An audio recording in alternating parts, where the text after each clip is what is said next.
Heyo, welcome back to Genshin. Not sure how long I'll be going, but Come on, keep up. Wraith's Nocturne. Confused for a minute. Oh wait, there's something else first. I'm pretty sure I saw it around here somewhere. Yes.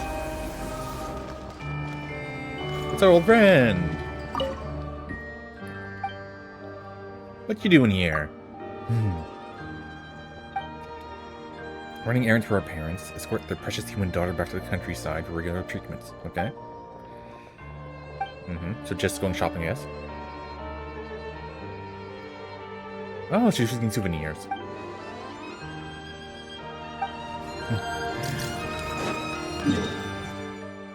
Okay, teleporting here is technically quicker.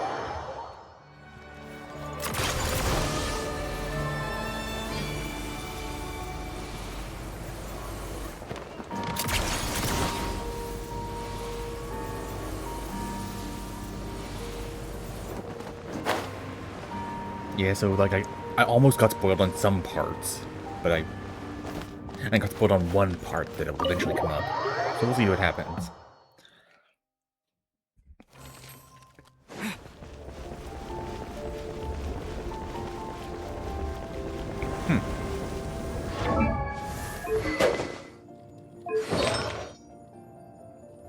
Yeah, I got my new constellation right. We don't have to fight as him, because I'm not ready at all. Is the blizzard getting stronger or just me?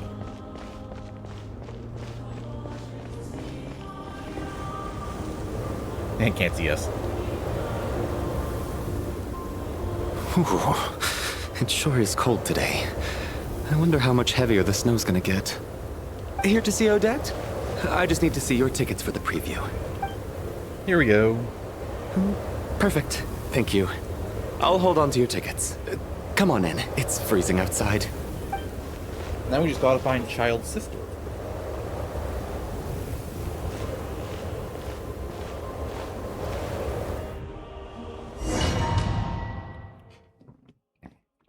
And introduce ourselves.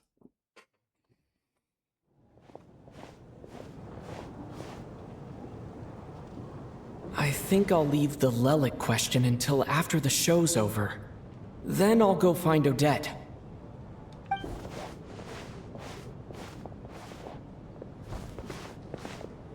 Oh.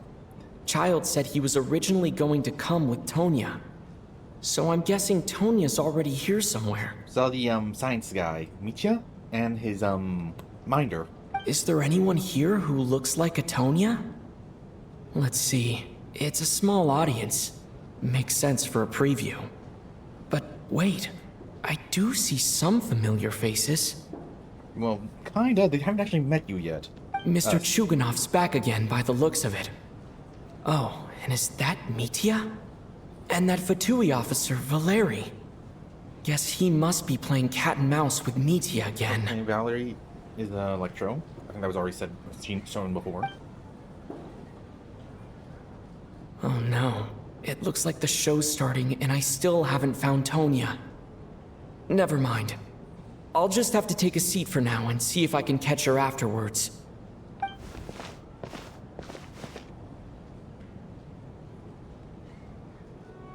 And suddenly outfit change.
members of the audience. I'm a staff member here at the theater. Today's performance was a very special one for us, as it marks the first attempt in a long time to revive the classic Snezhnayan ballet, Spirit Seeker. To commemorate this occasion, we would love to take a group photo of the cast, crew, and audience members present today. Could I kindly ask the audience to please come up onto the stage?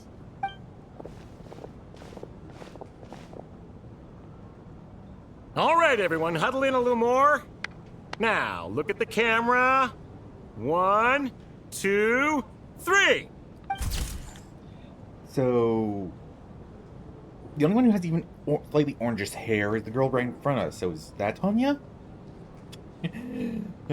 Peace, peace, finger guns, peace. Oh, Alosha?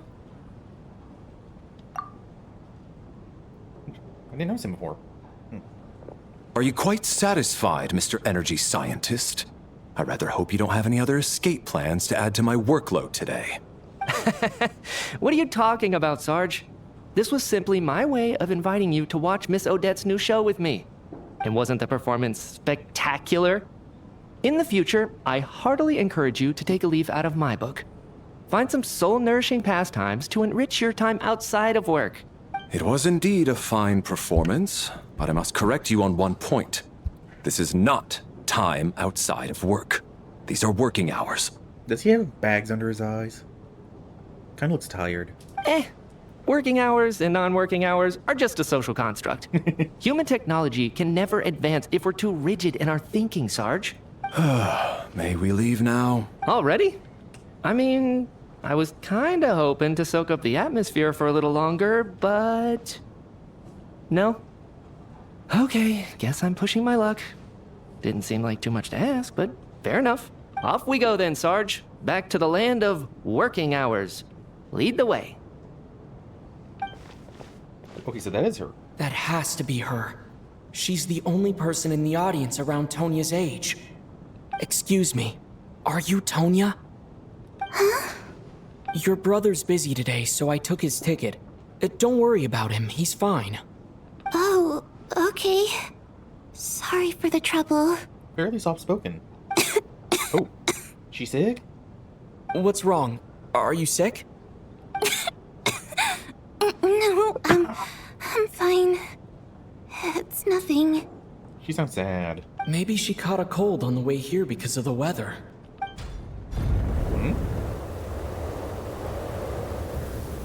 I haven't seen snow like this in a long, long time. It's most unusual. You can barely see the buildings in the background. I know. It's completely white out there. You can barely see a thing. I've never seen such heavy snow in my life. Let's wait it out for now. You'd be lucky not to freeze to death in this weather, let alone find your way. Okay, well, considering what you're wearing. Well, look at that. Maybe we shouldn't be in such a rush to get back after all. What do you think? Let's wait and see. Reasonable-ish. Why do you need to take it so seriously?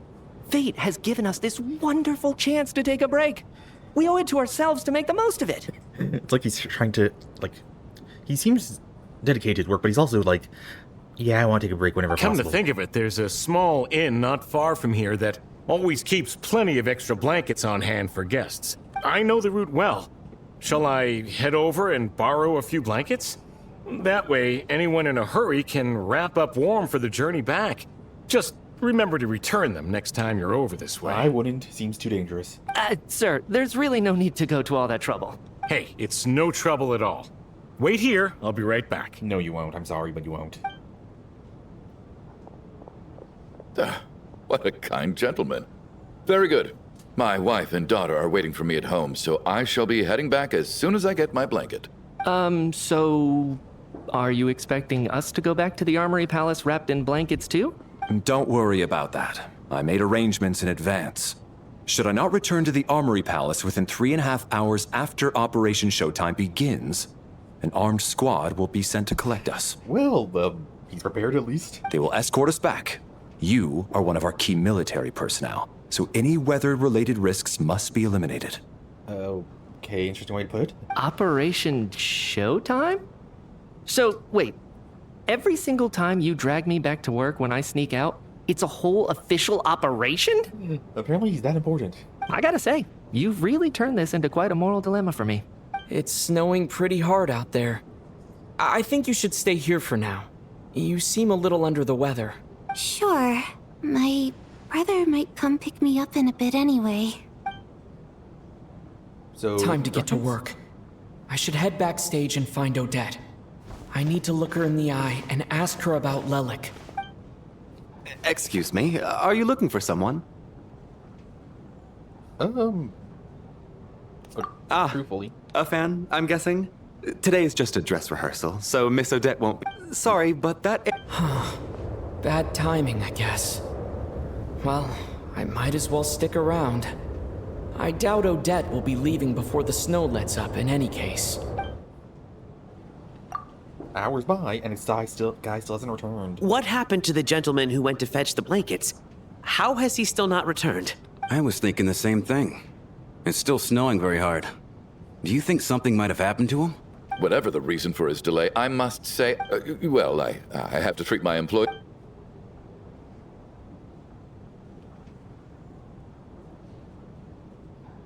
He's getting... You seem anxious, Mr. Valeri. anxious. It's been nearly 4 hours since I left the armory. The army should have arrived to extract us by now. They know how much I despise tardiness and disrupted plans.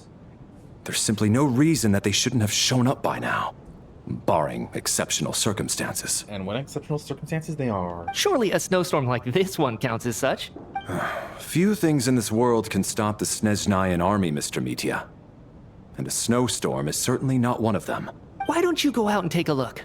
They might be right outside, waiting for your orders before they dare come in. An absurd hypothesis. I have no intention of leaving your side for even a moment until I have escorted you back to the Armory Palace. This doesn't look like an ordinary snowstorm to me. That guy who left earlier.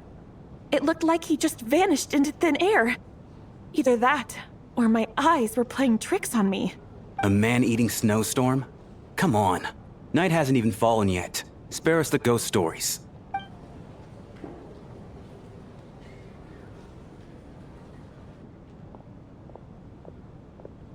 Traveler, didn't know you were coming today. How come you didn't say anything?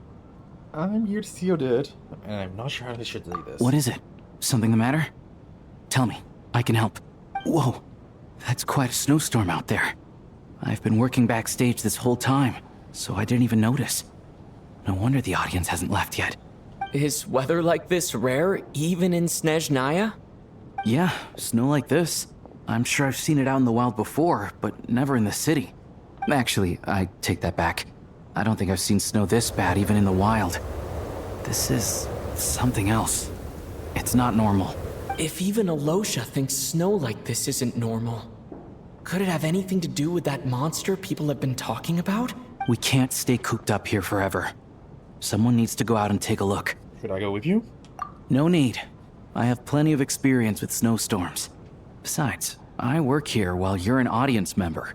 I should be the one to do it. And you're in somewhat better clothing suited for this.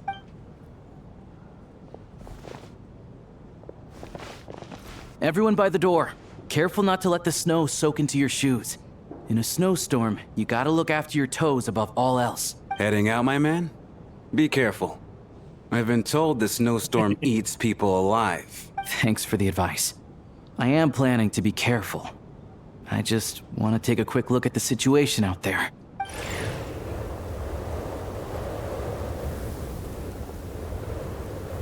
And he was never seen again. Like, oh, nope, you came right back in. He's back! He's back! How was it? What's going on out there? Where'd Tanya go? Did you see any soldiers patrolling the area?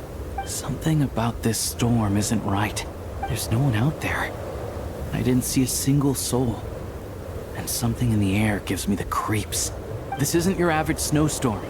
I suspect it might be related to recent events in our nation. I strongly advise everyone to stay here until the snow dies down. Maybe close the door? Are you serious? So all of us are trapped here now? That sounds a little far-fetched to me. Well, the one guy did disappear. You want to go outside and see? I, for one, am not risking my neck in that weather. I wonder if those clothes are more insulating that they appear. This just turned from a minor delay into a major hassle. We can only hope that our friend who went to fetch the blankets just ditched us and went home. Is it really that bad? But my daughter, I won't be able to read her a bedtime story tonight. She'd probably rather you be alive. Huh? What are you all still doing here? Whoa! It's snowing hard. One explanation later. So now we're stuck here? Oh, this is terrible. Luckily, it was just a dress rehearsal today, so there aren't too many people here. On the bright side, the theater's always well stocked with supplies. If the snow still doesn't let up as we get into the evening, you can spend the night here, everyone. At least, I assume that's all right? Odette? Does Odette have some seniority or something that we don't know about? Well, I'd probably just forget about it. Fine by me. Excuse me. This seems like a sensible backup plan under the circumstances. My thanks to the theater for being so accommodating. What are you staring outside and praying for, my man? You anxious to get home too? Oh, Your Majesty the Tsaritsa, I beg you, please do not let tonight's snowstorm stop. Huh? This is a golden opportunity to spend the night Really, under the man? same... I think I've changed my mind. Yeah, that's a bit creepy. Sir, if you so much as look at us funny, you'll be see- It's getting colder. We need to keep the indoor temperature up. Close the door and lock it tight. Let's head somewhere warmer.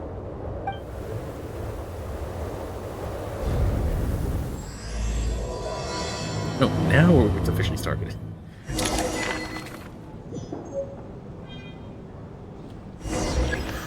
Coolish.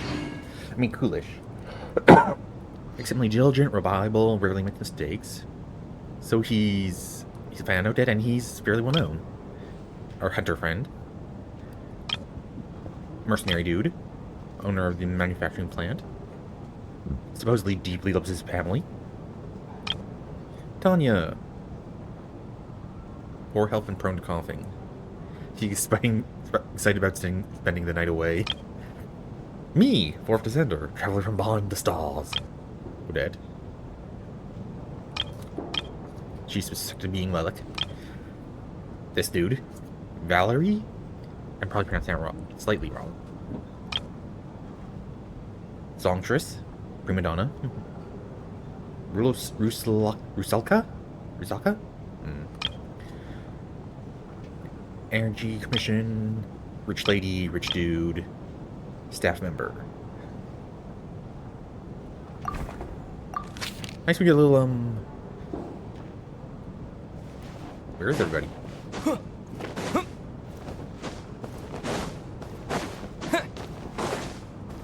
I already did. Okay, they're all in the back. That explains it.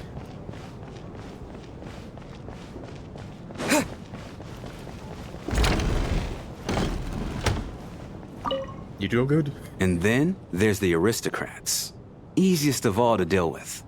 You don't need to use any force whatsoever. All you have to do is show them the rope you plan to tie them up with. Do you know why? I don't. Do tell. You find this interesting? Because nothing horrifies them more than the thought of a cheap, coarse rope leaving creases on their precious million Mora coat. They'll do whatever you ask to avoid that fate. There's Vayne, and then there's that. Unexpected, but funny nonetheless. Tell me another one. Oh, look at that. I got myself a new listener. Hey there. Let me introduce myself. The name's Shram, and I'm a mercenary. The kind that gets paid to do odd jobs for rich folks. Okay, nice to meet you. And I am Chuganov, an entrepreneur. If my name is unfamiliar to you, you will no doubt have heard of my factory, the renowned Iskra manufacturing plant. I'm Ether. Enjoy your conversation. Are you really that famous, Mr. Chuganov? How come I've never heard your name before? Excuse me? Is that a joke? Or are you being serious? Oh, I'll have to ask my rope later. He's probably tied up more entrepreneurs than I've ever heard of. Slightly awkward then.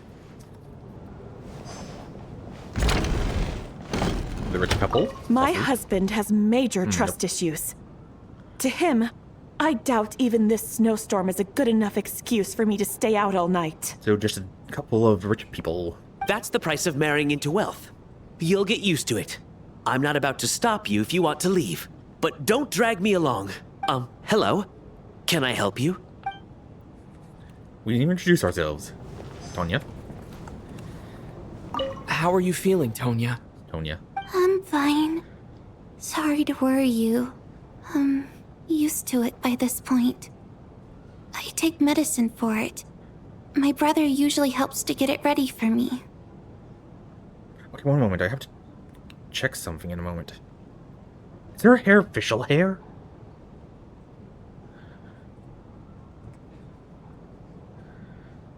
One moment. Official.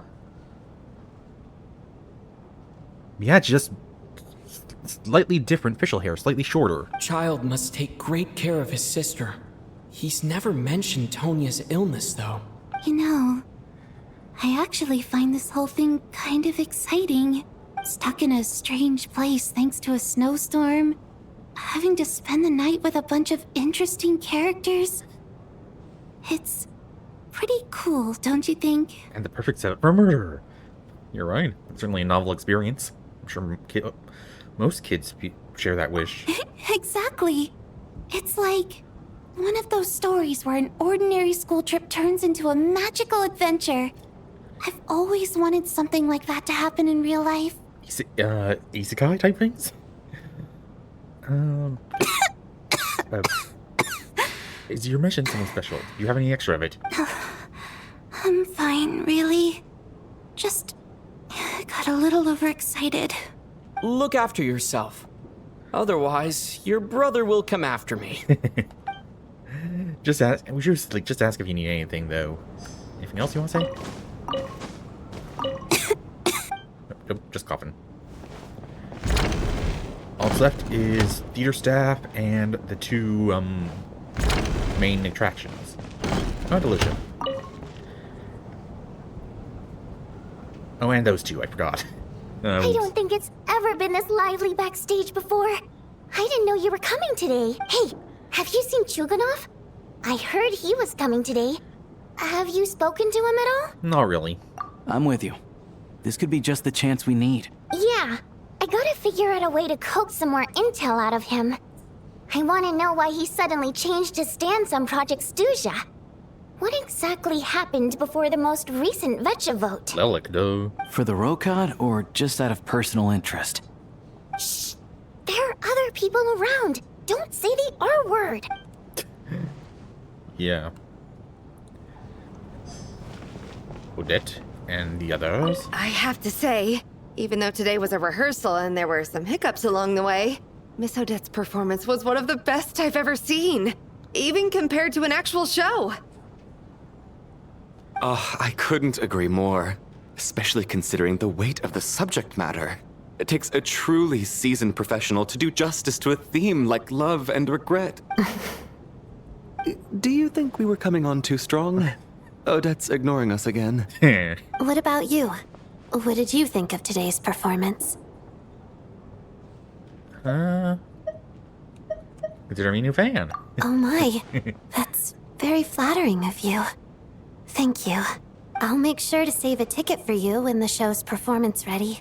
This doesn't seem like the time or place to bring up the subject of Lelik. I need a chance to speak with her in private. So unfair. Talk about double standards. And now it looks like I've been spotted. You know Mitya too? No, I don't. I just have a feeling that he might be dangerous. Well, last people. Wait, anything else you gotta say? Do you think we were... Nope, just that. Shh! This is highly irregular. A delay of over an hour during an operation like this theoretically warrants a Harbinger-level response. I wonder what the issue is. Sarge, the day you learn to let go and just enjoy moments like this is the day you'll finally understand the meaning of life. I think that's a bit of an exaggeration.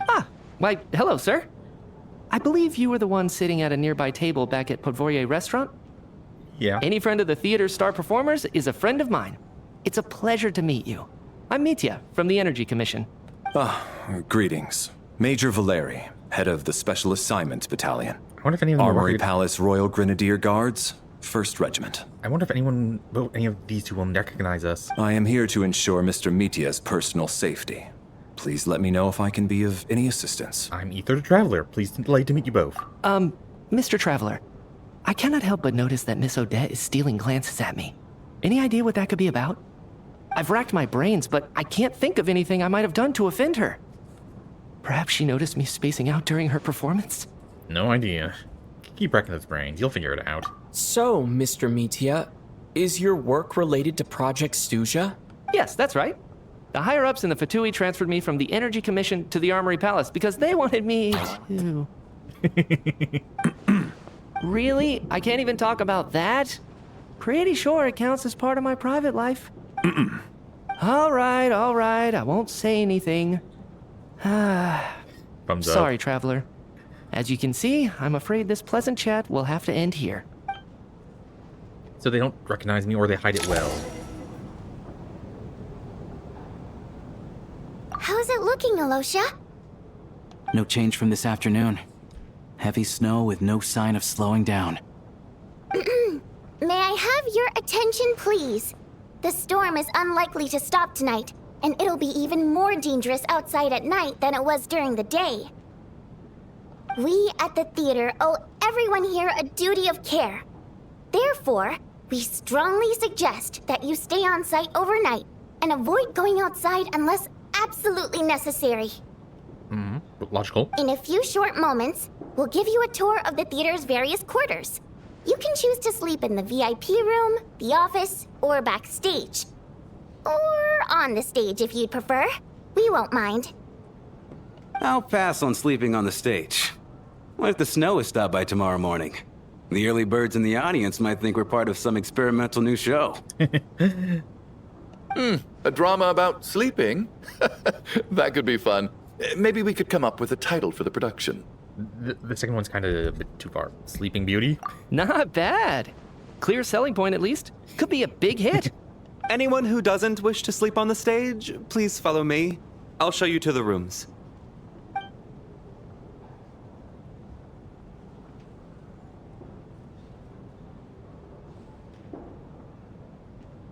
I guess I'll call it a night. Though I feel like I won't sleep very well without Paimon here. I'm sure she'll be worried that I haven't made it back yet. But as long as she looks out the window, she'll probably realize what's holding me up. I wonder if she's feeling any better yet. At least she hasn't been getting any worse. Still, I should try and get back first thing tomorrow morning. Well, that at least answered my question from earlier why there are beds in the rooms. Well, previous stream. Previous recording. Oh?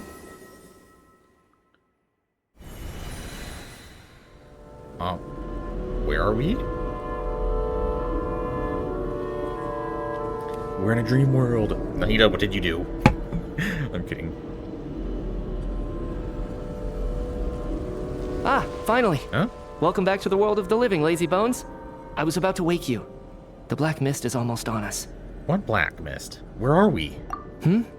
Still waking up, huh? You know, the black mist. It's been chasing us from below ever since we were born. You're just dozy. There's no way you've forgotten. Death? Come on, let's keep heading up. Onwards and upwards is the only way to survive. Don't listen to a word those black mist cultists say.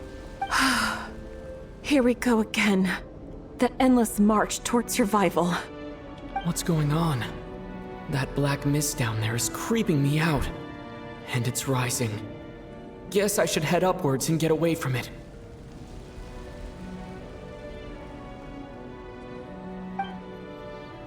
The black mist cultists believe that being swallowed by the black mist leads to everlasting peace. But if you ask me, they're just lying to themselves. We're the only heretics left, the only ones who refuse to give in. We have to keep going. But how do you actually know that they're wrong? Dangerous question there, Torgov. The moment your faith wavers, you start a chain reaction that ends in the collapse of your will. Put the question out of your mind. Stay strong and believe that the black mist means certain death. Okay, but it's not my mind that's the problem. My body's about to give up on me. It's already starting to falter. He's trying. I can't do this anymore. I've had enough of being forever on the run. What's the point of it all? All this will pass eventually, I promise. Keep fighting. It will be worth it. You accuse the Black Mist cultists of being liars. But you're lying too. There is no end to this path. It keeps going up forever. There was never any hope to begin with. I'm seeing this as an analogy towards death. It's eventually going to catch up with you. The cult of the Black Mist has poisoned your mind, Sobolova. Are you thinking of giving up as well? I am. I think I'll take my chances with the Black Mist over this perpetual torture. As much as I detest the Black Mist cultists, I'm just too weary. Then I bid you both farewell. Let me put my personal opinions aside for a moment and say, I hope that you both find peace within the Black Mist. So, we're just going to give up on them? Fate always appears so impossibly complicated. But at moments like this, its raw simplicity is laid bare. Their fate was sealed from the instant they entertained doubt. From then on, the outcome was both inevitable and irreversible. Let's go. Good luck, I guess. Torgov and Sobolova are gone. I never thought the day would come when even they would be swallowed by the Black Mist. It's just you and me now. Is it just me, or has it stopped moving? Yes, it looks like it's satisfied. For now. This happens from time to time. But it won't be long before the Black Mist starts chasing survivors once again. No one knows how to stop its advance for good. Well, we should make the most of the precious moments of rest that those two bought for us. No, we're falling asleep. We're waking up. Huh? Are you really that sleepy, traveler?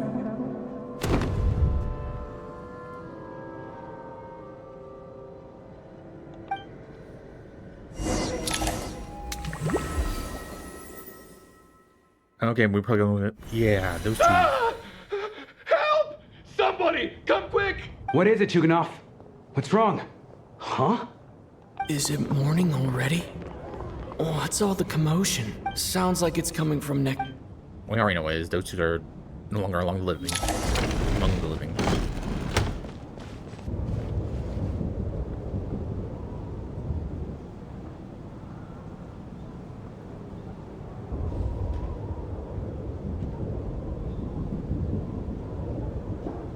Don't look, Miss Tonya.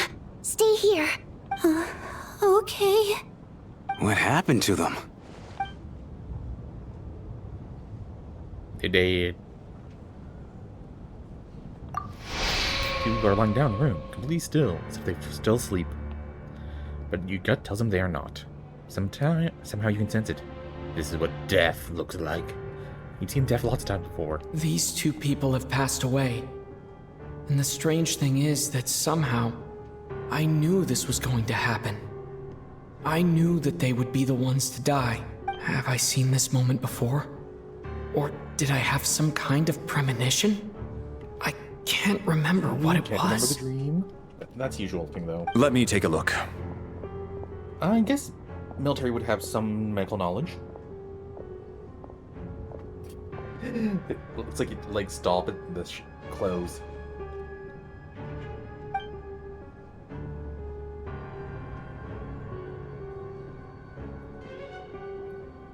No vital signs in either of them. They're dead. The cause of death, however, remains unclear. No wounds on the bodies, no signs of a struggle, and no skin discoloration caused by the buildup of toxins. But just last night, they were chatting and joking away. This is so sudden. Could they have had pre-existing medical conditions? Even then, the odds of them both dying of sudden complications on the same night are extremely low. It's hard to believe that they died of natural causes, nor does this appear to be a suicide. Are you suggesting they were murdered? Who was the first to discover the bodies? Shuganov? It was me. But these deaths have nothing to do with me, officer. I got up early because I wanted to see if the snow had stopped. Then I noticed that the door to this room was open, and it looked like there was a man and woman inside. I just went over to see what was going on. I had no idea they were... I can corroborate this. I was doing my morning exercises near the stage. When I saw Mr. Chuganov heading this way, I followed him. I can also confirm that I didn't see a single person approach that room before him. The snowstorm was raging all night, and it's still going now. There's no way someone could have come in from outside, correct? Well, all but impossible, non-zero chance. You mean an intruder? No, not possible. I slept by the door last night as a precaution.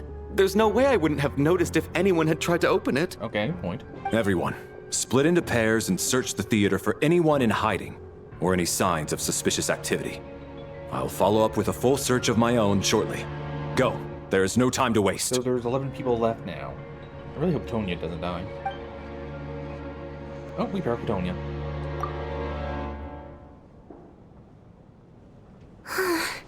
Nothing on your end either? Backstage is clear. No signs of suspicious activity. We checked the basement. Also clear. I don't think there's anywhere here that a living person could hide. Didn't find anything. Are we certain that the theater doesn't have a back door? Or any tunnel or passageway wide enough for a person to fit through? Where would it go? Didn't we have to cross we had to cross the bridge to get here? No, there's nothing like that. If people were sneaking in through some secret tunnel to avoid buying a ticket, we'd have sealed it off ages ago. Point. I also checked the windows. All of them are locked from the inside, and there's no sign of anyone entering or leaving. It sounds like we can safely rule out the intruder theory. If anyone came in during the night in this weather, there'd be no way for them to avoid leaving footprints or water stains. This can only mean one thing. It's like one of those murder mysteries you see in novels and plays, isn't it? The ones where the killer is one of us. We can't quite jump to that conclusion just yet. Oh? Could he be right? It's hard to imagine something like that happening in real life. Set in a theater during a snowstorm, a murder takes place, and the killer is among us. Well, not one of those people. It's such a classic trope that it seems unbelievable. Highly unlikely. It could have just been, well, Holly or Nova. Looking at who the killer targeted, and the clean entry and exit, it all adds. What is? What have you figured out? Both victims were wealthy, well-known local merchants. And the door was deliberately left open so I would discover the bodies and witness the crime scene first thing in the morning. Such ruthless methods.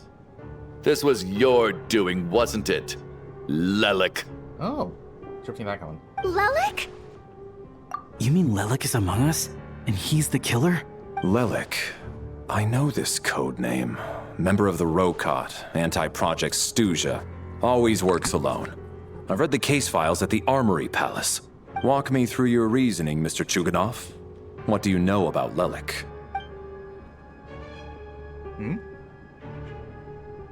What now, huh? What now, Lelik? What more do you want from me? I already voted against Project Stuja at the Snezhno Gradvecha. You snuck into my house the other day while I was asleep. Left a threatening letter. And I did all that you asked. But Project Stuja cannot be so easily shaken. Not with the rooster in charge. He's getting paranoid. So he really was threatened by Lelik. That makes sense. And now you're resorting to murder to threaten me. Isn't that right? I knew it. The Rokot despises the rich. The lives of the wealthy are but refuse in your eyes. Okay, but of the remaining people, there's no one, like, I'm not sure where I was going with that. Show yourself! Which one of you is Lelik, Tell me! I'll do whatever you want! Just stop playing these mind games! Well, we already know it's not Alosha or Voden. I can never remember the names, it's too long, and definitely not Tonya. Doubt it's Mitya, definitely not Valerie. We think it's Odette, possibly, and I doubt it's either the feeder staff. Was this really Lelik's doing? Would Odette really do something like this? No. It's probably if Odette really is Lelik, this seems out of character. But then again, how well do I really know her? I'm probably the only one here with a compelling theory about Lelik's true identity. But if I reveal it now, I'll be putting Odette in the line of fire. What should I do? Keep quiet for now. I don't think it's likely that Lelik killed anyone. At least from the stories I've heard. He's never killed anyone before. And his name has never come up in connection with any murder cases. Besides, even if Lelik did want to threaten you, why resort to such an extreme and roundabout method? It's not his style at all. Vodyanitsa doesn't know that Lelik might be Odette, but her assessment is pretty much identical to mine. Miss Vodyanitsa, why do you suddenly feel the need to speak in Lelik's defense? Defense? Oh, no, it's just... I'm worried that we're jumping to conclusions here, so I wanted to share my point of view. Also, I don't think the Rokot is as bad as you're making it out to be. Well, if you think I'm so wrong, what's your theory then, Why don't you tell us who the killer is? How would she know? She's just a singer. The case is still evolving, Mr. Chuganov. Please do not prevent others from expressing their opinions so early on in the discussion. Even so, there's no denying that the recent threat received by Mr. Chuganov may well be an important clue. So there's still a good chance that Lelik is right here among us. If it was, that Lelik. I can't do this anymore. I don't care if it's still snowing outside. I have to get out of here. Whoa, take a beat. We all know it's far too dangerous out there. Even the soldiers couldn't get to us. Go out that door, and you might not live to tell the tale. And whoever this Lelik is, they're surely not going to murder anyone in broad daylight. Be sensible, my man. You're safer inside. As much as I regret having to say this, I'd like everyone to cooperate and refrain from exiting the premises until further notice. Because as things stand, every one of us is now a suspect. And that's going to make us all nervous. Unless anyone has further information to share, let's adjourn for now. Feel free to keep searching for clues, but make sure you don't go off alone.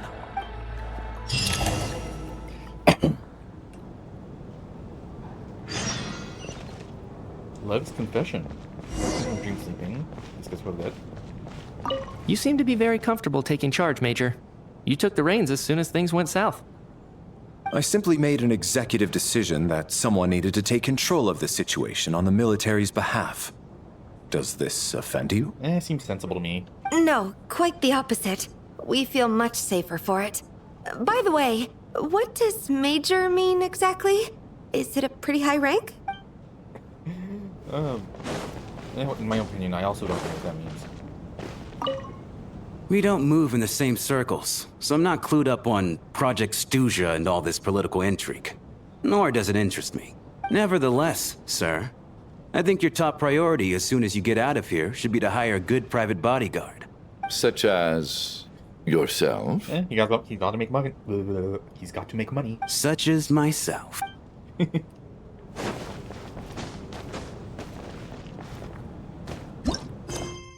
Question.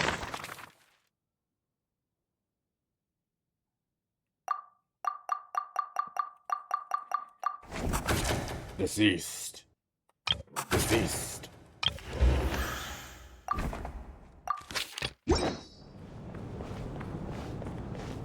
Wait, where'd Alicia go?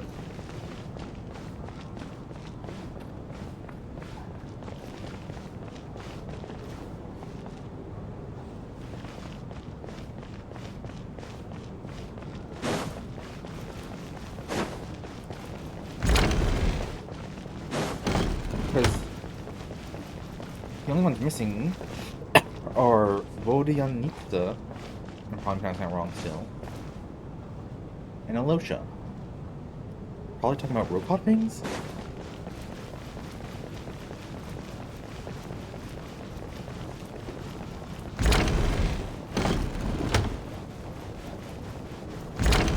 Was that always there?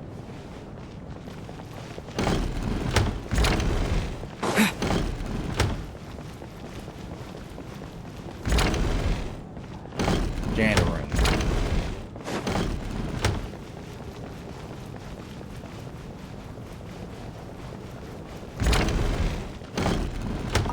I still find it hard to believe there's a murderer among us. Just last night, I imagined we were like classmates. classmates out on a hiking trip. There's no guarantee that you can trust your classmates, especially not when you're locked up together. Why did they do this? Was it for money? Even then, they could have just kidnapped the people. They didn't... I have a feeling that it's no one. You're right. That was my bad. It was a knee-jerk reaction. I didn't think it through. Luckily, no one suspected my identity. Yeah, you should be paying more attention. Oh, phew. It's just you. I thought someone was eavesdropping. Since Vodianitsa and I were on the same page earlier, I think I should share my thoughts with the Rokot members first. One explanation later. Whoa. Are you serious? I don't know if this counts as gossip, but it's definitely on track to be the juiciest this whole year. Odette? Really? Odette? Oh god, how dumb does this make me look? Lelek has been right under my nose this whole time, and I didn't notice a thing. It's only a theory. Actually, it's exactly what you'd expect. Sometimes, hiding in plain sight is the best strategy.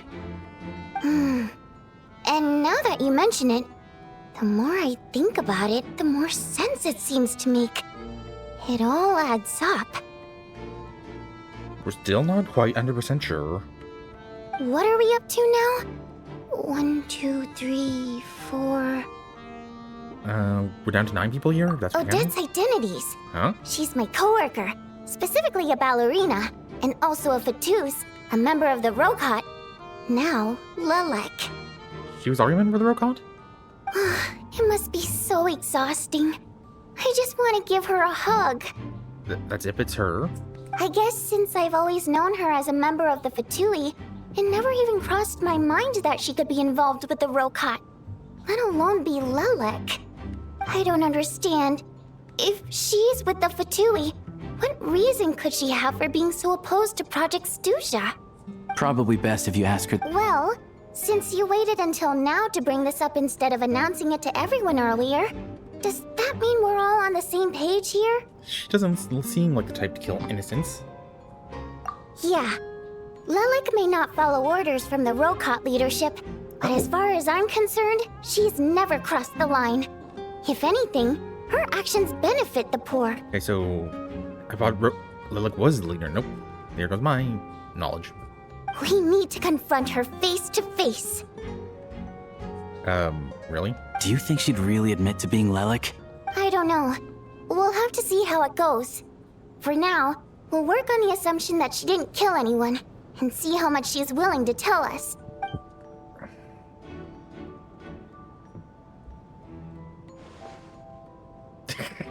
Now's her chance. Odette's alone. Let's go. So, like, are they... Like, they're not that tall, unless we're crouching. Hey, Odette. What is it, you guys? Shh. Keep your voice down. We need to talk. So, you're Lelek, aren't you? Alright, fine. You don't have to say anything or explain yourself. Just hear me out first. None of us believes you kill innocent people. Whoever murdered those 2 people last night, it wasn't you. The Traveler was the first to figure out your identity. He kept quiet during the discussion. Still, It's not even clear it's it's clear her. where the group consensus is heading. Everyone believes we're your colleagues, and we know. So, can... I'm sorry, I'm skipping because, like, it's pain. Alright, yes, oh. I'm Lelek. And no, I'm not the murderer. Okay, yeah, she is.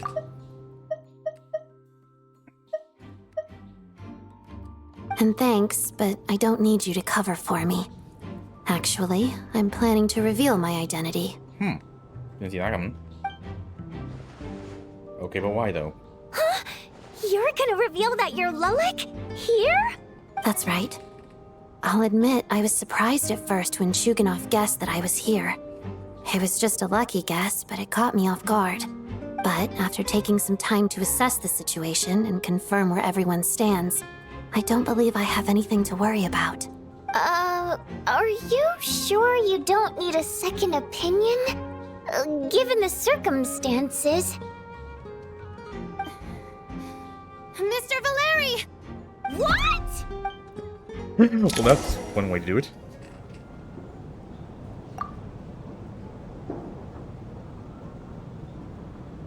So... Odette is Lelik? I don't know what game you're playing, but you've got a lot of nerve. It's just one identity. So what if it's exposed? I can disappear and adopt a new identity anytime I please. I made my peace with this when I chose to become Lelik. But more importantly, I promise I am not the murderer. Which means that someone else is.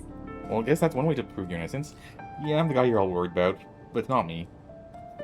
So, if anyone still insists that I did this, you'd best produce the evidence now. Otherwise, I suggest that you bite your tongue. Because if you really believe I killed 2 people without making a sound or leaving a trace, pointing fingers at me would surely only make you my next target. That's one way to do it. Is this really the truth, Miss Odette? That's confidence, all right. I believe you. A real no-nonsense attitude. I can see why Marionette said that she's on track to inherit the title of the Fair Lady. Are you seriously buying this? Hey, officer! She just admitted to being Lelik. Aren't you going to do something about this? What can he do at the moment? I do have one question, Miss Odette.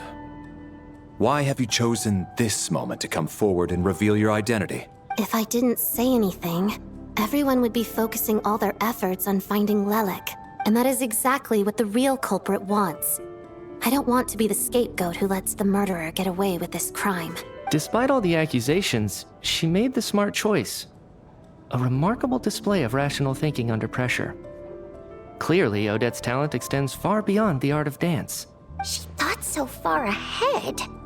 Ugh, why do I always feel like I'm one step behind her in everything? You've convinced me. Dealing with the murder case remains the top priority right now. Let's put the name Lelik and all related incidents aside until further notice. Nevertheless, the group still considers you the prime suspect. I assume you have no quarrel with that, Miss Odette? I understand. You're welcome to keep an eye on me around the clock. I have no objections. Mr. Chuganov? For my wife and daughter's sake, I'll let you off the hook for now. But don't think you're forgiven for breaking into my house and threatening me. Just wait till we get out of here, Lelik. We'll settle the score then. It'd be funny if she wasn't actually loved and was just taking the blame. Oh, is the power gonna go out? Ooh, maybe the power going out during the performance was just getting teleported somewhere or something? Good work, Lelik guard team. And Lelik too. Here, have some hot water. I'm guessing they just laying a little fire somewhere? Turns out Valeri knew about my exploits. So now I've been told I have to guard Lelik with him. Okay, so if he did know, he was just good at hiding it. Shouldn't you be facing my way if you're guarding me? At the moment, it looks more like you're my bodyguards. Kinda does give that impression off. If the true culprit is indeed still at large, as you have claimed, we must keep our guard up against them also. Don't worry, Tonya. We'll get through this. Once the snow stops, the officials will step in. The investigation will get easier, and then we'll be safe. But once the snow stops, won't everyone just leave? You're gonna miss us, huh? Well, some of us work at the theater, so we'll still be here. I'll even give you a special backstage pass. Really, Miss Vodoyanitsa? That's awesome! You've made a fan for life. Aw, you're so cute, Tonya. I wonder if they know, well... Considering that Tusser didn't know, do we know who Tonya knows that, her brother's a Harbinger? All right, let's swear to it. I promise to give you the pass, and you promise to never change your mind about being my fan.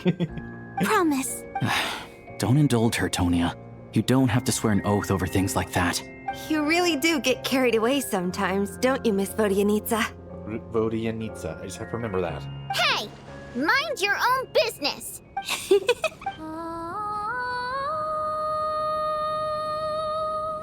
Don't be nervous, Miss Water Imp. Everyone's here. There's nothing to be afraid of. Excuse me? Do I look nervous?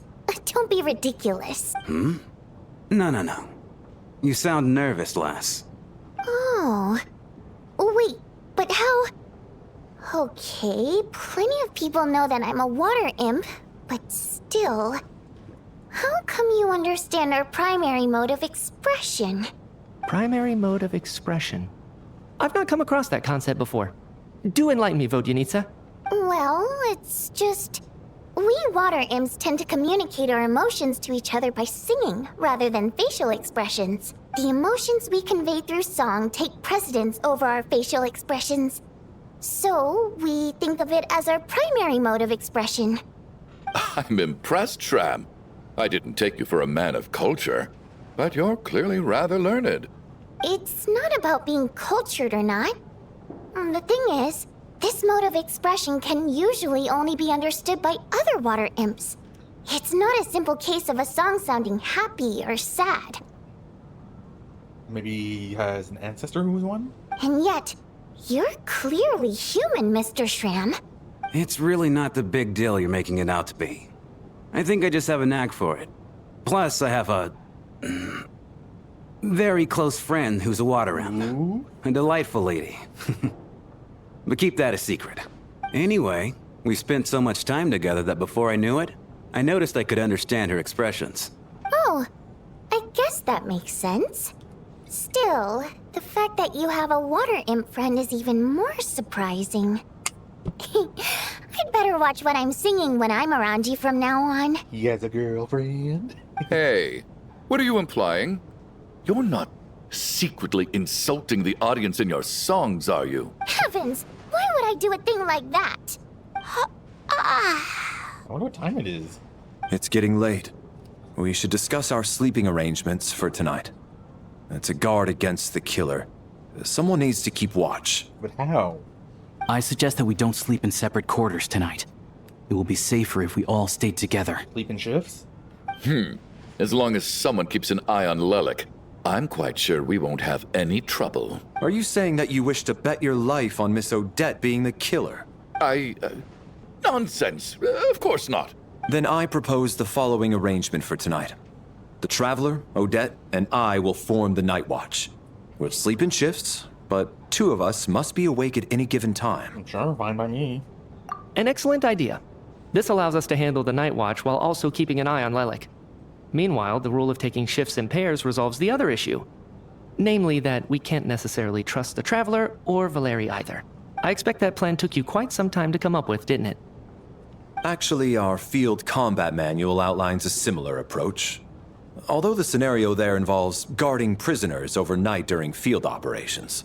That being said, I must clarify that I harbor no disrespect towards you personally, Miss Odette. It's his job. In fact, Lelik's numerous covert operations make fine textbook examples for military agents. I care less about respect and more about the fact that you just robbed me of 2/3 of my sleep tonight. I'm calling dibs on being the first to rest. Good night. Well, that was interesting.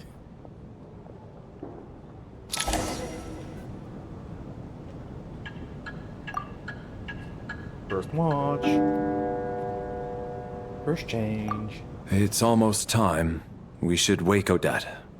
How are you faring? I'm not sleepy. You get some sleep, I'll go after you. Oh, not going to argue with that. I'll take a quick nap. If you start to feel sleepy, wake me up anytime. It's finally time for Odette and I to share the night watch. I should wake her up.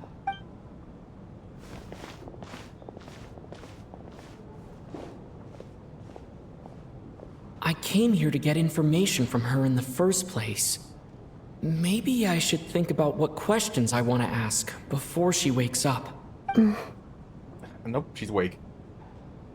How long are you gonna keep staring at me? I didn't even wake you yet.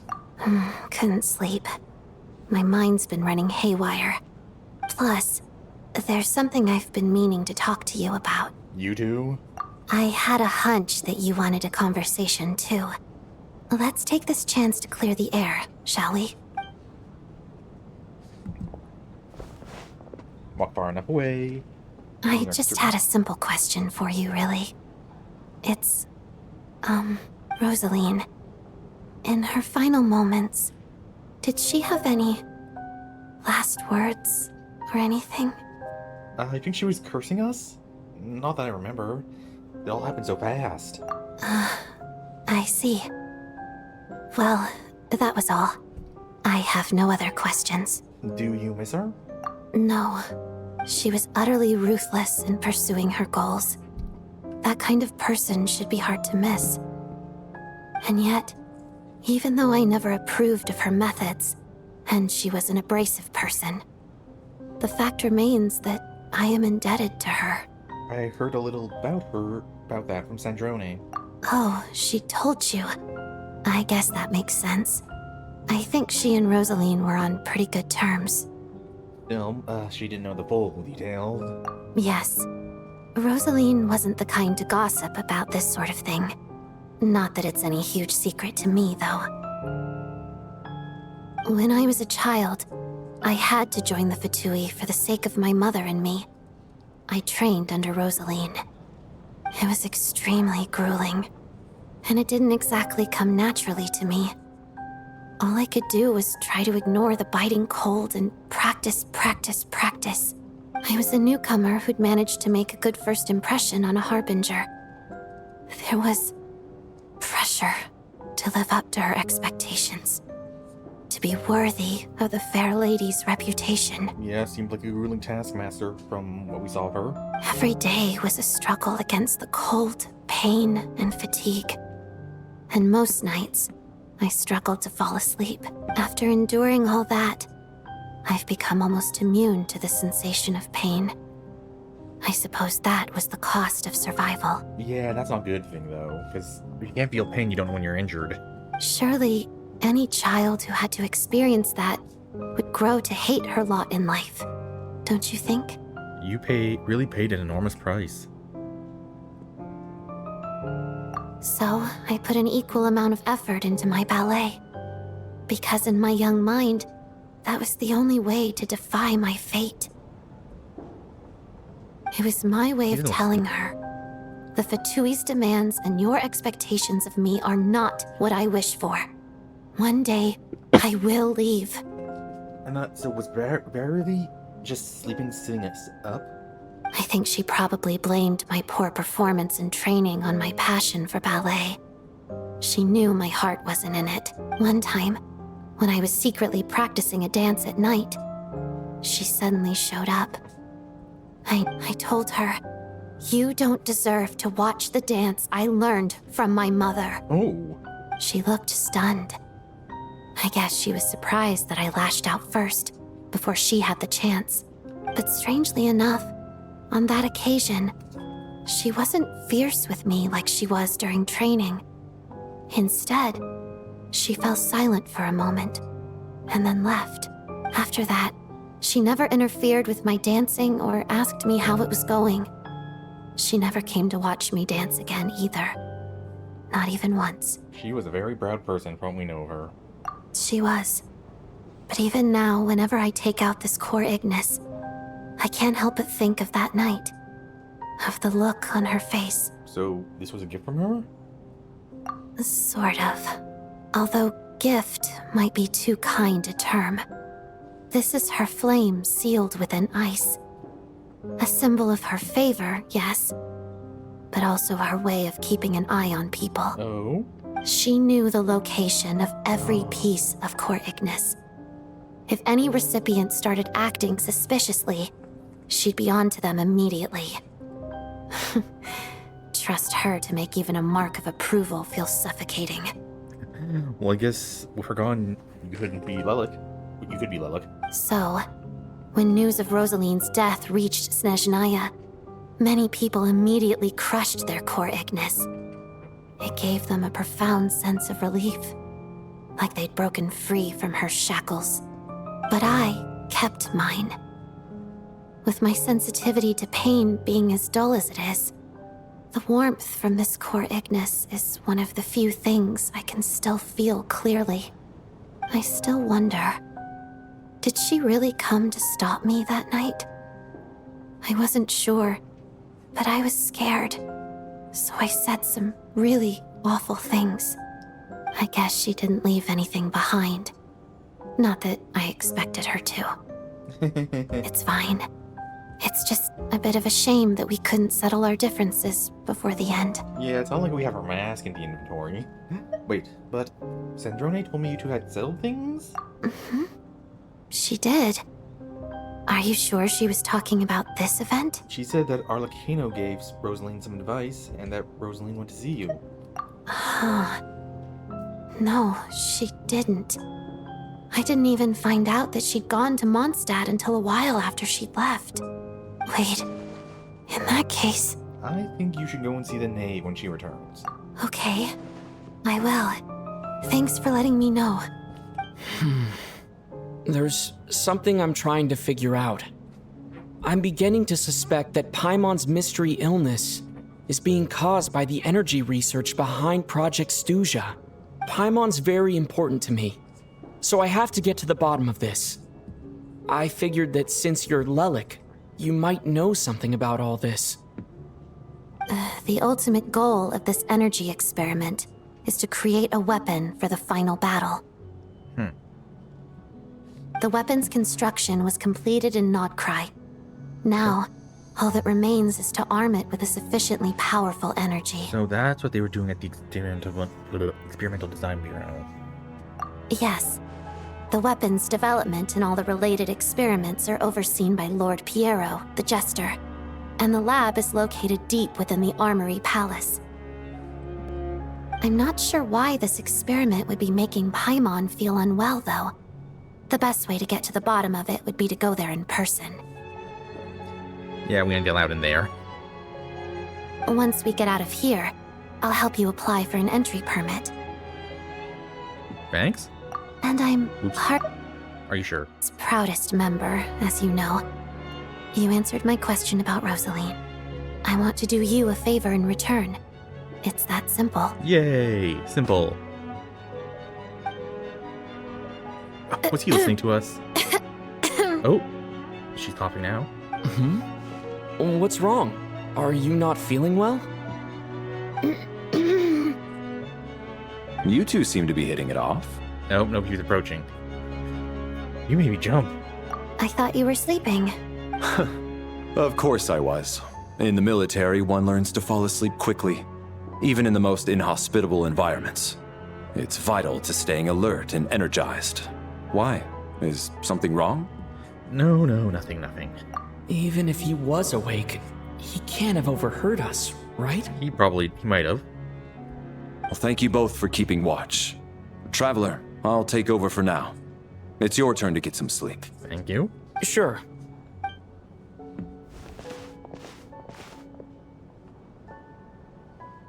And we're going to have another weird dream. Woohoo.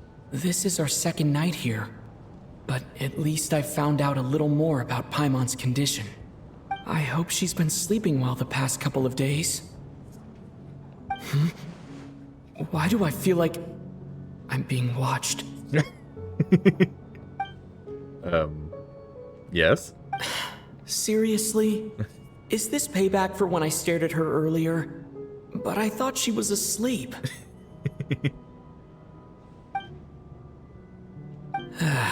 Never mind.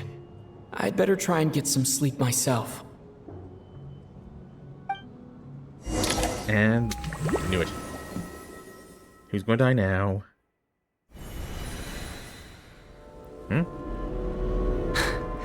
Hey.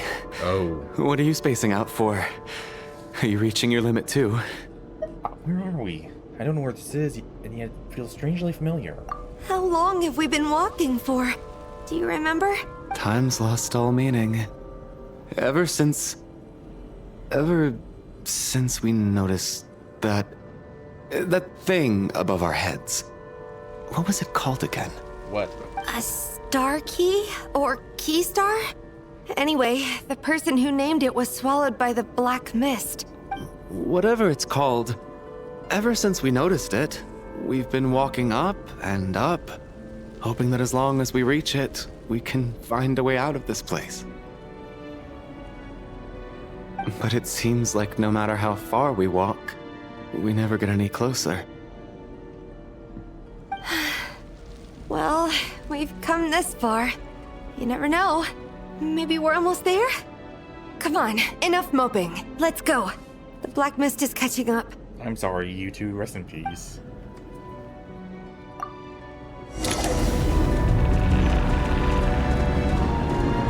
They have health bars.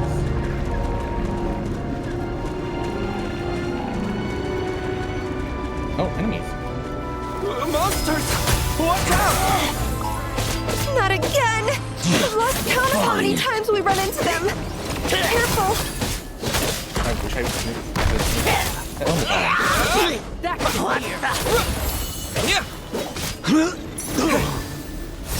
Oh, they have weapons. Hey, tough guy!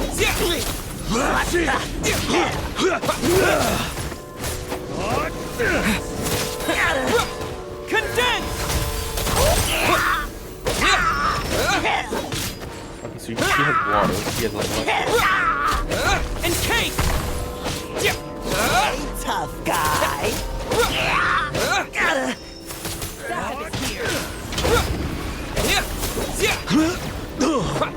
seriously, guys, she's going there. Cryo Storm!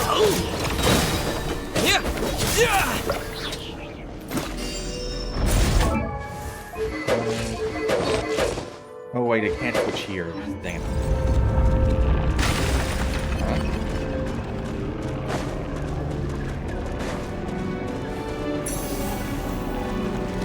Seriously, Martins. Here they come again! Get ready! You wanna fight? Let's go! Gotcha!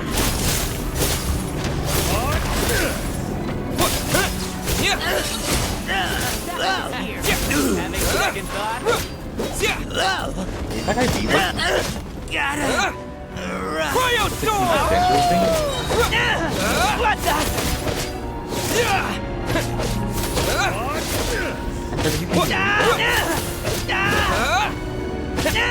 What the? Wait, can I do that first? Oh, no. Okay, never mind.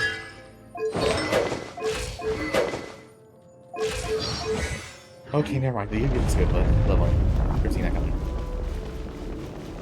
Monsters ahead of us? The black mist behind us? It feels like there's no escape. Fine! We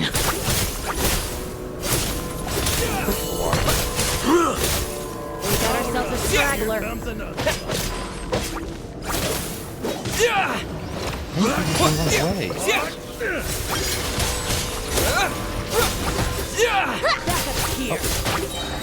Fighting frog!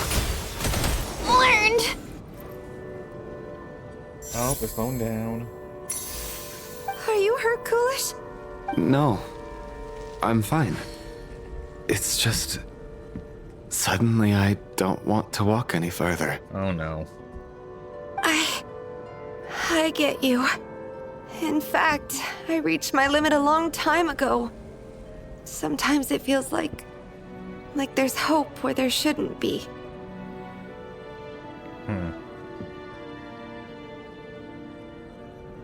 Yeah. The hope that the star gives us is the only thing keeping us going. But I'm not sure it's real at all. It may just be a collective illusion. Otherwise, why would it always be out of reach? Are you really going to give up like this? I actually feel like we're slowly getting closer to it. We know you mean well, but you're only saying that to try and encourage us to keep going, aren't you? Thank you, friend. But enough is enough. Please don't give me any more false hope. Hope is poison in this place. You're going to continue, aren't you? I admire that. I've given up, but I wish you the best. May there come a day that you catch up to the star and leave this godforsaken place. So long, farewell.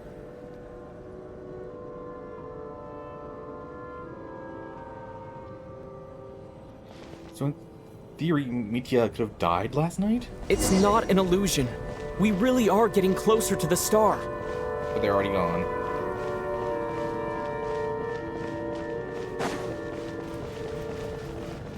Odette? Congratulations. You're the first person to make it here. I actually made it. But how did she get here? And the closer I get to this star, the more familiar it looks. I'm the star's envoy. The black mist has stopped rising. Its hunger is satisfied for now, having devoured your two companions. This is a good opportunity. I'll let you get some rest before we continue. Continue? Aren't you going to leave? Hmm? What do you mean, leave? The star represents the starting point. It's the waypoint for the beginning. It's eerie hearing her sound like this. Congratulations on reaching the starting point. Once you are ready, we will head out and walk upwards. I will be right by your side the whole way. After everything I just went through to get here, this is just the start. Huh? What's wrong? Hey, don't give up before the journey's even begun. No, we're just waking up.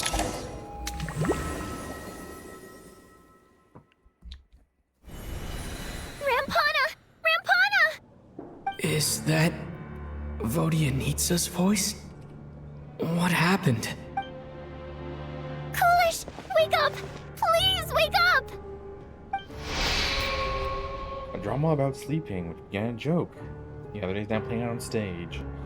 No one counted on being a tragedy. They're already dead.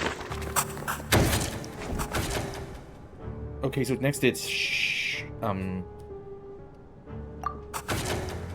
situation is identical to that of the two casualties yesterday. We cannot ascertain the cause of death. And, Shuganov or whatever. At least there are some elements that we can rule out this time. They slept on the stage with everyone else. So I suppose the surrounding environment can't be a relevant variable. And I guess Tonya is possible. I really hope not, though. Rampana. Coolish. Weren't some of us keeping watch last night? 3 of us, in fact. How could you not notice something was wrong? I'm as confused as you are. Certainly nothing unusual happened on my watch. Likewise, and from what I've observed so far, both Miss Odette and the Traveler can be trusted. No incidents during my watch either. I have no reason to suspect Valerie or Odette either. To be honest, I didn't get a wink of sleep last night. I couldn't help but think I was the target. So I just laid there with my eyes closed. I heard the Traveler and Lelik chatting, but otherwise I don't recall hearing any commotion during the night. Me too. I didn't want to wake everyone up, so I was concentrating hard, trying not to cough. I hardly slept at all. If anything had happened, I'm sure I would have noticed. Then, what could possibly be causing this? Once was bad enough. I can't believe it happened again. I worked closely with Rampana and Coolish for so long. I never imagined that one day they'd... And on the stage of all places... That can cause some trauma, obviously. Vodyanitsa... 4 victims in just 2 days, and we still don't have a single lead. I need to get to the bottom of this as soon as possible. And above all, keep Tonya safe. I'd never be able to look Child in the eye again otherwise. Still snowing? Yes, I just checked. Still no sign of anyone outside either. So we only have ourselves to rely on. Those two are probably next. If you ask me, this killer can clearly strike whenever they please. The Night Watch was a useless endeavor from the start. At least you can rule it out now. Lelik must be an expert in poisoning. Clearly she used some poison that can't be detected on the corpse. Here we go again. Clapping. Listen, I was already thinking to myself last night, was Lelik's reason for revealing her identity the real story? Well, now I have my answer. It most certainly was not. She's been playing us for fools. You get off on this, don't you? Revealing your identity, only to carry on with your killing spree? That's a hideous thought. One that only a hideous mind like yours could dream up. How dare you? That's enough. Yesterday, you named Lelik as a suspect because the victims were both wealthy merchants. Lelik might have had a motive then, but today's victims were just ordinary people. Not to mention that they were colleagues of Odette and mine. What reason would she have to murder them? Let me guess. Just to scare you? Who knows? Maybe you don't know her as well as you think. I implore you all to ask yourselves, how many people are there really in this world that have what it takes to kill another person? Not many, I'd wager. More than you think. Most of the Eremites probably. Most of the Vatui probably. Us. Lelik is well known to be a ruthless operator, and now she has revealed her identity. How could it be any more obvious? Everything you've said so far is still just conjecture, which doesn't constitute a concrete lead. You need to back up your claims with some evidence. How can you defend her, officer? What did she say to you while you were on night watch? Maybe I shouldn't be so surprised. You military types are always colluding with criminals to target the rich. Now he's just stretching. All so you can get your grubby paws on our hard-earned fortunes, then tell us to fall in line. The Fatui, the Druzhna, and the Rokot. Thugs, the lot of you. Don't you dare.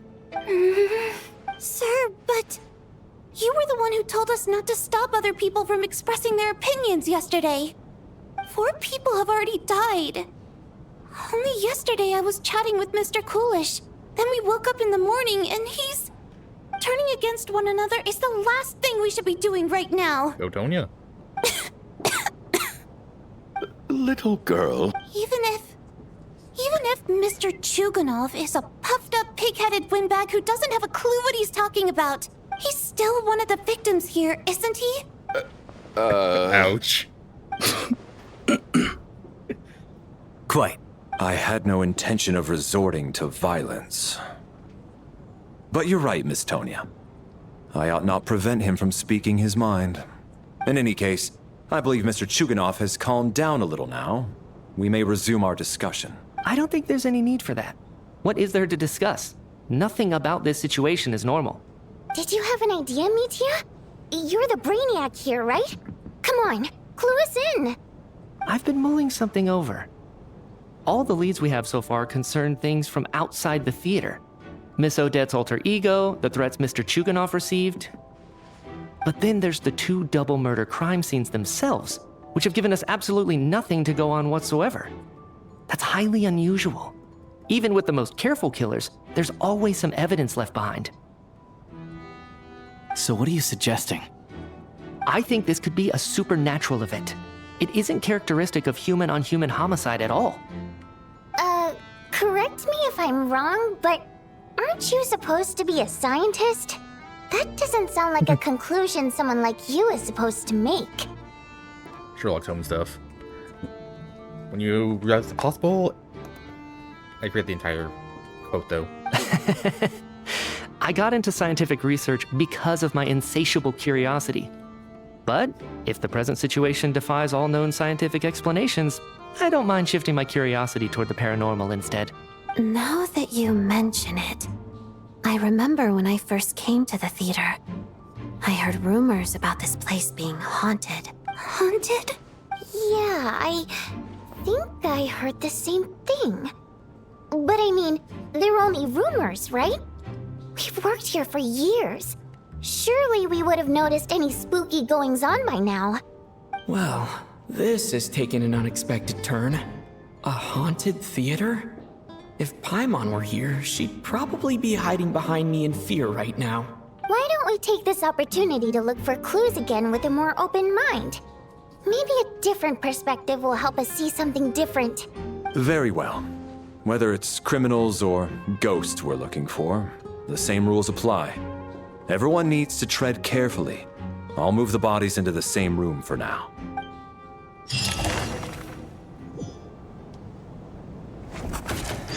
Deceased.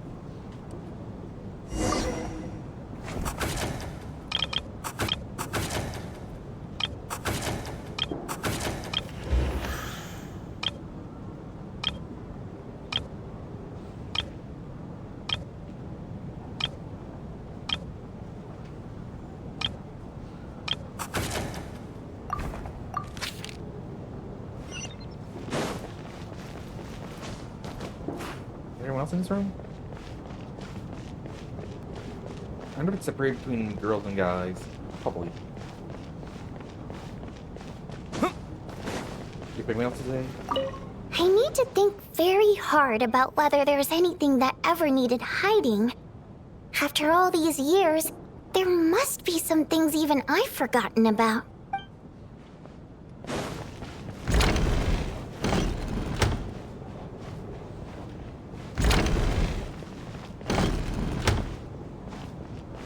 Nothing I can investigate?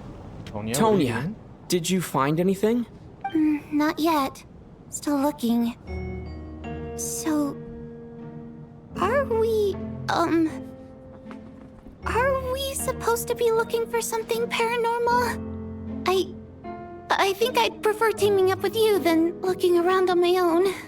Not good with paranormal? This looks like somebody's notebook. Shall we read it together?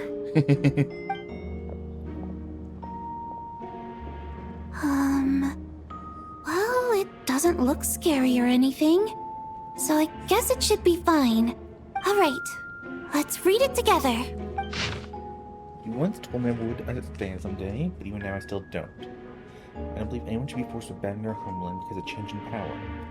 She never considered the feeling of us water imp nobles. Every inch of this land reflects memories of my childhood. If I close my eyes, I can still hear everyone's songs echoing. I will not give those who drove us away. I miss you, Mom. I find myself missing the dress with tassels, heavy bed curtains, first rays of sunlight. Into the manor. Finding my eyes still, lights seem to crack backstage, feels like we're in our manor. I know that life is gone forever, and it's all I want, but I feel what I have here is no less than what I lost. The quiet dancing girl who doesn't talk much. There's all hers. She won't lose it again. Rather remarkable organization, can't tell you the name. Should always be someone looking for inspiration from ordinary people. Why is those in power always seen this way? Ability to bring greater happiness, own difficulties, but can possibly trouble someone so seemingly omnipotent. I suppose you'll think about organization later. Vodianitsa's diary? Huh. This has to be Vodianitsa's writing, surely. Maybe it's a little rude for us to peek at this. I feel like I just read someone's secret diary by accident. Now I feel a little guilty too. It sounds like she's writing this for her parents, right? I don't understand. Why put this stuff in a notebook instead of mailing it in a letter? Because her water imp parents belonged to the aristocracy, who were driven out of Snezhnaya by the Tsaritsa long ago. And now they live somewhere new, where the postman can't get to. Hey, Vodianitsa, I can explain? We're sorry. It's fine. My fault for not storing it properly. I can't leave things lying around and expect them to get ignored when everyone's scouring the place for clues. She sounds so... anxious, I guess? Alright, give me my notebook back. I'll take over the investigation in this room. Yes, here you go, sorry.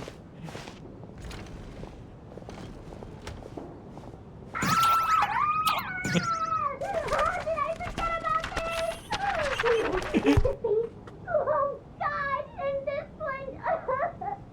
Oh my. Why am I so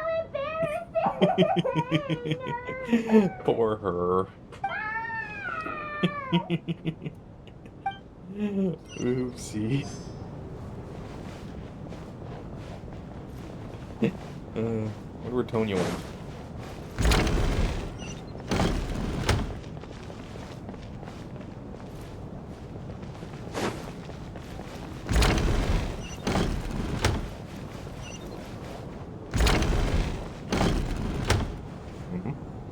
Valeri, come take a look at this. You too, Traveler. Some sort of notebook. What is it for? It's the on-duty logbook for the theater. Kulish was the main person to use it. He mostly used it to record any unusual incidents during a show, audience numbers, exit times, and so on. I saw Kulish at the entrance before coming in. I think he was holding this book at the time. Yes, he'd always have this logbook with him when he checked tickets at the entrance. This should confirm a lot of key details about the recent show. So, you find anything unusual? Yes. The number of people. I've checked and double-checked, but the numbers just don't match what's recorded in the logbook. Is one of us an imposter? Apparently, we have an extra person among us. Dun dun dun. Are we certain that logbook is accurate? Could someone have sneaked in without buying a ticket or something? Unlikely. Coolish took his duties very seriously. I've rarely seen any errors in his work. Charm seems the most out of place. Not to mention that this was a dress rehearsal, meaning smaller audience numbers and tighter ticket restrictions than usual. Everything would have been well within his control. We no longer have our tickets with us, do we? They got collected on entry. I assume there's no way we can check them again. Unfortunately not. The theater recycles tickets. Once people are in the door, they don't tend to leave until the show ends. So we collect the tickets at the point of entry. Too bad he is deceased. If he was still around, we could just ask. Still, I'm inclined to believe that this discrepancy in the head count is significant somehow.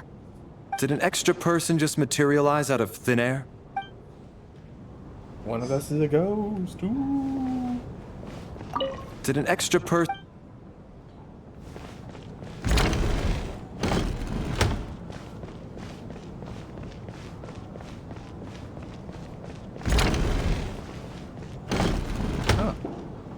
I wonder if Charm and Shogunal? Ah, Traveler. Since you're here, come take a look at this. Alosha found it. We're both curious to hear your perspective. It appears to be an investigation report. And the focus of the investigation was the rumors of haunting we heard about earlier. Mission is not clear, simple among folklore studies, far more mysterious. Extinct civilization, creation of ancient gods, power from this world. Ley lines, devour guide souls. Okay, so this is on top of ley line. Theater and the ley lines have been obstructed. Oh, completely severed. Only partially known. Searching souls unwilling to return to ley lines. They linger in theater indefinitely. Incapable of inflicting the physical world. Okay. Rare circumstances. Considered harmless. Find why the ley lines have been obstructed. Okay. Angel civilization. Ley line renovation. An investigation report, huh? Looks quite old. This person's name looks to be of Sumeru origin to me. Was the investigator from Sumeru? I completely missed the name. The theater manager must have hired an investigator once specifically to look into this issue. But it doesn't look like anyone ever looked at the report. Presumably, the manager wanted to know if the supposed haunting was dangerous, while also being fearful of word getting out in case it affected the theater's business. Anyway, the bottom line is, the haunting is actually real after all. It's caused by an obstruction in the ley lines. Is there any chance this is the key to finally making some progress with the murder cases? Possibly. Ley line problems are pretty unexceptional to me by this point. And while it certainly offers an explanation for the ghosts, it's hard to imagine what connection it could have to these two murder cases. Some of the language that appears at the very end of the report caught my eye. Angel civilization, ley line renovation? You know, had interaction with both of those. My area of research doesn't touch on any of that, so it's completely outside of my wheelhouse. Huh? A piece of paper just fell out from the report. It landed right by your feet. Let's see. What now? Oh, that looks old. Death is near. I just got goosebumps. It's pretty ominous no matter how you look at it. How unnerving. It was tucked inside the report, so it must be a note left by the author. Death is near. Is that supposed to be what's going on here? With us, in the theater? But if so, how did the author foresee it? Could he predict the future somehow? Maybe things are more complicated than we thought. Obviously. No, wait a second. If we take the report and the note at face value, they completely contradict one another. The report definitively concludes that the hauntings in the theater are harmless and cannot affect the real world. But the note seems to be warning of potential danger. The question is, what exactly does the note mean by death? The perpetrator. The various ways we could interpret this keyword lead in completely different directions. Let's pause our analysis here for now. I think we need more information. Too bad we can't just go, Villanova, are you responsible? If we take all this together, it's not impossible, is it? If anything, it's the natural conclusion. Oh, I beg to differ. This sounds to me like a product of a researcher's vivid imagination. And perhaps it's because I'm still viewing this through the lens of a typical murder investigation. But still, I'm struggling to be persuaded by your theory. Does it really sound that far-fetched? Alright, well, let's treat that as speculation for now. I do agree with what you've said, so let's go with your idea for now. Good. Okay, now that we finally have some meaningful lead. Yeah, reconvene.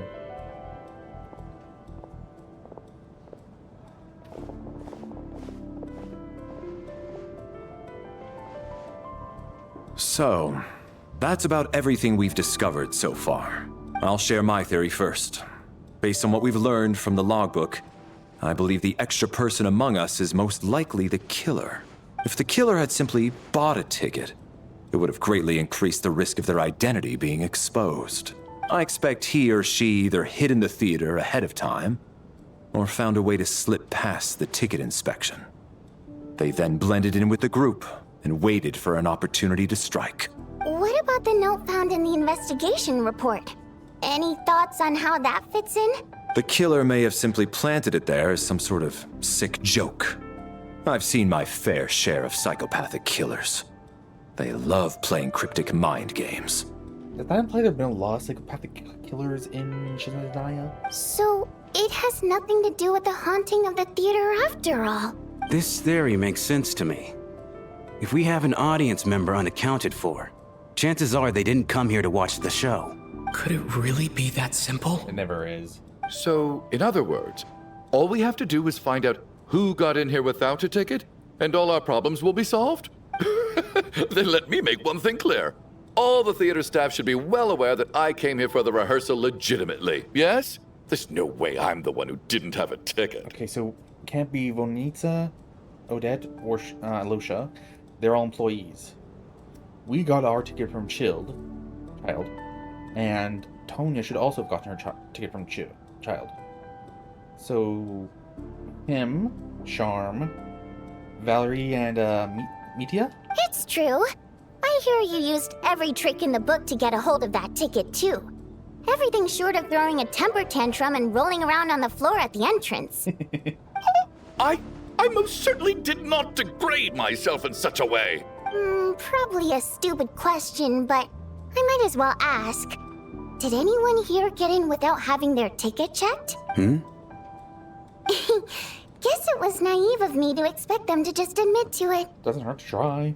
Especially after the unprompted Lelik reveal. Once was already a miracle. Twice would be unfathomable.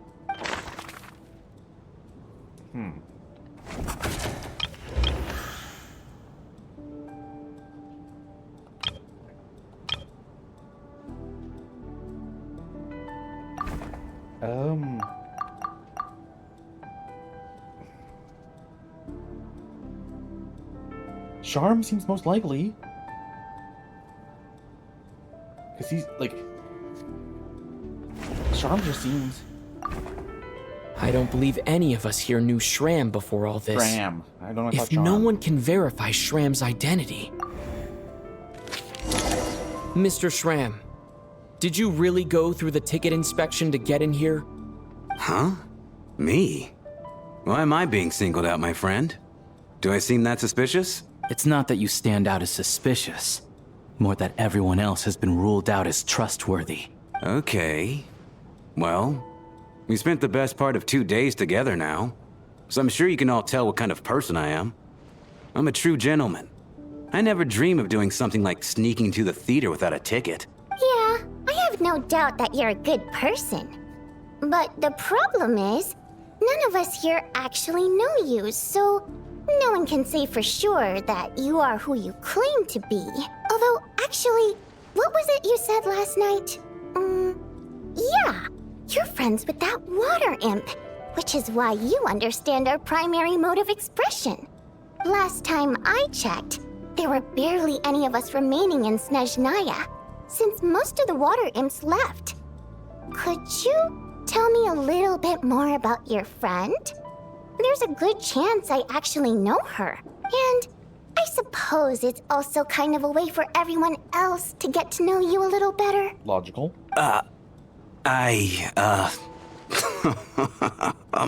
Good grief. Are you blushing? Pull yourself together, man. Stop giggling like a teenage boy. It's revolting. Hey, revolting is a little strong. All right, fine. I'll admit it. That water imp friend of mine, the truth is, we're dating. I was just a bodyguard hired by our family. But the stars must have aligned, because sparks began to fly between me and their daughter.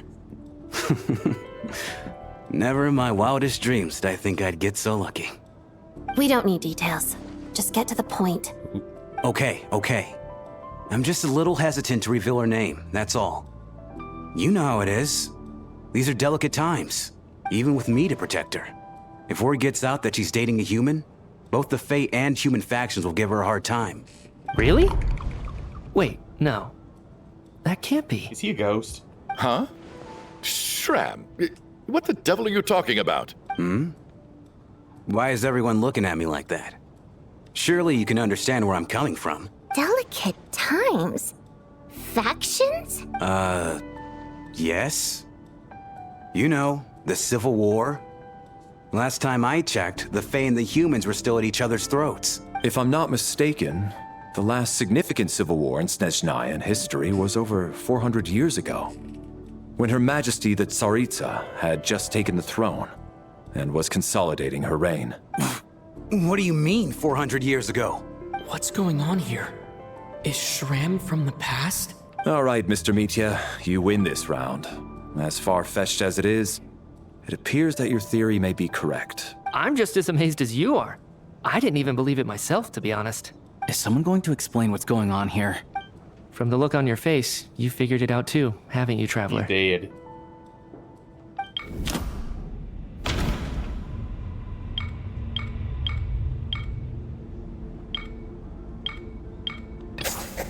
The theater's ley lines have been modified to block souls within its grounds from returning to them.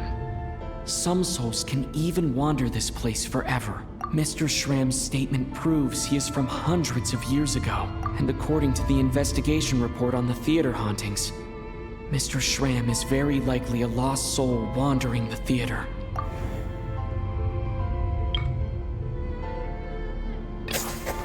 For some unknown reason, the soul that has been wandering the theater due to the ley line issues has joined our group and blended in. Yeah, that must be the immediate reason why the ticket count doesn't match the number of people present.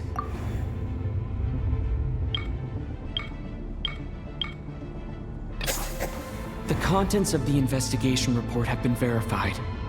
There are indeed ley line issues and wandering souls in the theater. Death likely symbolizes the deceased. Mr. Shram, for instance, death is near. That must mean that there's a dead person in our midst. Yeah, the logic is clear now. The investigation report said that there would be souls stuck wandering around the theater because the ley lines were cut off. Mr. Shram must be one such soul who died in the theater a long time ago. In which case, that also makes him our extra person. So when the note said death is near, it must have been referring to death as in the deceased, people who died a long time ago. Or the other option, Internova. Someone who died a long time ago. And we're just misunderstanding it. In short, there's a dead person among us. The extra person we've been searching for is a ghost from the past. You mean I'm a ghost? No. Don't make jokes like that, my man. There must be some mistake. But even if I was dead, I know for a fact I didn't kill anyone these past 2 nights. Yeah.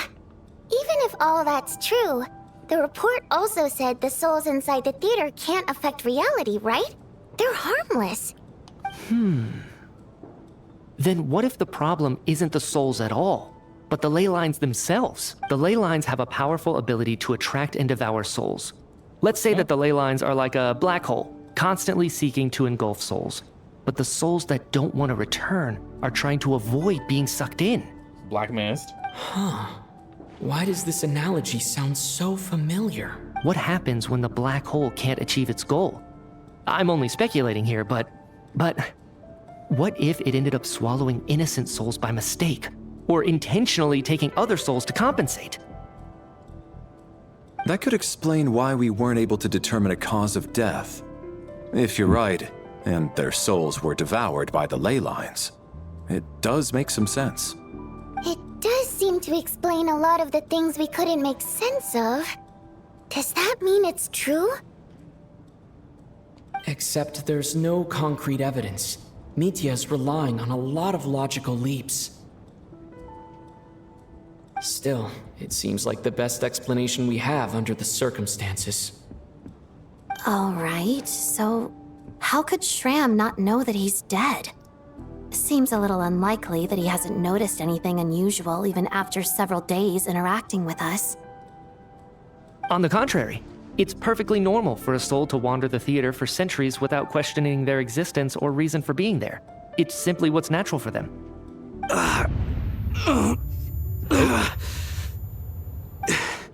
You know what, Mr. Brainiac?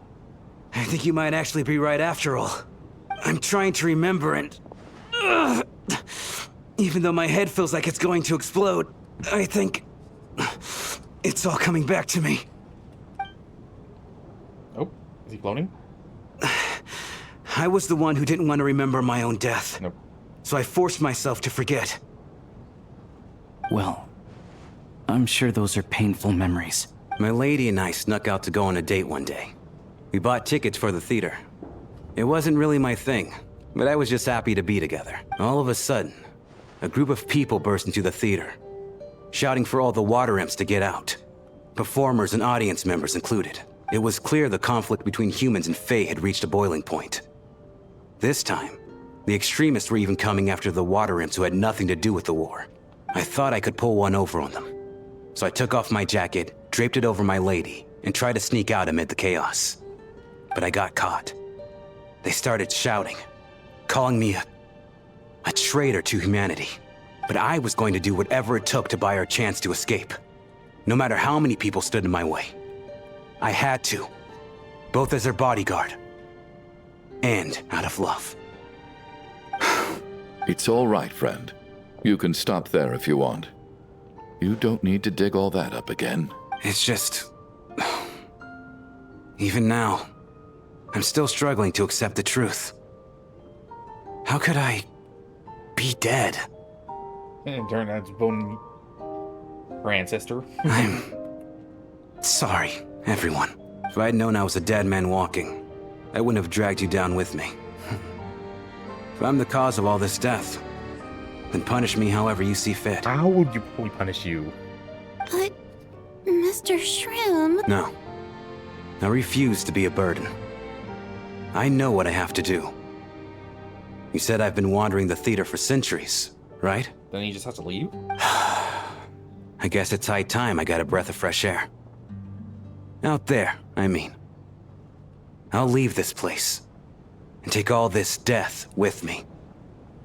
Go out on my own terms. Mr. Shram, I'm sure we can figure out a different course of action. What different course of action? He did. My good sir, we both know I'm not supposed to be here. I should have accepted my death long ago. One way or another, this has to end. Unless you're saying this goes against another one of your military principles somehow. No, I'm speaking on a personal level this time. Oh? Let it go, man. Oh, wait. One last thing. Miss Water Imp. My lover. Her name was Litia. Litia Ozarova. Do you know what happened to her? Ozarova. Oh, Auntie Ozarova. That's what we all called her. I remember her as a very kind elder. She had a bunch of kids, too. I'm so glad she survived. And she had lots of kids? Good. That's... good. I could hardly expect her to stay single just because of what happened to me, right? As long as she went on to be happy, that's all that matters. Besides, I'm dead. My soul has been wandering around here for so long because I was worried about her. But now, I can go without regret. There's no need to see me off, my friends. I've enjoyed our time together over these past few days.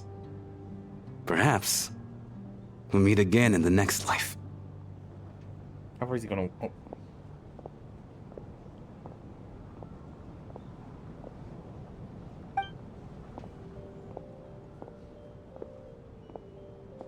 Yeah, these people were murdered by a ghost. Take care, my man. Oh. I knew Mr. Shram was already dead, but I still feel so sad. Death is cruel, no matter how we might try to make sense of it. So, was the conflict between Fae and humans really that bad back then? I was only little, so I don't remember much. It's terrible to think that so many innocent people had their lives turned upside So she's down. over 400 years old. Even the historical records about that time period don't say much about it. All people know is that the Tsaritsa founded the Fatui, drove out most of the Fae aristocracy without explanation, then used her terrifying power to suppress the humans. It seems to me like the Tsaritsa chose to make herself the enemy.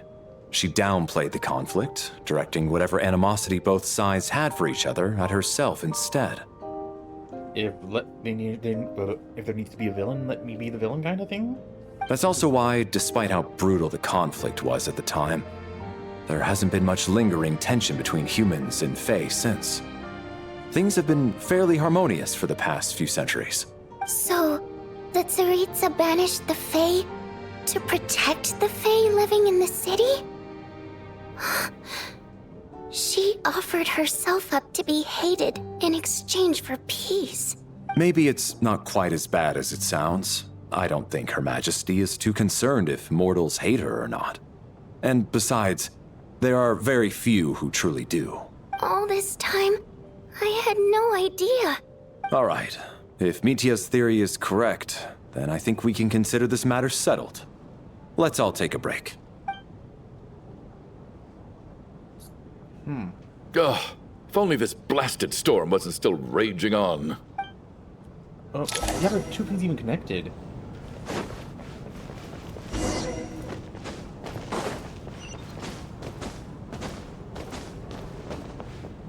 Actually, I'll talk first, because... Oh. How did I run past him? At least the lingering regret that kept him here has been put to rest. That's not necessarily a bad thing.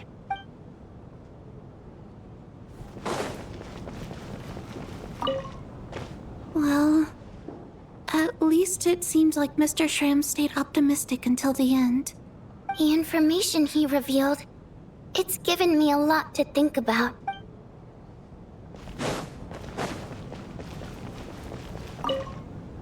I was actually planning on hiring him as my bodyguard after we got out of here, you know. Oh, poor guy.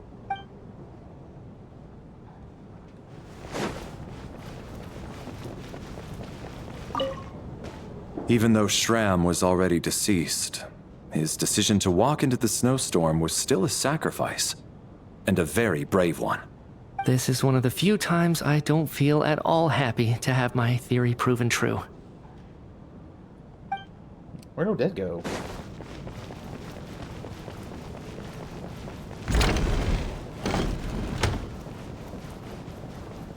Oh, that door's so closed.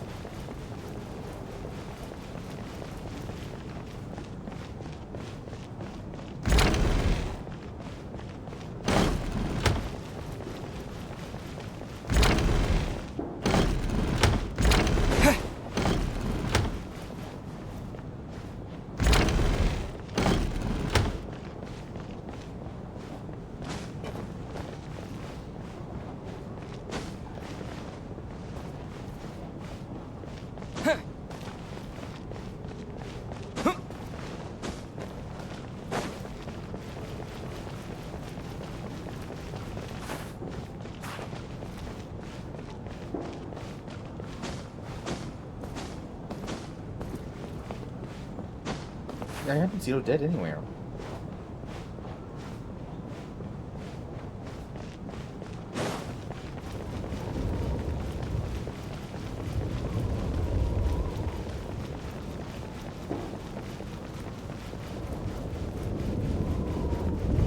I wanted to see if it will still sound like it's going on.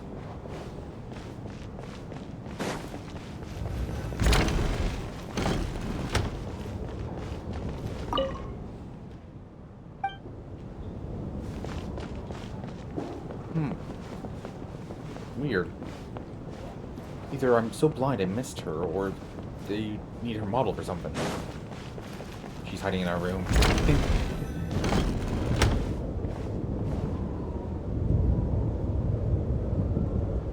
Looks like now we can just rest until the snowstorm stops. I still can't believe Shram turned out to be a ghost who'd been in the theater for hundreds of years. To think he was dead this whole time. What a strange turn of events. Knock, knock. Oh, yeah, there she is. Huh? Knock, knock. Who's there? You know the door isn't closed, right? You don't have to knock. Think of it as a signal then. When I'm entering someone else's room and I knock, I'm here as Odette. If I don't knock, it's Lelik. Sure, whatever makes you happy. Please come in, Miss Odette. Thanks. So, why did you come to find me? Vodyanitsa said you knew about my secret identity from the start. But when everyone was discussing who Lelik could be, you were worried that revealing what you knew would be unfair to me, so you kept it to yourself, right? That's what you want to talk about? Yes. I'm extremely grateful for that. It's nothing.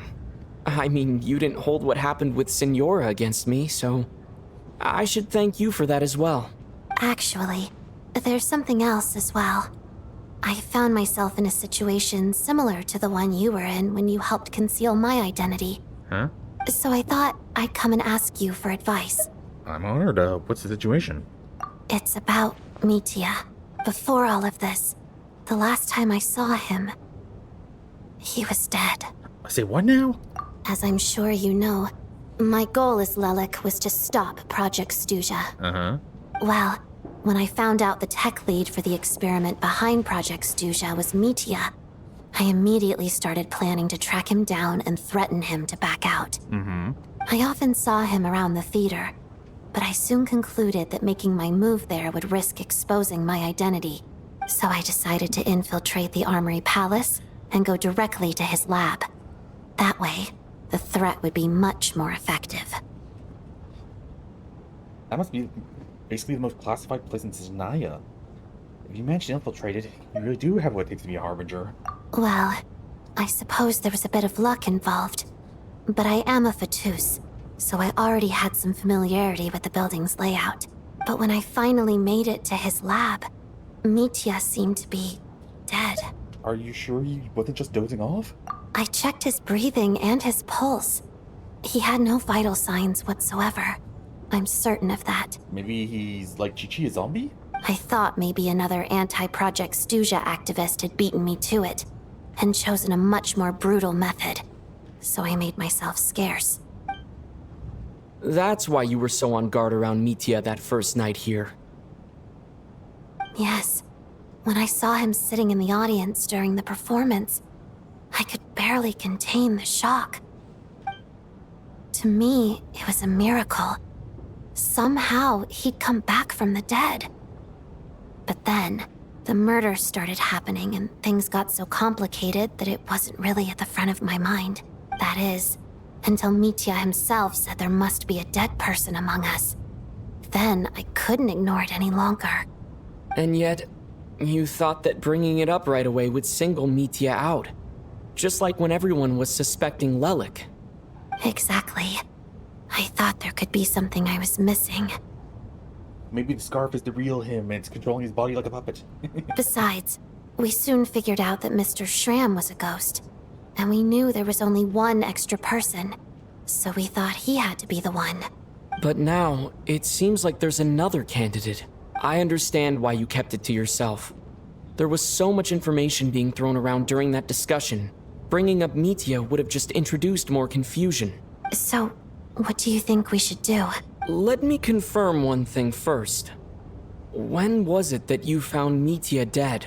Around a week ago. Sometime in the afternoon. A week ago? That's earlier than I thought. I saw him just a few days ago at a restaurant. That definitely would have been after you found him dead. He seemed completely normal to me. Chatting with Vodyanitsa, trying to avoid Valeri. So he was definitely alive on that day. Huh. Well, all I can say is I know what I saw. Here's a thought. The reason we even suspected a dead person could be among us was because of the problem with the theater's ley lines.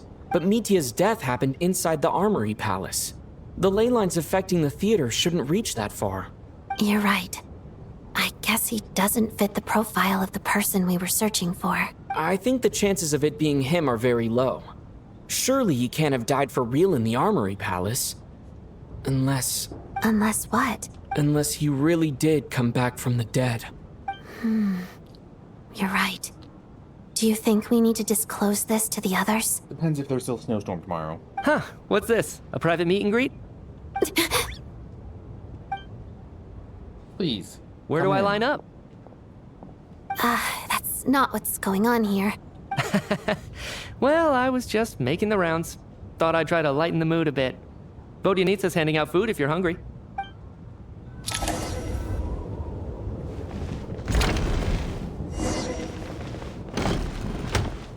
We have a question for you, Mitya. Are you dead?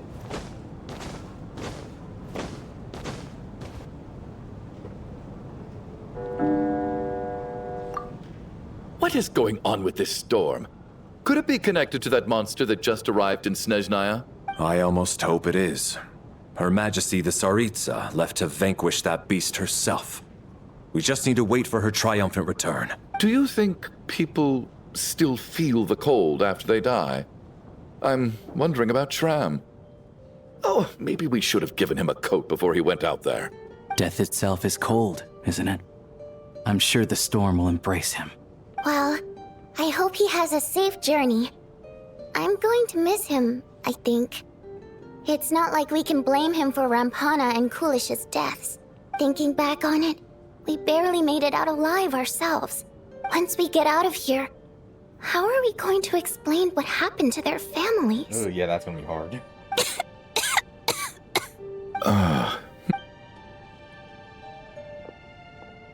Are you okay? Here, take this. I've never used it. Thanks. Look who's Mr. Nice Guy all of a sudden. Is it Yeah, without Tonya, who knows how badly he would have been hurt. I told you already, I never intended to resort to violence. Duh, bunch of rascals. Little girl? I was rather surprised when you spoke up for me this morning. I didn't think I had many admirers here, so, thank you. Splat surprise twist. That's not actually Tonya. Oh, no need to thank me. I said some bad stuff about you too.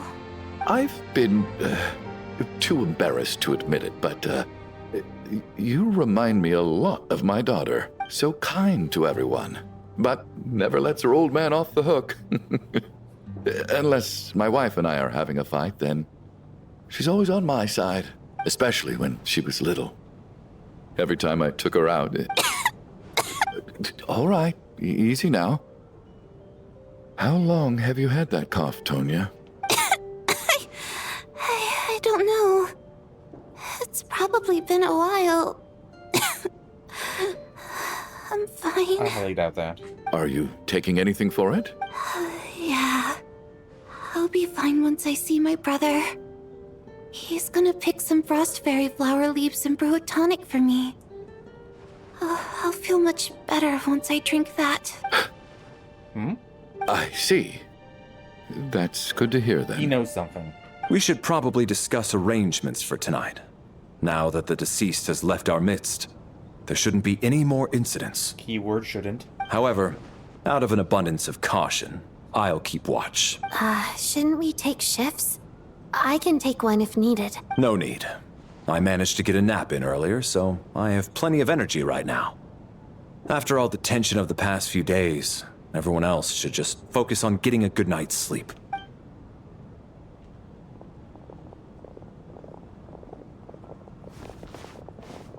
What a long day. This whole situation turned out to be way more complicated than I expected. But Valeri's right. I should just try to calm down and get some rest.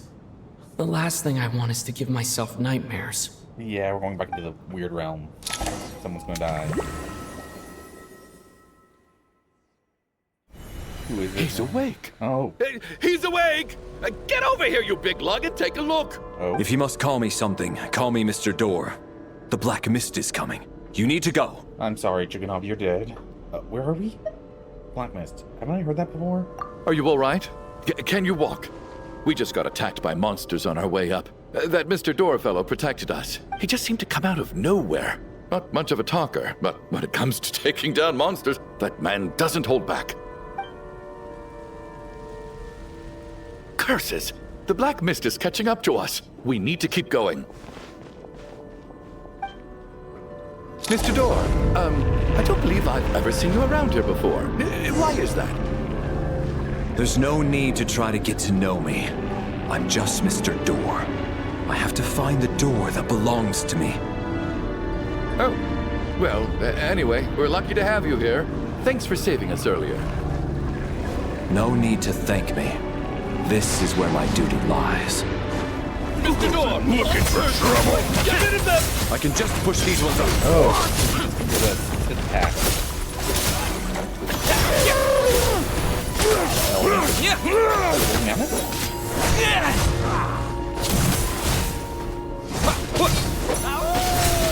Get a lot Blade!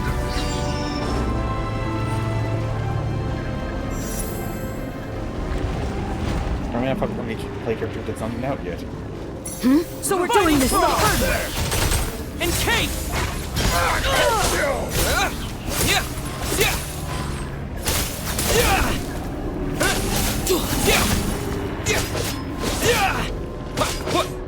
Oh, remarkable work, Mr. Door. Oh, if I had your muscles, I'd do the same.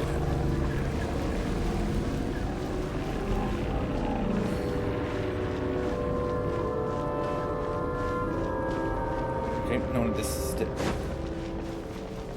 Are none of these doors the one you're looking for? No. That was a simple conversation. Cryostorm! How about this?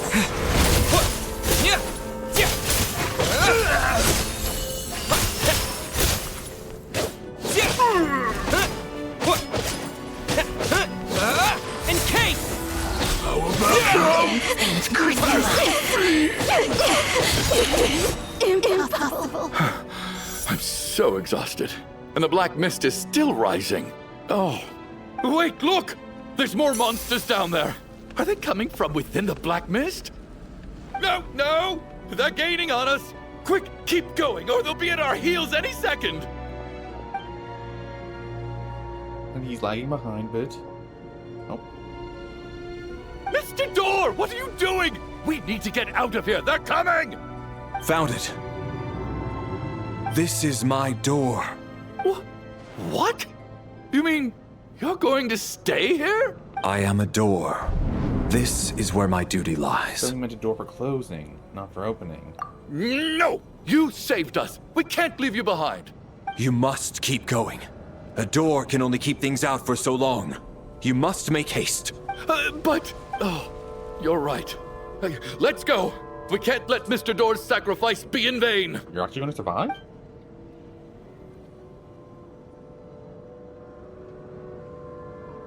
The Black Mist isn't moving anymore. Looks like both the monsters and Mr. Door are gone.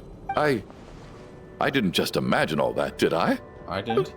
Surely I wasn't so scared out of my mind that I hallucinated a door as a human being. No, I remember him too. Oh, okay, good.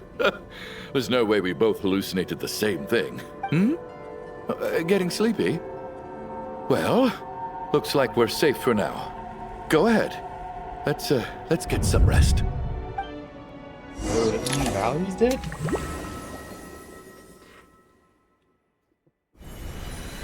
What time is it?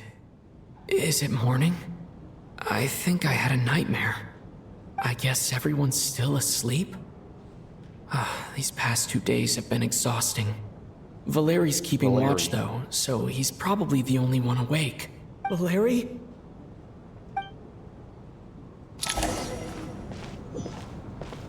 Oh, dramatic slow walk.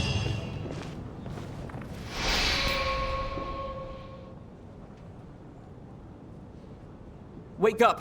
Everyone needs to wake up! I did not see that coming. Isn't he a playable character? Just like the last 2 nights. No clear cause of death. I've been a real thorn in your side, haven't I, Mr. Valeri? Now you can rest in peace. But for me, life will be all the duller for not having to run away from you, my friend. How's Tonya? Is she okay? I just checked on her, and it doesn't seem like anything serious. She's just exhausted from the past couple of days, and she's still recovering from her illness. We should let her sleep a bit longer. That means Valeri was the only one who died last night. If Valeri was awake and keeping watch, it would have been impossible to kill him without waking everyone else up. That much is certain. This is so frustrating. Why has nothing changed since yesterday? I thought we already dealt with the dead person causing all this. Actually, one thing has changed. There's only 1 victim this time, not 2. Does that mean...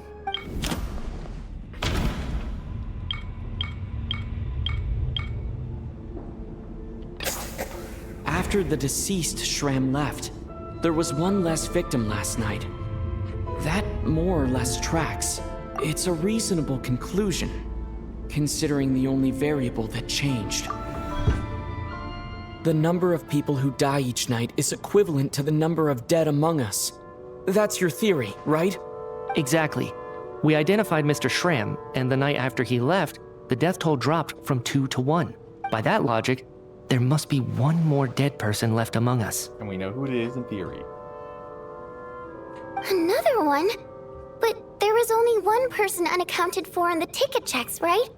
The head count should match up now. Having an extra person was definitely a cause for alarm, but being 1 person short isn't nearly as unusual.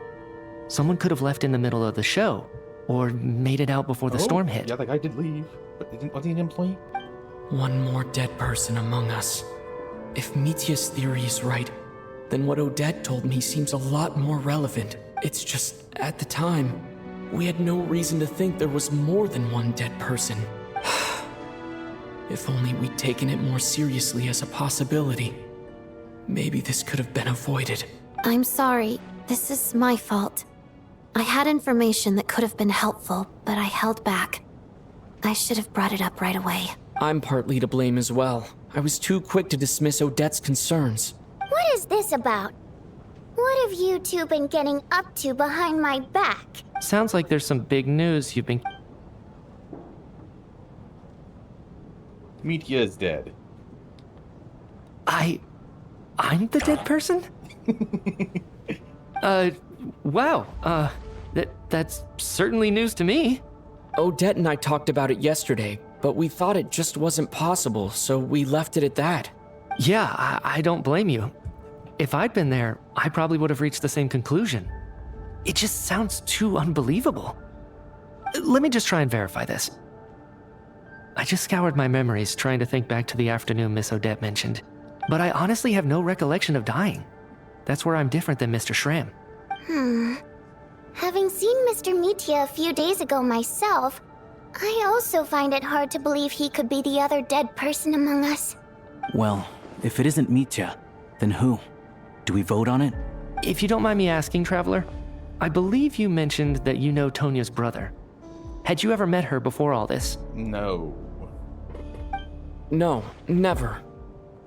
Wait, are you saying... Now just 1 minute. I know where this is going. You can't just randomly point a finger at anyone you want. You're in the hot seat, and all of a sudden you want to divert our suspicions onto somebody else? Trying to pick a fight, Mr. Chuganov? Whenever you open your mouth, all you do is attack people, and I've had enough of it. If you don't want to engage in a civil discussion, you can shut up. You little brat! Did Mitya ask about Tonya because he suspects her? I suppose I only identified her by age, and nothing else. Could that mean... I'm just saying, you're going around casting suspicion on people for no reason. How could Tonya be dead? I can vouch for her, if nothing else. I've seen her before. She's the sister of that Harbinger, isn't she? The one called Child. Oh, really? You're telling the truth? How would he know that? Since being here, I don't think I ever mentioned she was Child's sister specifically. Does Chuganov actually know her? Is he dead? If Chuganov can vouch for her, then it can't be Tonya either. In which case, it seems unlikely that there's another dead person among us at all. Miss Odette, could you go over that afternoon with me one more time, when you found me dead? No problem. One explanation later.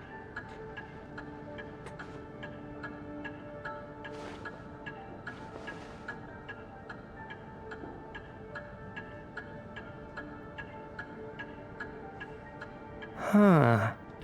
No matter how hard I try, I just can't remember anything about dying. But I do remember something else. Miss Vojanitsa, during our last meal together, I told you how some of the researchers were suffering from temporary memory loss. Do you remember that? Oh, yeah.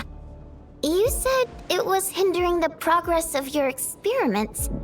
You thought they were just under too much stress or something. So he literally doesn't remember dying? Right. And even though I don't remember dying that day, I'm pretty sure I experienced something like amnesia. Some of my memories from that afternoon are missing. Gone to a near-death state? Are you suggesting you're missing the memory of your... Of course. How am I only just realizing this? Humans aren't necessarily aware of their own death. You mean being silently assassinated, or dying in your sleep? Situations like that? The researcher's amnesia. Suddenly it all makes sense. I must thank you, Odette. I think your perspective just helped me reach a breakthrough on a series of issues that have been troubling me for quite some time. All right. It's decided then. I'll be the one to leave today. Oh, leave? Hey, wait a minute. Aren't you rushing into this? What if you're wrong? You'll pay with your life. Come on, kid. Aren't you gonna fight for your life? This seems like a rash decision. I have other reasons beyond what's been discussed. In fact, thinking back, I remember during Miss Odette's performance, while I was sitting in the audience stalls, a brilliant new idea for my research popped into my mind. But then, my train of thought suddenly cut off. I can't remember it now at all, and I didn't take any notes. I guess that must be another instance of temporary amnesia. No. Hold on. I see where you're going with this. You're suggesting that each instance of temporary amnesia is a death, right? Oh. There's a glaringly obvious flaw in that idea, no? How can one person die so many times? I believe Miss Odette's account. During the period where my memory is blank, I must have been either dead or in a similar state. All it would take is for the same thing to happen in the theater, and I would come under the effect of the ley lines in this vicinity. This increases the likelihood of me being the deceased, does it not? But... There's no evidence to suggest that anyone other than me is a candidate for the deceased. So allow me, as a scientist, to treat this as an experiment. Please relax, everyone. I don't think things are as bad as they may seem. If I really am the deceased, then to leave the theater will be a relief for me. If, on the other hand, I'm still alive right now, well, apparently you've all witnessed my resurrection recently anyway. Who's to say I won't return from the dead again this time? That's a high-risk gamble. Mitya's right. This is the only thing we can try right now. I think he's deliberately downplaying the gravity of the situation, though. He probably doesn't want to burden everyone. What is a scientist if not someone who gambles on experiment after experiment in an attempt to obtain the truth? With this snowstorm, the ley line phenomenon, ghosts of the dead, and my amnesia, we've been paralyzed by not knowing and powerless to do anything about it. It's a terrible feeling. But if I do get resurrected, You can be sure that I'll come back with the truth of all this. Just you wait. Good luck. That's all I can say.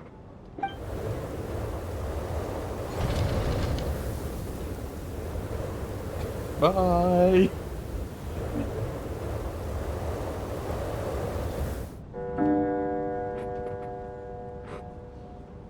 The shark scarf was waving goodbye.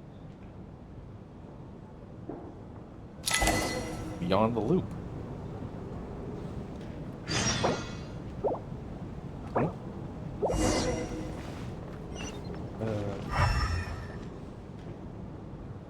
Wait, that rises up. I don't see. Oh. What's on your mind, Odette? You haven't said a word. I was thinking about Mitya. If he'd been unwilling to sacrifice himself by walking out into the snowstorm, that would have made more sense to me. After all, it seems like the dead don't perceive things any differently from the living. Mitya doesn't even remember dying. So, to hear the news that you're apparently dead, and simply choose to walk out that door without a second thought, I can't imagine all the things that must have been going through his head. But when Mitya left, his expression revealed absolutely nothing. Perhaps he is even better at disguising himself than I am.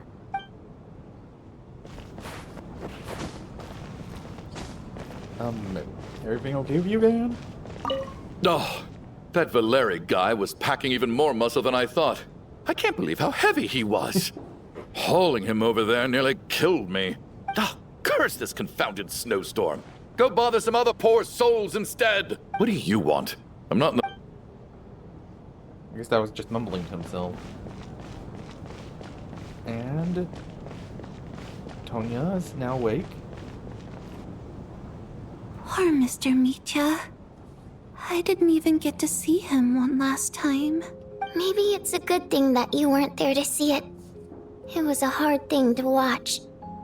I hate goodbyes. Why does it feel like everyone around me is slowly disappearing? Not just in here, I mean. In the outside world, too. Huh? Maybe it's the realization that, at the end of life, everyone has to face it alone. Come to think of it, the main reason we're still alive right now is pure luck. Each morning here, for every one of us, there's the chance that we might not wake up. You could take it a step further and say that the same is true outside, too. Who can ever be 100% sure when they drift off to sleep that they'll open their eyes again in the morning? If I make it out of here, I'm going to cherish every moment that I'm awake and live without any regrets. Without regrets. I feel like a strange sense of anxiety has been quietly growing inside me over the last 2 days. Are you okay? You look really glum. If something's bugging you, let's talk about it. There's only a few of us left here now. After everything we've been through, what's the point in keeping things bottled up? I have a travel companion named Paimon. Alosha and Odette have met her before. She's been feeling unwell recently. You're worried about her, aren't you? That makes sense. We've been trapped in here for days. To be honest, I used to feel like I was just a spectator in this world, watching everything that happens from the sidelines. Maybe it's because I'm a descender. A descender? But with Paimon by my side, over time, I slowly felt my connection to this world growing stronger. Okay, I'm being very suspicious of Tonya. She loves eating, sleeping, and having fun, but she's also a great guide. It's her authenticity that makes this whole world feel more real for me. Over the last few days that we've been apart, I've often caught myself wondering, what would Paimon say if she were here right now?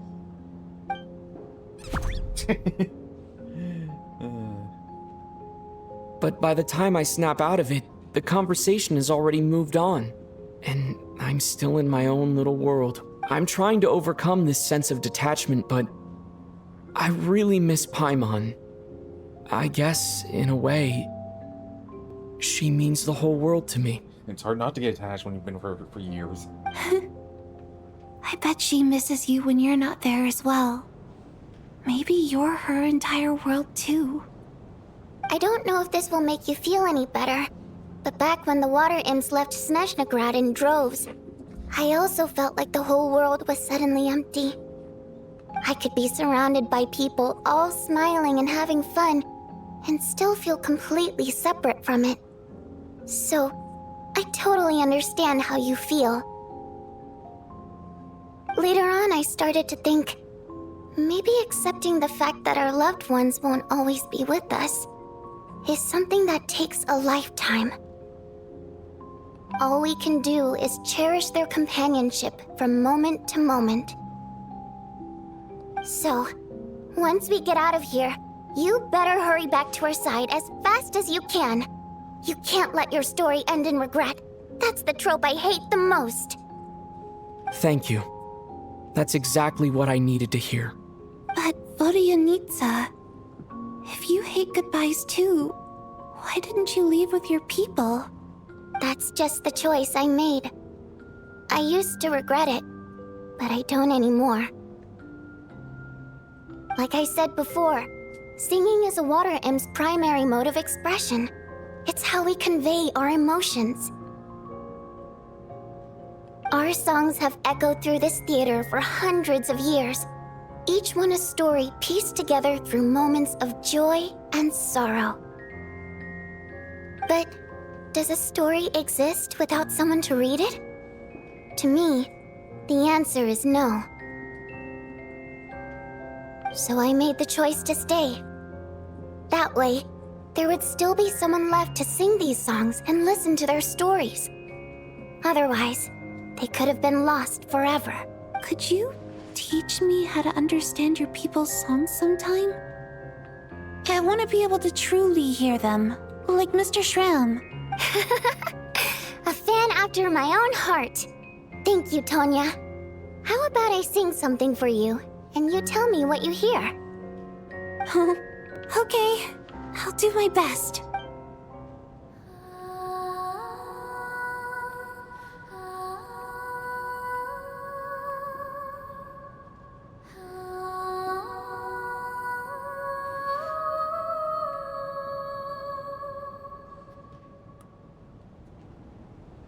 I've never heard that one before. I feel like I can hear a sense of longing somehow. I wonder why that is. Color me impressed, Tonya. You're a keen listener. Most people can only tell if a song is happy or sad. I didn't think you'd be able to pick up on such specific details. So, what's the song about then? Come on, tell me! I've actually never performed this song in the theater before, because it has more of a ceremonial purpose for our people. It's not meant for the stage. It means something like, may those we have lost watch over us, and follow this song back home in the night, so that we might be reunited once more. So it's kind of like a requiem, a call to be reunited with our loved ones in our dreams. No wonder I could hear that sense of longing. You sing it for loved ones who have passed away. I hope it reaches them. It's getting late, Tonya, and you're not well. We should all turn in early. I suppose there's no reason to keep watch tonight. Okay. But, before I go to bed, could you sing that song a couple more times for me, Vodyanitsa? Of course. Anything for my #1 fan.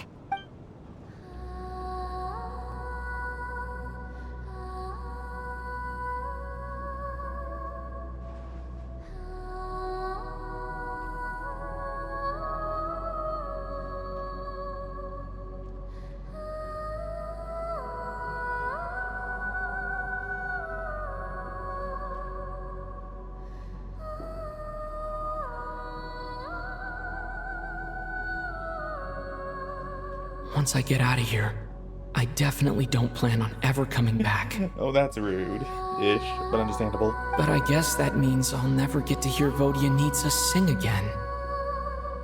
That's a sad thought. Before I fall asleep, I should cherish this moment of companionship while it lasts.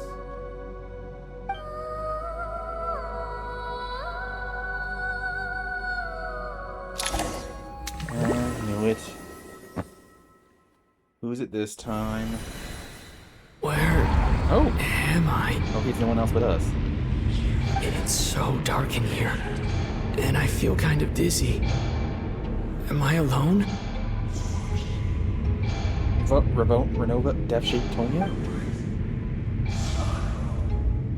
Huh? What was that noise?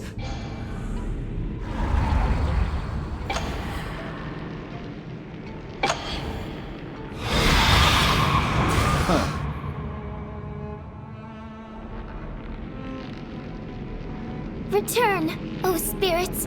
Fulfill your oath of protection. Oh, thank you.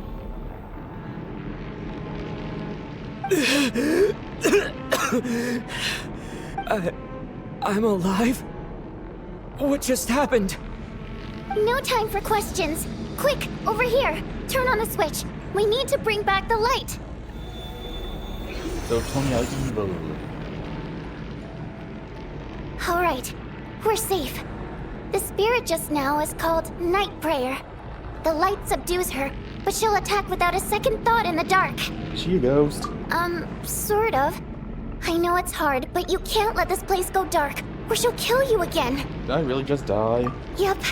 Luckily, I was here to resurrect you. Otherwise, that'd have been a real bummer. You did so simply, though. A bit more than a bummer, I'd say. Wait, so you have the ability to resurrect people? Sure I do. I'm your guardian spirit, after all. So it's not voting Saya. Voting Nitsa. I specialize in soul recall.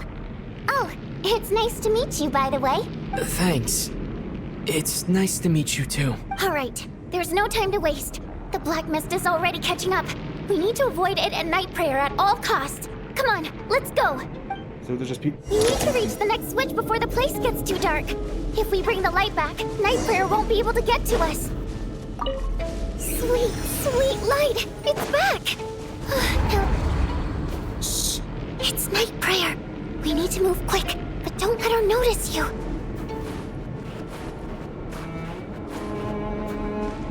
Look out!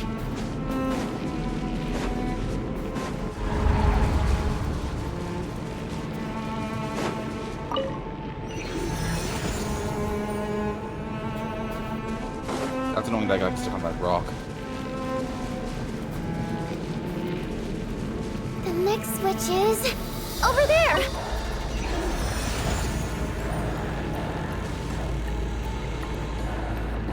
A ship? No,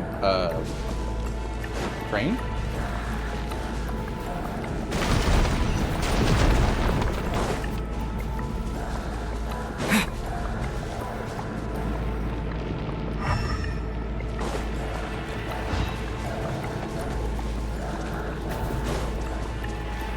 I'm confused. Oh, wait. My... We have to climb?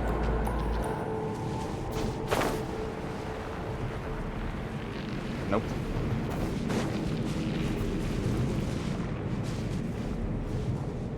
I'm sorry, I don't understand.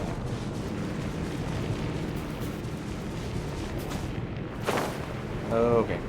It's something completely obvious.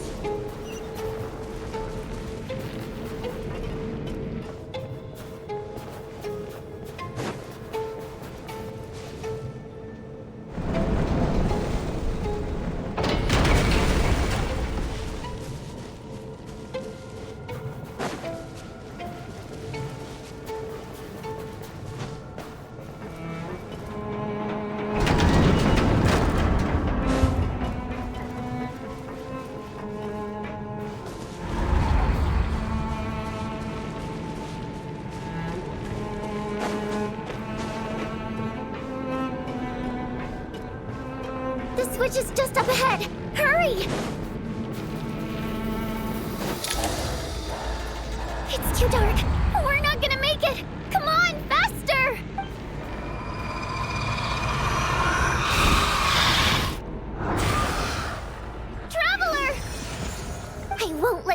like this. Not on my watch.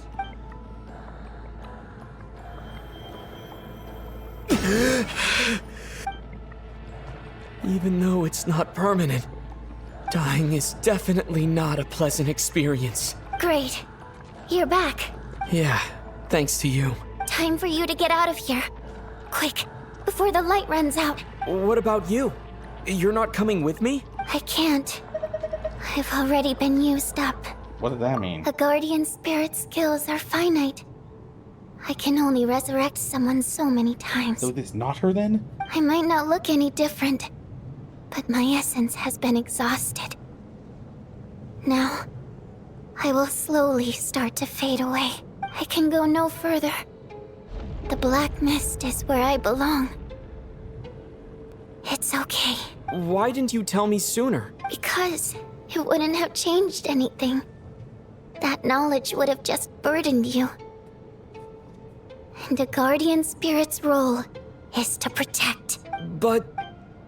Go. Now, before it's too late. I already hear night prayer approaching. Barely walk away. Run. So there's any millions. She's dead.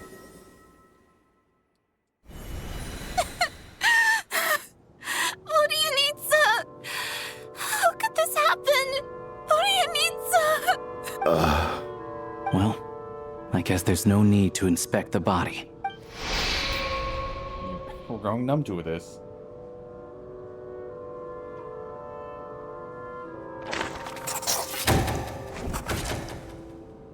Okay, I don't think anyone actually supposed died. to happen. You lied to us, didn't you, Chuganov? You've been lying from the start. Oh, everyone's turning on everybody. Take a long, hard look at yourself before you go around accusing other people. I suspected you on day one, Lelik, and now look where we are. By some strange coincidence, you've never been targeted. You just happen to have survived this long? No, you should be the prime suspect. And you, little hunter, ever so content with staying on the sidelines. Yet, you were the one who stopped us from leaving from the start! Why are you trying to keep us here? Now you're just lashing out indiscriminately. That's either a sign of anxiety or a guilty conscience. Where was all this passion and bravado before? Decided to fight until the bitter end. Is that it? Is that a threat? Fine, bring it on. You think I'm afraid to die after all this? You want to kill me? Go ahead. I'd like to see you try. After all the trauma of the past few days, everyone's been pushed to the breaking point. Valeri and Mitya aren't here anymore. Someone else needs to step up and take charge. But first, I need to think this through. Considering everyone left, who's the most likely candidate for the deceased?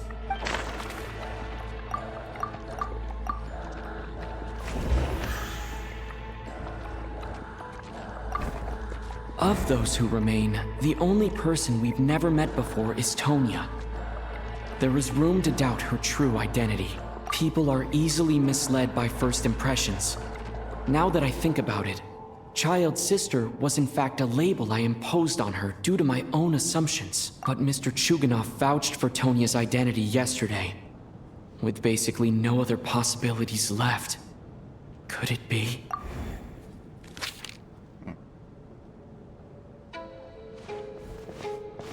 Tonya, how's Tusser been lately? Tusser? Your brother Ajax must have mentioned me in his letters home, right? Did he say anything about a blonde traveler? No. And my brother's name is Razik, not Ajax. Ugh. Chuganov, looks like it's your turn to do some explaining. Yesterday, you said you could vouch for Tonya. Why did you give us a false testimony? I knew you were behind this, Chuganov. You've been lying through your teeth from the start. Everything about you is fake. Down to the wife and daughter you're always talking about. Your entire family man persona is a charade, isn't it? That night, when I infiltrated your place as Lelik, I noticed you were home alone. Didn't think much of it at the time. Just thought everyone else was out. But thinking back on it now, that doesn't seem very likely. My guess is, you live alone, don't you? Even that was a lie? But why would he lie about having a family? Curses! Oh, why is there no end to this blasted snowstorm? If it would just stop! If it would just stop. I think I remember now. I know how I ended up here. It feels like a distant memory. Okay, so this isn't Tonya But then. at the reason I'm always coughing is because I got sick with frostbite. The locals usually call it the snow cough. It's not a very common illness. It's partly genetic and partly caused by the cold climate, but it can be fatal. They sent me to the hospital as soon as they found out I had it, and I spent so long lying there in that hospital bed. After a while, I felt myself growing weaker and weaker. Nothing seemed to be working anymore. Neither the treatment that the doctors were giving me, nor the medicine my brother was brewing from frost fairy flower leaves. So one day, I told my brother that I wanted him to take me outside for once, so things could be like they used to, just for one day. I wanted to meet loads of friends, experience new things. He agreed. He snuck me out of the hospital, and we escaped. We got to the theater, bought tickets, and went inside. It was all so exciting. I remember the show very clearly. It was amazing. But I found myself getting sleepier and sleepier. Oh, Tonya. When I woke up, I couldn't find my brother anywhere, so I guessed he'd already left. But there's no way he'd leave me behind. So I decided to stay here and wait for him. At the time, I figured he'd probably gone to brew some more medicine for me. I was planning to chew him out for abandoning me when he got back. Tonya, it sounds like by then you'd already... Yeah, I know. I understand now. Dead, aren't I? This cough and the feeling weak, it's probably just my body's memory. After all of that, it turns out I can't blame my brother after all. I was the one who abandoned him. I'm sorry, everyone. I realized... Your name probably isn't even Tonya, is it? Didn't that ever strike you as odd over the last few days? Well, when I was little, my brother and I read a storybook, and Tonya is the name of one of the characters. When we escaped from the hospital, our family and the hospital security were looking everywhere for us. So when you first approached me and said my brother had sent you, and called me Tonya, I thought he must have chosen a fake name that only the two of us would know. Of course. Because he was afraid of getting caught. Just had to be there. No. It seems like that was just wishful thinking. At least your memory of death isn't painful. That is a small comfort. Now it's your turn, Chuganov. Talk to us. I believe no lie is ever told without a reason. You're right. I was lying. I happen to know that the Harbinger child and his sister Tonya managed to get tickets, so I lied to you and pretended I knew them. And yes, I was lying about my family too. The truth of the matter is, I lost them a long time ago. I just refused to accept reality. And now I've spent the second half of my life living a lie.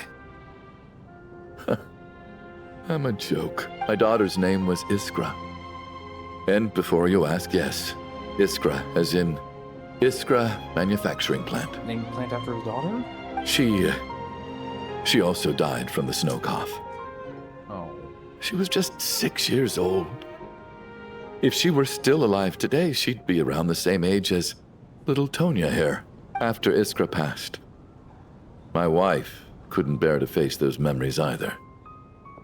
So she chose to start a new life, without me. One day when I came home from work and saw the empty room, I felt like like I couldn't breathe. Subconsciously, I started to imagine that they were still there. I soon discovered that this was the only thing that made me feel any better, so I just embraced the delusion. Nothing more than a pathetic means of escapism, I know. But at least it's not a crime. So explain your false testimony then. The night before last, when I was chatting with Tonya, she mentioned that her brother would brew medicine for her from frost fairy flower leaves. Combined with her various symptoms, I suddenly understood everything, including the fact that she was deceased. The snow cough used to be an incurable illness. I would pick frost fairy flower leaves to brew medicine for Iskra too. It took hours and hours on the stove. But the year after my daughter passed away, the jester of the Fatui announced that a cure for frost blight, also known as the snow cough, had finally been developed. It turned out that all previous treatments were completely ineffective. No better than random concoctions. That's sad. That was the final straw for me. I just couldn't take it anymore. Just one more year. One more year, and everything would have been okay. So, more than anyone, I know full well that in this day and age, no one in their right mind would still be using frost flower leaves to brew medicine for the snow cough. Poor Miss Tonya, therefore, had to have been from an era when snow cough was still a terminal illness. So, you projected your daughter onto her? Even though you knew she was one of the dead?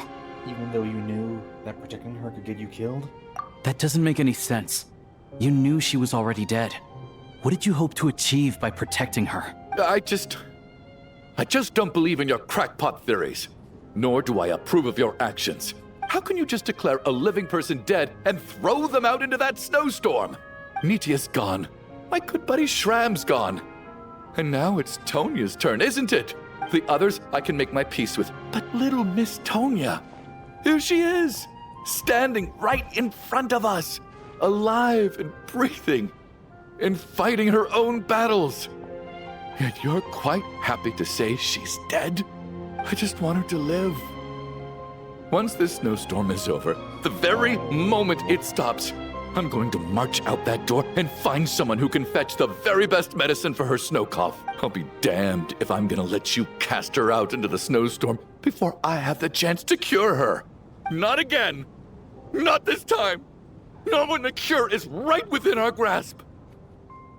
I'd never be able to forgive myself. Mr. Chuganov, stop. I can't let you do this. Tonya. By the sounds of it, you've known I was dead since the night before last, right? I really liked Mr. Valeri, Mr. Mitya, and Miss Vodyanitsa. And now they're all dead because of me. I'm not happy about that. The reality is, you've been trying to fight your own demons through me. But all you've really done is trap me inside your delusion along with you. No! Listen to me. I want to save you. I do! Well, at this point, I'm quite sure that I'm dead. I don't need to be saved. The time I got to spend with all of you is more than enough for me. Despite all the bad things that kept happening, I got to meet so many interesting people and spend so many days and nights by your side. Since the day I escaped that hospital until now, this has been an adventure I never even dared to dream of. I'm very fond of you all. If it were only possible, I'd trade my soul to bring back the ones who died. If it meant things didn't have to end like this. And that's why I'm not fond of you at all, Mr. Chuganov. I'm sorry. It's them that you owe an apology to, sir. Not me. Well then, I suppose this is it. It's time for my adventure to end. I've caused enough trouble. You're leaving already? It's still early. Don't you want to stay a little longer? No thank you. Oh, and by the way, my name is Patashka. It was nice meeting you all.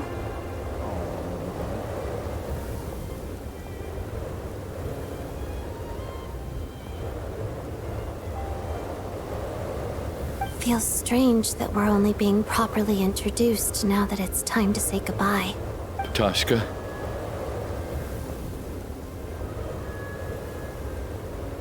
What are you doing, Tuganov? Are you crazy? Let me leave. I can't keep lying to myself anymore. In your dreams. Don't think you're getting off that easy when you had a hand in the deaths of so many people. The Fatui have honed quite an array of enhanced interrogation techniques since they were founded. Once we're out of here, Lelik will personally give you a taste of every last one.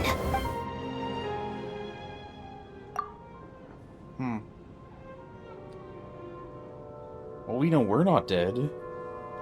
I think we should leave. I doubt this snowstorm is ever going to stop.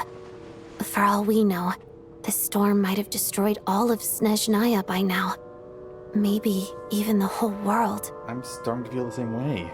Maybe it's the heat depth of the universe. Wait, we finally solved the mystery of the haunted theater today.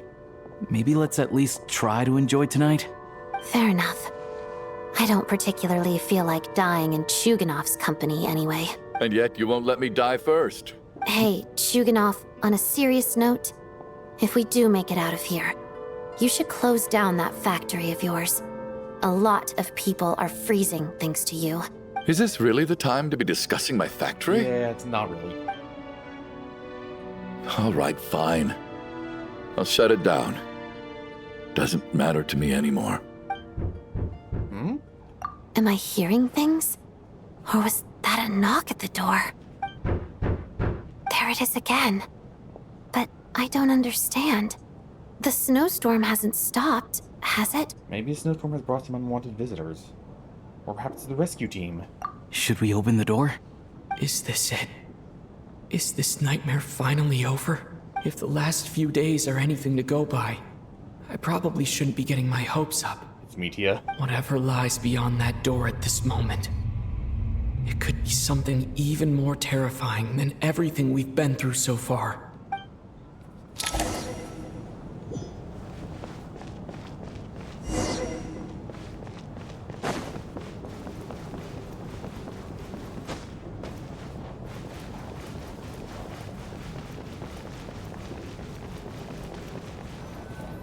Okay, let's do this.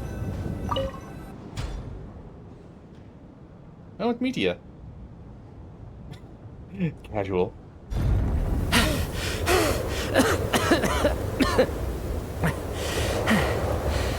Hey everyone, I'm back. How are you doing? Feeling any better? Much better, thanks. Whew, it is so good to have you guys here. I was a little worried that the theater would be empty by the time I got back. Let me see. Tonya and Vodyanitsa are missing, which means Vodyanitsa died last night. And then you discovered that Tonya was the other dead person. Am I right? Not Tonya. Petashka. First, tell us how you made it back here. Given the conditions outside, no one should be able to return alive. You're right. The thing that got me back safely was a song. I heard someone singing. After walking into the snowstorm, my mind grew hazy. I don't know how long I walked through the storm before my mind completely slipped away. Then, suddenly, I heard the sound of singing. The voice instantly brought me back to my senses, and I regained consciousness. So I followed the voice, searching for the source of the singing. I searched and searched, until finally, just a few moments ago, there was the entrance to the theater, right in front of me. I've actually never performed this song in the theater before, because it has more of a ceremonial purpose for our people.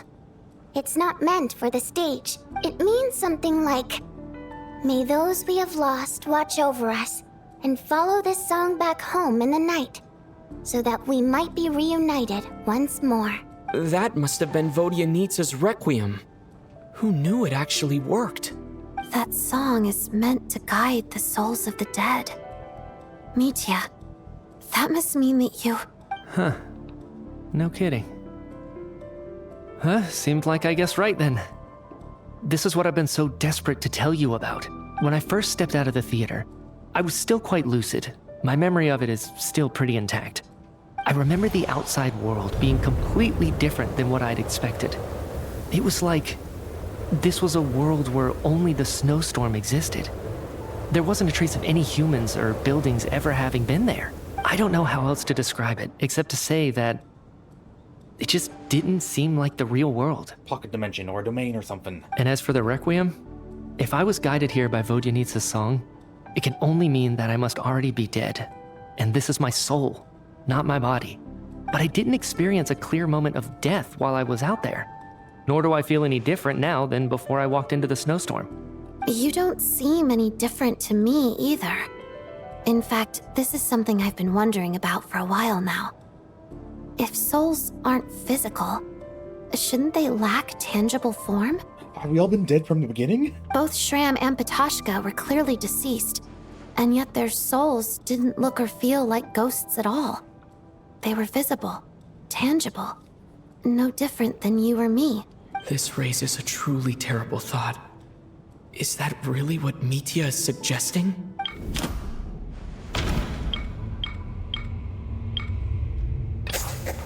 Mitya's soul was summoned back by the Requiem, confirming that he is indeed already dead. And yet, he looks no different from us, of course. If even the long-deceased like Mr. Shram can blend in with us undetected, then maybe we've all been dead from the very start. And all of us are now souls wandering the theater. How did we die? Oh, Renova's eye.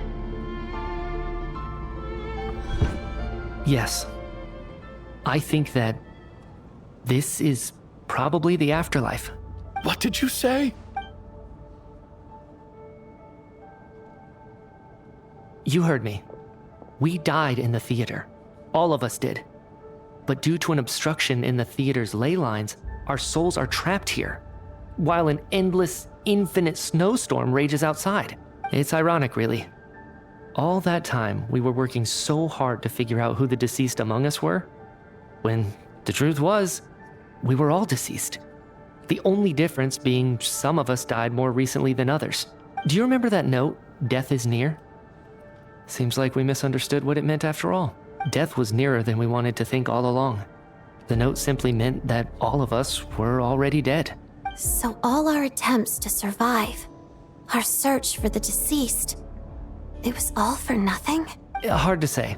At the very least, we helped two lost souls find clarity and go to where they belong. The presence of those two is probably what caused our souls to be drawn in by the ley lines. In which case, the deaths we've awoken to over the past few days were just souls returning to the ley lines for good. If what you're saying is true, doesn't that make us the lost souls now? Huh, no wonder. This afternoon, when I was moving Vodyanitsa's body, I noticed that the other bodies in the room hadn't decayed one bit after all these days. That's further proof that those aren't physical bodies at all, but merely our shells here in the afterlife. Am I really dead? This doesn't feel real to me at all. No, that's impossible. This cannot be how it all ends. I still find it hard to believe that all of us are dead. How exactly did we die in the real world? None of us have any memories of dying, right? When the lights flickered, did the theater collapse or something? Not even knowing how we died is preposterous. Good grief! Surely there has to be some reason. Exactly. It's hard to rest in peace when you don't even know how you died. It gave me lots to think about as I strode out into the snowstorm. I racked my brains trying to remember the cause of my death, the exact moment I died, the root of all of this, right up until my consciousness faded. Wait. Hold on. Right before I lost consciousness, I think I saw something. What was it? I can't remember. And I think I lost my notebook and pen. Mitya, your hand. Is that blood on your fingers? Huh? You're right. There's blood on the fingertips of my right hand. Looks like it's already dried. When did that happen? Did you write something on yourself somewhere? Oh. What the? Renova. I guess this was what I saw. I must have desperately drawn it in my own blood right before losing consciousness. What's wrong? Do you recognize the symbol? Yes. It's Renova, the ruler of death. Alosha, do you still remember that Snezhnayan folktale you told me about? I just have goosebumps. It was about the Grim Reaper.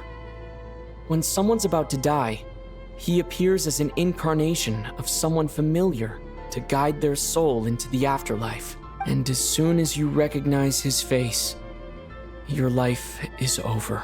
I heard a similar tale when I was little. You think the Grim Reaper in this story refers to the ruler of death you mentioned? That's right. In which case, death is near could also mean that the Grim Reaper is here disguised in a familiar form. Death, the deceased, and the Grim Reaper? So it's a triple entendre. When I first saw this note, I thought it contradicted the investigation report. But now it seems like that was the whole intention. So the Grim Reaper deliberately misled us. Then, we started suspecting each other and searched for the deceased while they hid in plain sight. By that logic, the one person most likely to be the Grim Reaper incarnate is... Okay, not him, not us.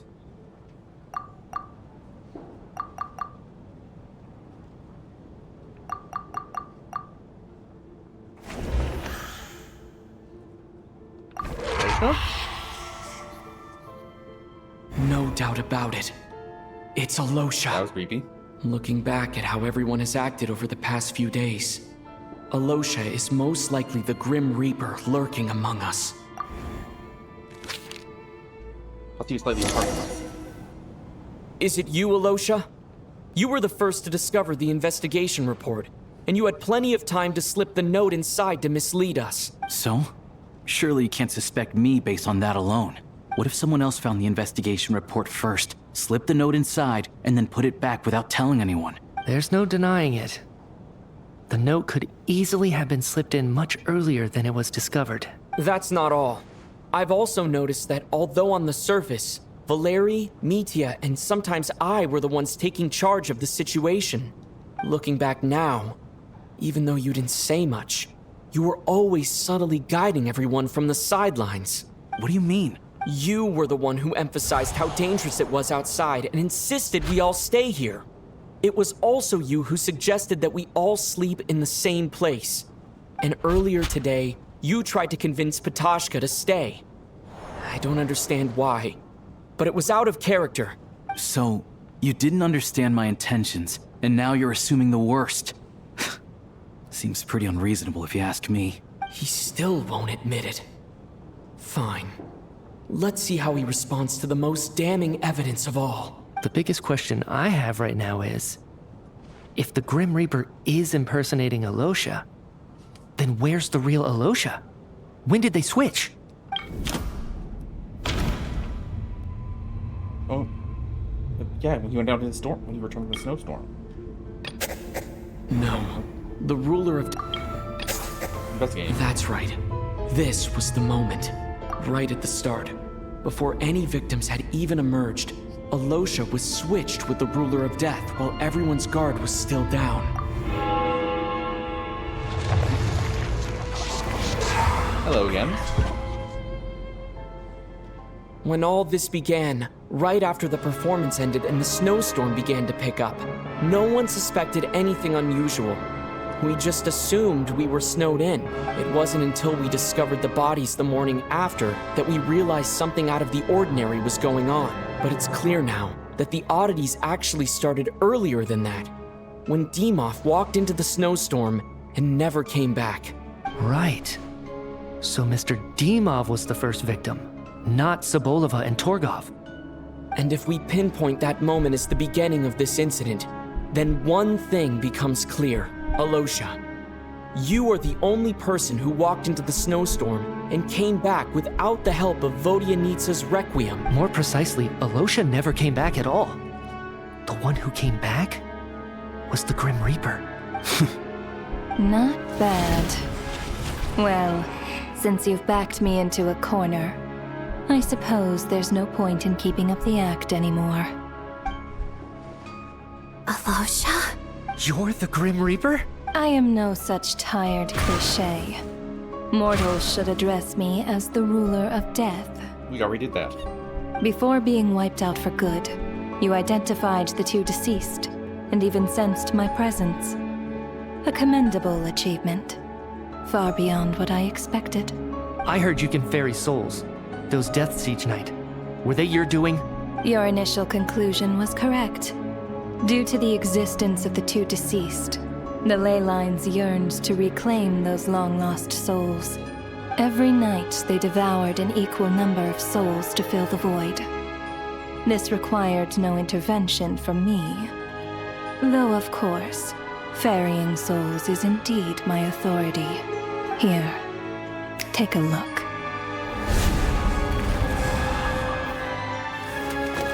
Oh my. Oh, what? What are you doing? That takes care of today's two. Don't get so worked up.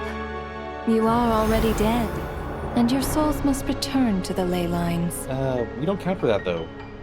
I know we're already dead. You murdered us, didn't you? Murdered? No. Murder is when mortals usurp my authority. Death is my jurisdiction. If I require someone to die, I need not resort to such laborious methods as murder. You just willed it. You simply met the criteria to trigger my curse of death. I know about the curse of immortality. So there's another death-related curse too? Oh, was the play? You cursed us? When? And why would you do such a thing? So often, humans pray to me, begging to know when their death will come, and what form it will take. But few people ask why. If you must have an answer, know that death comes simply because one's time has come. So you're not gonna tell us the truth? Hold your tongue. By all rights, you shouldn't even be allowed to speak with me. Those angels from the past are to blame for the reckless renovation of the ley lines here. It's made my work on this occasion infuriatingly complicated. Work? So trapping us here, making us watch our friends die, that's just another day at work for you? You clearly have a lot of questions. Fine. As a reward for your remarkable accomplishments over the past few days, I shall answer a few of your inquiries, provided they aren't too unreasonable. After the physical body dies, the soul must return to the ley lines for that person's death to be considered complete. My work encompasses the entire process of death, including, naturally, the guiding of souls into the ley lines, with which you are now so familiar. You must also be rather familiar with Natlan's Night Kingdom, I presume? It was I who supported the creation of the Night Kingdom. It provided a convenient means of guiding the souls of Natlan. Yeah, we remember that. Here, too, the ley lines connected to the theater underwent some modifications. The angels hoped to make them capable of accommodating the souls of some special creations. They? But this actually hindered their ability to accept ordinary souls to some degree. This effect manifested itself after you died from the curse in the theater, leaving you stranded in the afterlife, unable to achieve a complete death. But if souls who die from the curse of death fail to return to the ley lines within a short window of time, they will miss their chance for good. Then, they will remain forever suspended between life and death, no longer subject to the authorities of either. So if you don't resolve this matter soon, and see all our souls return to the ley lines before long, we'll escape your control. Mitya is sharp. This must be what Renova was worried might happen, and the reason she got involved to begin with. But if you have the authority to guide souls, why didn't you just show yourself and get it over with? Why hide among us in the form of Alosha? You seek to understand the mind of a god. Very well. I'll tell you. This is a theater, and I decided I wanted to watch a show about death. That's why I encouraged you to take the events to the stage. Just wanted to do entertainment. I found myself getting quite immersed. I suppose the entertainment you provided makes up for all the trouble you've caused me by being so defiant in the face of death. There. Are you happy with my answer? Can't say I am. Really? But it fits the stereotypes you humans have about gods. Just moments ago, you were complaining about how infuriatingly complicated your work here has been. Work is work, I get it. There are times when it's a huge pain, but you just have to get it done, right? That's a rather unique perspective for a human.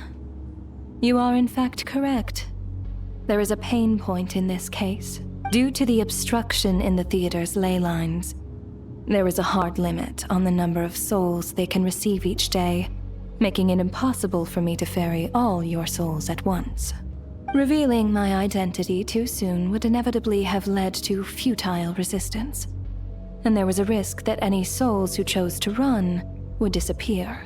Then there was the issue of the 2 lost souls you called the deceased. The way you resolved that quandary was all part of my design. That's what I don't understand. If all of us were souls of the dead, what made their presence among us special? For centuries, they have refused to return to the ley lines, exploiting the issues created by the angel civilization to resist being drawn in. Centuries of obsession accumulated during this process. You may think of this obsession as the resentment of the dead, and in this quantity, it was a bomb that could have detonated at any moment. So she left us to defuse it. It reached the point where I could not afford to leave it unchecked. But the only way to fix it was to help them acknowledge their own deaths, make peace with their regrets, and willingly walk into the snowstorm. Only then, with my guidance, could they finally return to the ley lines. Otherwise, you would not like to know what the consequences would have been. I vaguely remember seeing Batashka, but in the most terrifying form. Was that in a dream? Is that what would have become of her if she hadn't returned to the ley lines? I see your dreams brought you many revelations. So you see, death in fact grants wisdom to mortals. Souls connect to all things in the world and see the chain of cause and effect between them. It's nothing unusual.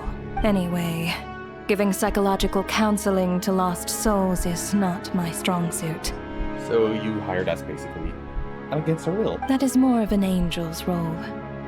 It was something I could not resolve directly using my authority, so I decided it was easier to leave the bomb defusal to you. Meanwhile, of course, their presence caused the souls of other members of your party to return to the ley lines each night. From where I stand, that was killing 2 birds with 1 stone. As both issues slowly resolved one another without me having to lift a finger, all I had to do was stay close by and keep the situation under control. Then use my authority to wrap things up at the end. And, of course, while I was at it, I thoroughly enjoyed watching this drama, dealing with death from a mortal perspective, play out on the stage. Sounds like you had it all figured out, Grim Reaper. I just did the math. You said there's a hard limit to the number of souls the ley lines here can receive each day. It's 2, isn't it? That much is obvious, even to a fool. It's time to review this whole affair. If the ley lines can only take in 2 people per day, I need to go over the deaths from these past few days again.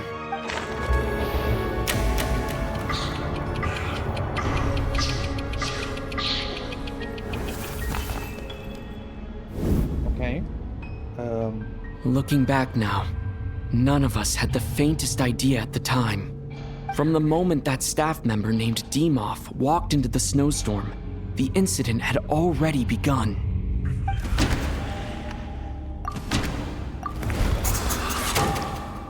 Alosha was the second to walk into the snowstorm after Demoff to investigate. During this process, the ruler of death assumed his identity, making him one of the victims.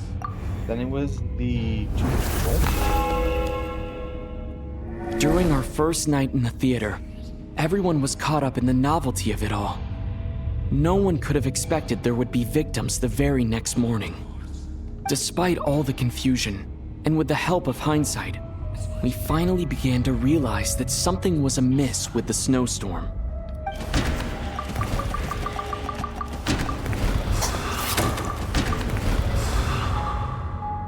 The ley lines devoured Torgov and Sobolova on the first night. At the time, we thought this might be a murder case connected to Lelik.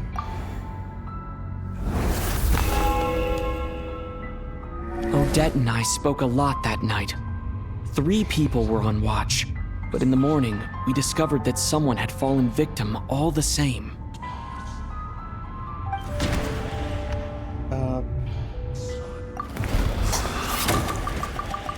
Don't touch all the way on the other side.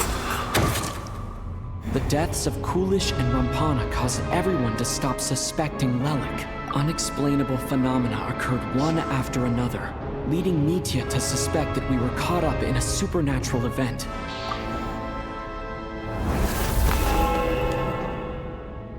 Later, we discovered that there seemed to be an extra person among us, and subsequently discovered the existence of the deceased. Mr. Schramm realized he was the deceased and walked into the snowstorm to return to the ley lines of his own accord. It turns out there really was a dead person among us.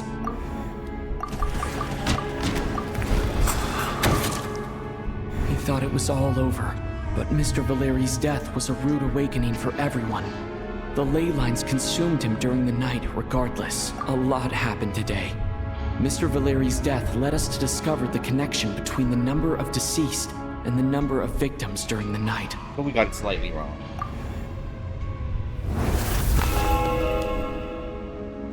The fact that there was more than one deceased seemed to bring us back to square one. Odette revealed some information she had been keeping to herself.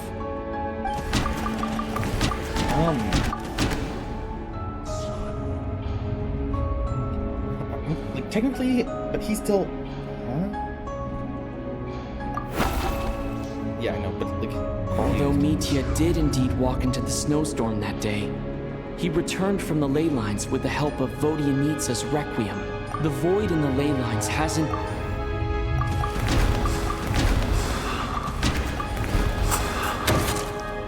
Vodyanitsa was swallowed by the ley lines in her sleep, but the Requiem she sang before falling asleep was quite a game changer. As it happened, Patashka filled the void left by Mitya's return from the ley lines by walking into the snowstorm this morning. The girl I thought was child sister Tonya turned out to be another of the theater's deceased. Come to think of it, Patashka was about to walk into the snowstorm at that time, and Renova, unaware that Mitya would return, was concerned that her soul would overflow from the ley lines.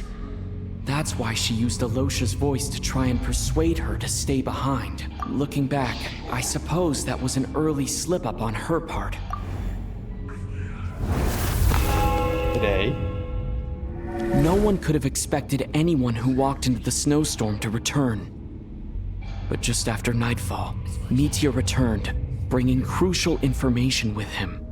Various truths began to surface, including that all of us were already dead, and that the ruler of death was here among us. Then, after revealing her true form, Renova callously claimed 2 souls.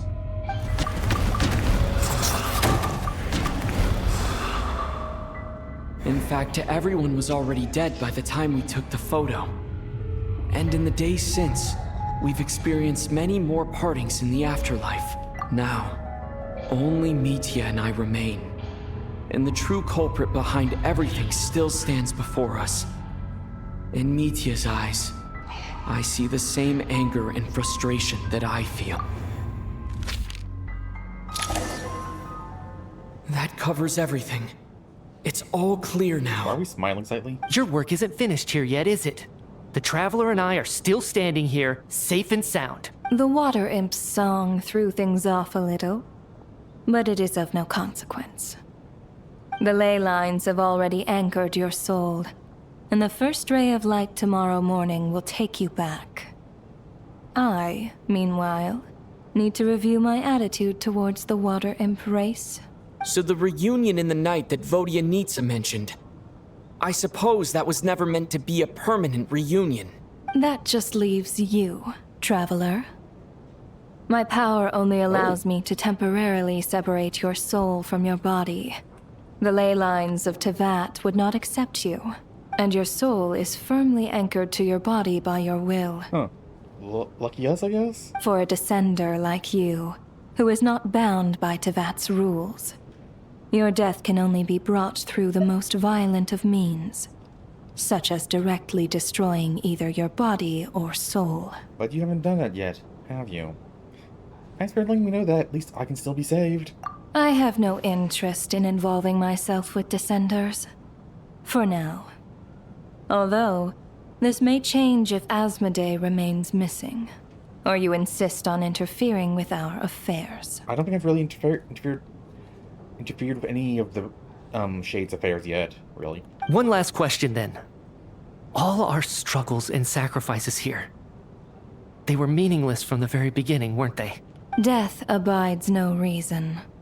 Besides, what you call sacrifice is merely a concept created by humanity. To me, it is nothing more than a self-indulgent charade in the face of death. Mere mortals fantasizing that their actions could reclaim something from my grasp. A truly laughable idea. Grim Reaper, you really know how to get on my nerves. I'm not here to ingratiate myself with you. I kill merely because your deaths are necessary. Oh, you've made that quite clear. But humans don't take well to being scorned. Not even by the gods.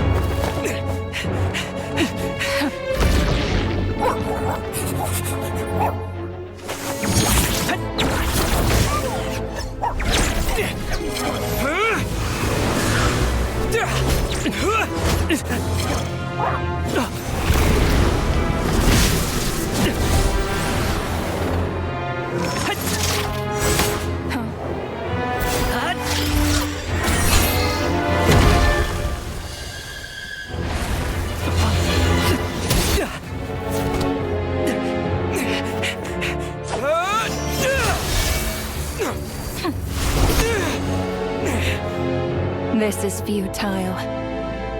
You must know that you are powerless against me in my own domain. I suggest that you save your strength. For what? Maybe we can't change it. But if nothing else, we can at least teach you to have some respect for the dead. Audacious.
Okay, when that... Huh? Did we just teach a lesson, or did we... I am very confused. Why did she let everyone else come back to life?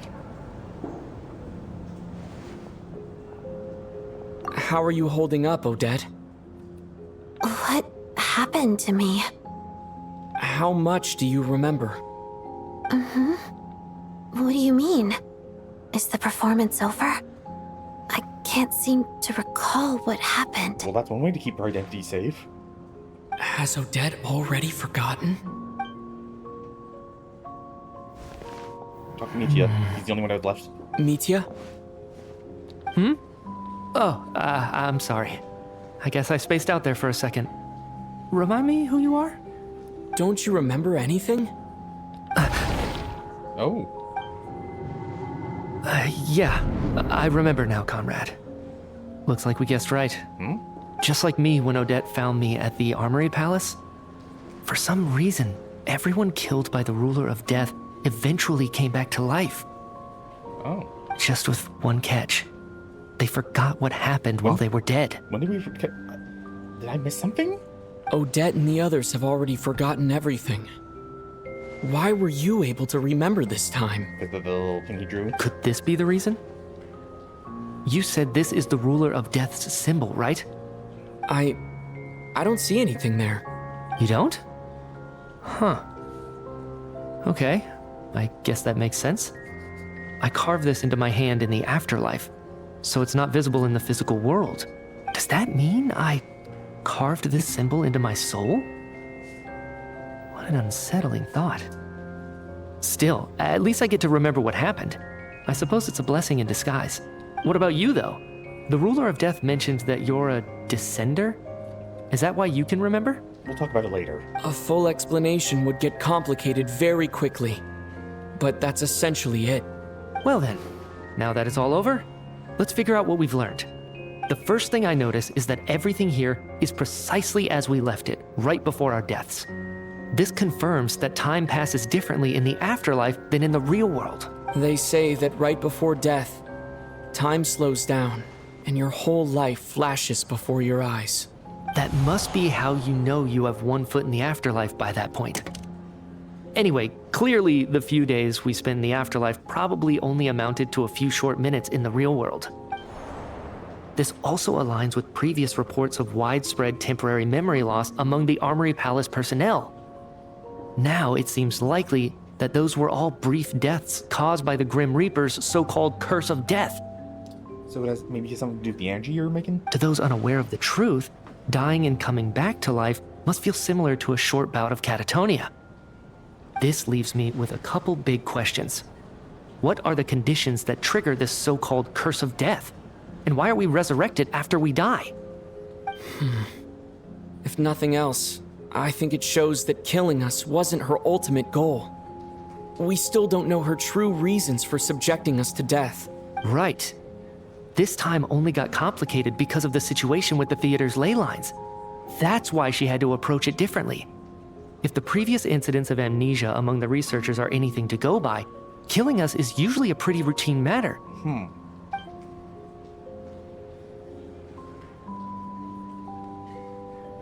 Come to think of it, wasn't I about to note something down before I died?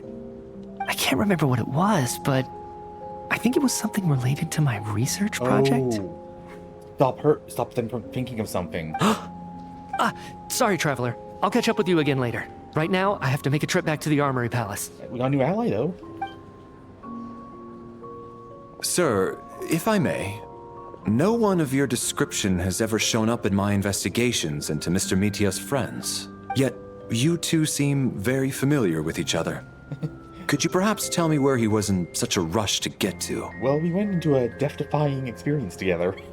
And, by the way, have we ever crossed paths? Forgive the presumptuousness, but I feel a vague and indescribable sense of familiarity about you. I can explain everything. Could you help me gather everyone in the theater in one place? Okay, so we're actually going to explain it.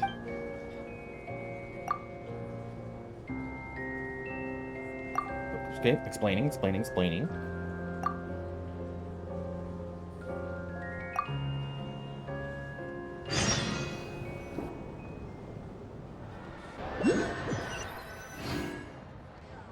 So Chuganov really is going to shut down the factory.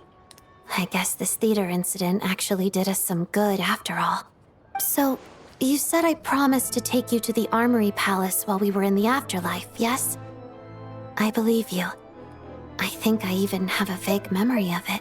I want to go back and check on Paimon first, even though not much time has passed for her. Agreed. Let's check in on her first. The whole reason for our trip to the Armory Palace anyway is to figure out what's going on with her health. Well, that quest was something. And it's not over yet.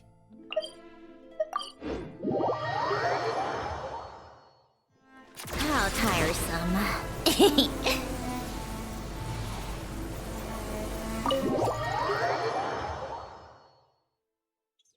Oof, that was bright. I'm finally back, even though a long time has passed from my perspective. As far as Paimon's concerned, I probably just went out to watch a very short show. Whatever happened to the real Tanya? I should keep my emotions in check when I see Paimon again, or it'll seem weird. Wait. The atmosphere here feels off. Is there danger? Shh. Stay quiet. Let's go inside and take a look. Have we still not been able to notify Child yet? We need new orders. Oh no. What if that person comes back again? Paimon was kidnapped. What happened? I'm so sorry. Under the circumstances, there was really nothing we could do. Tell me, what happened to Paimon? It was the Jester. He came here in person and escorted Miss Paimon away. He's the director of the Fatui. His authority supersedes all others and cannot be questioned. There was nothing we could do. The Jester. How long ago did he leave? And what was Paimon's status? It was about an hour ago. Miss Paimon was fast asleep at the time. The Jester simply walked off with her as if it was only natural. I assure you, he absolutely did not use any force. Do you know where they went? The Armory Palace, most likely. Lord Piero, the Jester, has been overseeing the experiments there lately, keeping a close eye on their progress. Everyone in the Fatui has heard about it by now. I'm surprised he came in person. Whatever his reason for taking Paimon, he'll most likely return to the Armory Palace first, which is exactly where we were headed anyway. Then lead the way, Odette. Okay, let's go. Oh, we're getting teleported? Oh, running. We're running. It's just up ahead. Quick, let's get inside. No, I'll go alone. You know I'm planning to force my way in. You're with the Fatui, so you should stay outside. I was hardly planning on taking you through the official channels anyway. I'm here to force my way in, just like you. I may be a Fatus, but I'm also Lelik, enemy of Project Then when you Stuja. get to the door? You've been expected. Paimon's safety is paramount right now. With me around, you'll have an extra pair of hands. There might be devices inside that are easier for an insider to deal with. If you say so. Let's go. There's no time to hesitate.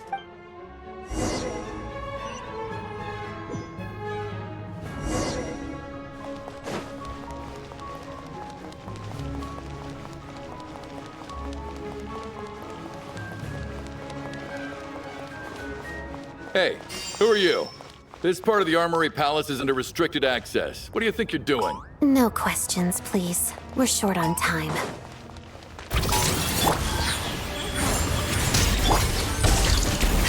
Life goes on. Come on, keep up. I'll right back. Listen.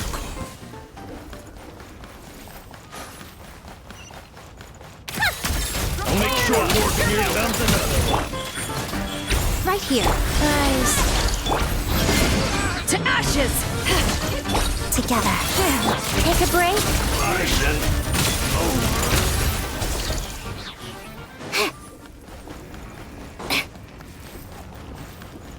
Hopefully these zones don't come to life. Surprising. Oh, Trespass at your peril. Let us have space right now. Go. How tiresome. Hurting. Are you still? There you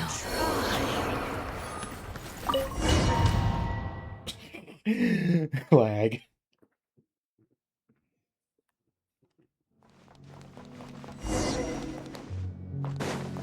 Now, you have a pass. Where are you coming from? So, you're intruders, huh? Don't blame me for what happens next! I'm sorry, but you're way too weak.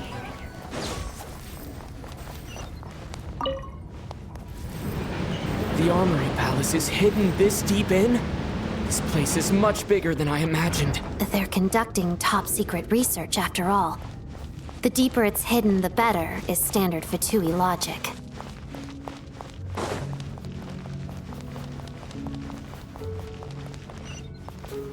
The style doesn't really look like the Fatui's handiwork, though. They must have requisitioned some structures from a past civilization. It also serves as a bit of a disguise. Is this Hyperborea or Conrian?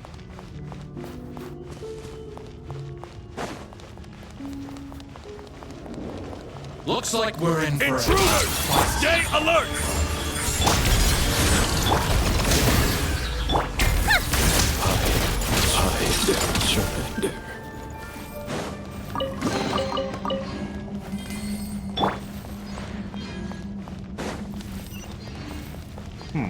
Cute. Intruders? Don't come any closer! We're not gonna hurt you. It's something to try Just to- what are you guys trying to do here? I'm short work. It's your skull! Right now, right here, right now. You'll regret that! Mission couldn't over. No one interferes with the Jester's work! Was the Jester's... were none of us somehow helping the Jester?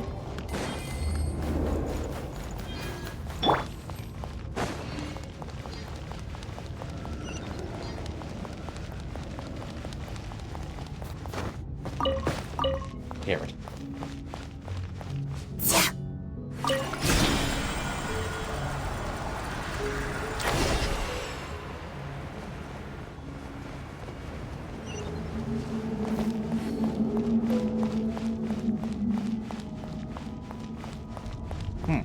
Looks like no one's guarding this place. There's something off about that decoration over there.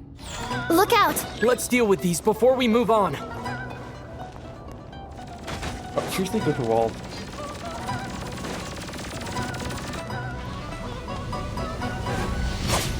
Let's begin. Right here, right now. Life goes on.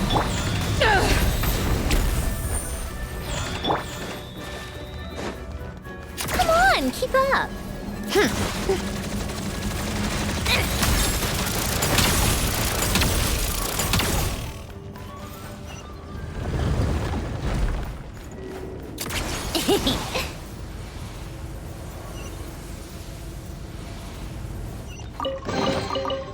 How tiresome.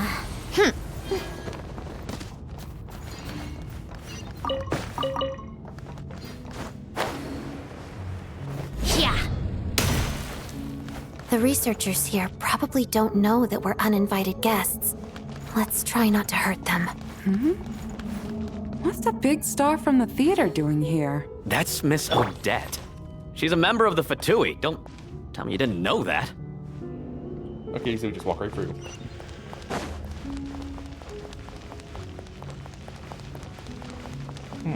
Well, that's obscuring. Was the whole reason for Project Stuja to support the research here at the Armory Palace? Just what are the Fatui and the Tsaritsa planning?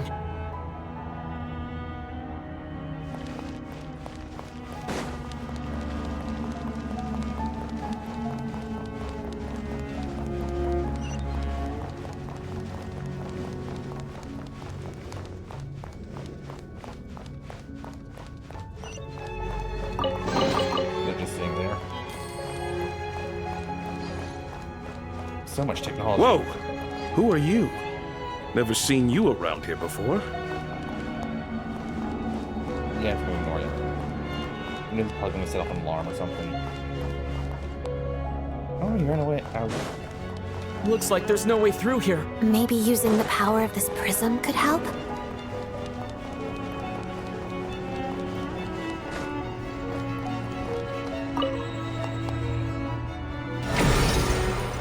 Oh.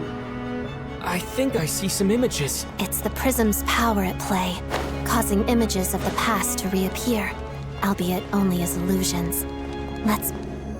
Paimon. And the Jester. Is this another scene from the past? Yes. It looks quite old, though. I don't think it happened in the recent past.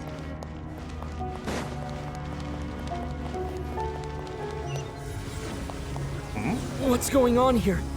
What happened? The source seems to be the Armory Palace. They must have started some large-scale experiment. Wait, what if this has something to do with Paimon? We need to hurry! Well, that doesn't sound good. Or look good. Explosions are never good unless you're the one started them. And the lines don't help at all. We're almost there. The Armory Palace is just up ahead. Paimon, please be okay.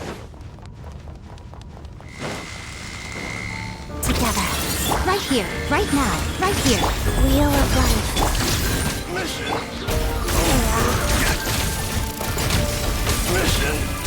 over. Come on, keep up.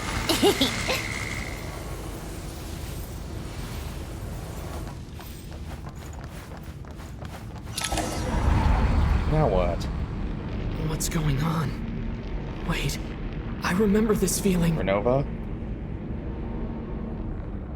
It's the curse of death. No, no, not now. Why is the curse of death striking again already? Odette.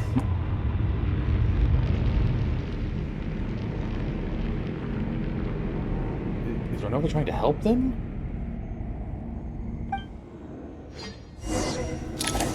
What do you want this time? Is this the afterlife again? No. That's the bottle that belongs to Odette / Rosaline. I need to find a way back to reality. Is that Odette's core Ignis? Could that be what just woke me up?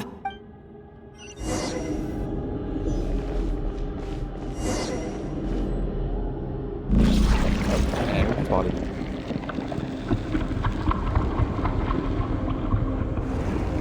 Yeah, you're not gonna get daddies.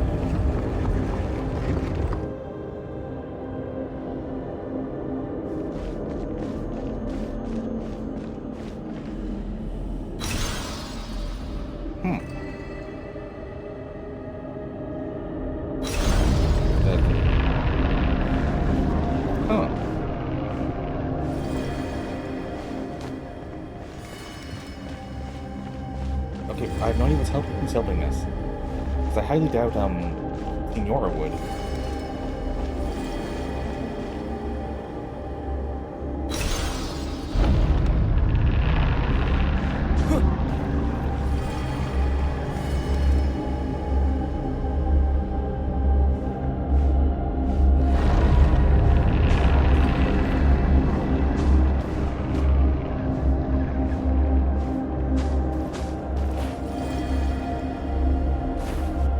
Perspective puzzles are always nice.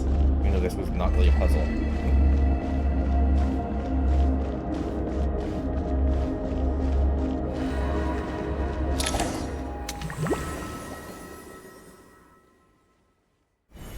Odette? Odette! No signs of life. But past experience says that she should be resurrected before too long. Right? Did Odette intentionally use her core Ignis to guide my soul? I feel like something similar happened in a dream I had before. Thank you, Odette. If not for you, my soul wouldn't have found its way back to my body so quickly. And I might not have woken up so soon. But I'm sorry. I don't have time to protect you. I have to use the time you bought me to get Paimon back. Oh, and they're all dead too. Sure enough, everyone here has been affected by the curse of death. Okay, one moment. That word name sounds familiar. Something to do with Norse myth, I think? Miss Tiltine.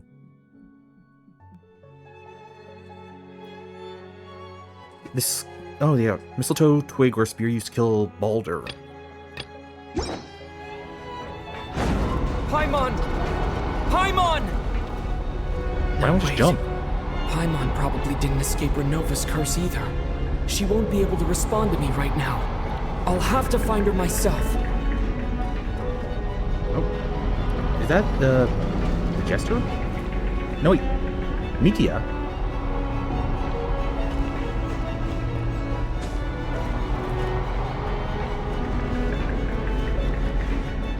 Mitya! Is this the laboratory he works in? What happened here to trigger the curse of death again so soon? I'll have to ask him when he wakes up. Finding Paimon has to take priority now. Which way do I have to go, though? Nothing to read. Wait. Joy. Paimon on the bed. Found her. Paimon really is here.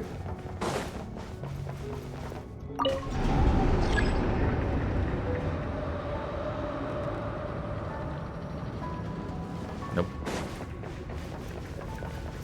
Sorry, media, we're messing with your stuff. Ooh, second try. Oh, Renova, Bither.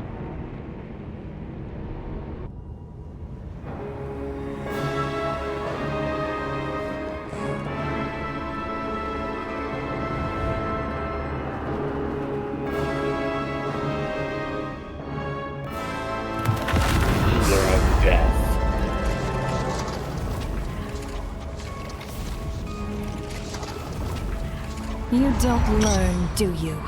Renova? Ruler of Death, one of 4 shades of the Heavenly Principle.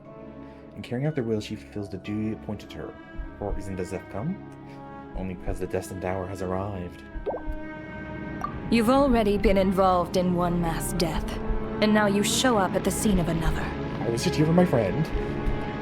This might have passed for a coincidence the first time, but a second time? Am I to assume you are intentionally interfering in Snezhnaya's affairs? I just want my friend. Judging by your expression, it seems that you understand little of what is going on here. In that case, a word to the wise. Do not interfere in Snezhnaya's affairs. So she's helping Snezhnaya somehow. A civilization that fails to learn its lesson constantly depletes its own worth. It will one day lose any reason for its existence. And as a descender, you are perfectly suited to be the lifeline to which a dying civilization might desperately cling. Consider your position carefully. How would you say, I want my friend over there? No advice needed. I'll make my own judgments. Suit yourself. When the day of reckoning arrives, not even a descender can hope to escape unscathed. The time for resurrection fast approaches. The mortals here are not yet worthy to behold my form. So that will be all for today.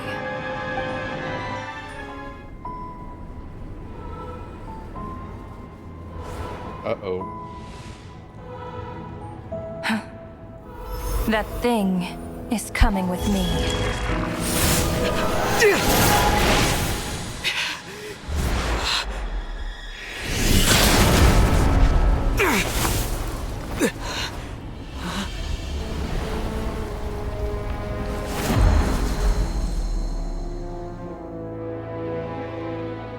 You awoke sooner than I thought. The curse of immortality is stubborn, unable to enter the ley lines, yet not content to remain a spirit. Ruler of Death, what do you want? You perplex me. Both you and you. That thing may be a creation of Celestia, but it possesses none of Celestia's power, let alone authority. Your obsession with it baffles me. No matter, the resurrection will soon begin. It's worthless anyway. I'll reclaim it next time.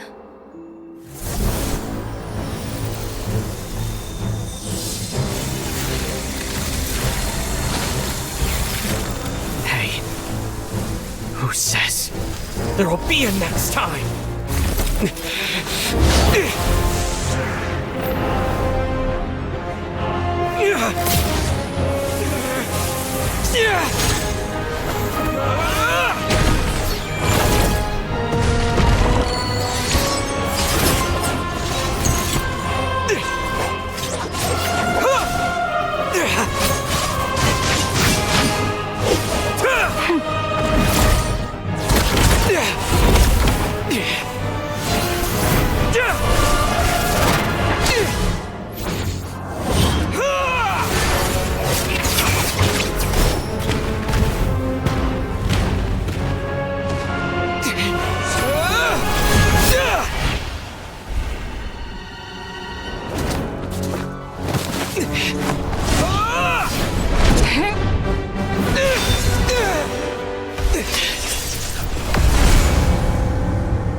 We scored it. No, the hug. I missed you, Paimon. What are you talking about? We haven't even been apart for that long, have we? A whole lot happened. It was different this time. You seem to be in pretty good shape. Yeah, Paimon's back in tip-top condition. It's the weirdest thing. Paimon fell asleep earlier, and when she woke up, she found herself here. The Jester and that guy talking to him used some kind of energy on Paimon. And she could kind of feel it canceling out that other thing that was making her feel unwell. So, Mitya helped too? Apologies for leaving in such a hurry at the theater earlier. I was in a rush to verify some theories. Rest assured that your companion is perfectly safe. We reversed the effects that the experimental energy had on her. The Jester specifically instructed me to do so. I suppose this is our first official meeting, Traveler. I could not let Paimon suffer in her condition for a moment longer, and so I simply took her without explanation. I hope you do not mind. Well, you haven't given me a scare. For my part, I hope you don't mind that I beat up a few people on the way. But why would a big shot like you care about what happens to Paimon? As I said when you first arrived in Snezhnaya, we once spent some time together in the distant past. Oh yeah, you did mention that. And Paimon did think you seemed strangely familiar the first time we met. I'm afraid the reminiscing will have to wait. Mitya, let us continue with the report. What conclusions, if any, did you reach from conducting the final experiment of our energy research ahead of schedule? The good news is, my hypothesis regarding the Ruler of Death has been verified. Oh? As for the bad news, I recommend we suspend the experiments and Project Mistleton until further notice. Currently, we have no means with which to make a breakthrough. I say this purely as a scientist, guided by reason alone. Okay, I'm guessing Project Mistleton is like Project to kill the Heavenly Principles or something. I will trust your judgment. We shall put the project on hold until the Ruler of Death has been eliminated. Wait, what are you guys talking about? You want to get rid of Renova? Like, how? By killing her? By whatever means necessary, so long as it removes the threat she poses to us. Until then, everything we do will be in vain. After what just happened, I've ascertained Renova's goal. Or rather, the trigger condition for the Curse of Death. Okay, let's hear it. What she's doing is blocking Snezhnaya's technological progress, preventing us from possessing any means with which to threaten the Heavenly Principles. Just like the little lapdog she is. So, any ideas, research, or experiments that lead to technological progress can trigger the curse. Just now, for instance, I was set to launch a final phase energy experiment ahead of schedule. If the experiment was successful, we could have achieved a crucial breakthrough. As expected, though, the moment the experiment began, all the researchers, technicians, and witnesses died from the curse. Doesn't that also imply that it would be successful, though? All that effort, not to mention the energy and materials we relied on Project Stuja to gather for us, went to waste. In the end, nothing was gained. Does that mean something similar happened when we were at the theater? That's right. During the performance, I thought of an important breakthrough regarding the experiment, and wound up dragging everyone into this. So the nature of the curse seems to be something like, when moments of technological progress occur, all life in the vicinity is taken away. That's quite the curse. What a violent method. Of course, that meant the curse was normally limited to the Armory Palace. Since outsiders are forbidden from entering, this mass death phenomenon went unnoticed until Odette came along. I believe she was the first witness. The curse of death was triggered just before she infiltrated the Armory Palace that day. But you mentioned something about a final stage experiment. Doesn't that mean you've actually made some progress? That's right. Even with the gods locking certain key components out of reach, humanity can still advance technology in incremental steps accumulated over time. But, as I'm sure Renova anticipated, even incremental progress has its limits, a point where the truth you're seeking must be put to the test in an experiment. You mean the experiment you were just about to do? Yes, we were at a critical juncture, a moment where the quantitative was about to translate into fundamental qualitative change. With this single experiment, we could have brought everything we've worked for to fruition. But now, after already being forced to fumble around in the dark all this time, it feels like we've truly hit an impenetrable wall. Yeah, considering any time they try to get any further, they die and forget, or miss it. As long as Renova's curse of death persists, we won't be able to advance the experiment or obtain any results. And with Project Stuja having been in effect all this time, at our nation's current strength, repeated trial and error is simply unsustainable. Only by eliminating Renova first will it be possible to continue advancing our plans. But she's the ruler of death! She can just kill whoever she wants, right? That's gotta be the scariest power ever! Is it even possible to beat her? We'll see. But one thing's for sure. She definitely can't just do whatever she wants. The best proof of that is me, standing here, very much alive. You're saying... Wouldn't it be easier to just kill all of us researchers for good? Why resurrect us over and over again? Why let us advance our technology to this point? So, you're saying even the ruler of death has limitations we don't know about? Exactly. And I think that's where the key to our breakthrough lies. Regardless, the ruler of death has always been an obstacle we must overcome. Indeed, we must face life, death, time, and space. After all... Well, in that trailer we saw Life negotiating with the streets, huh? Where we're just talking about death, time... We know she talked to the Venti, and space is missing. Our goal is the heavenly principles. The Fatui want to challenge the heavenly principles? For a long time, I've had a vague suspicion the Fatui and the Tsaritsa were targeting the heavenly principles, but hearing the Jester admit it is still a shock. No wonder the Tsaritsa's goal has always been kept a secret from the people. What kind of road will that lead Snezhnaya down? In that case... Lord Jester, I would like to request some leave. I'd like some time to organize my thoughts and go over the data. Granted. Get some rest, put the experiment out of your mind, and take care that the curse of death doesn't affect any civilians. And now we can talk in private.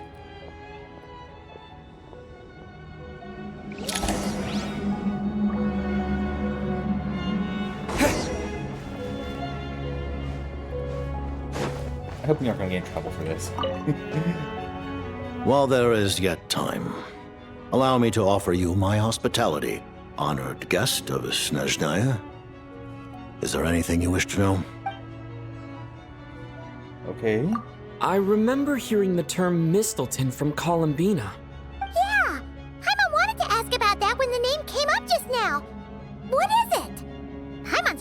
Project Stuja, but not this one. As you know, Project Stuja is a series of measures enacted to consolidate our nation's resources, the greater purpose of which is to serve Project Mistleton. Many of the things you have encountered thus far are essentially for the advancement of that project. This includes the Kuvaki Experimental Design Bureau in Nocturne. Researching Kuvaki was merely a facade. Its core objective was to use local resources and research findings to build Mistleton itself. And that's a weapon built for the final battle against the Heavenly Principles, isn't it? Huh? How did you know that? I was given some intel, and I made some deductions. Wait. You must mean that thing over there. Oh, Paimon's gotta take a closer look at this thing.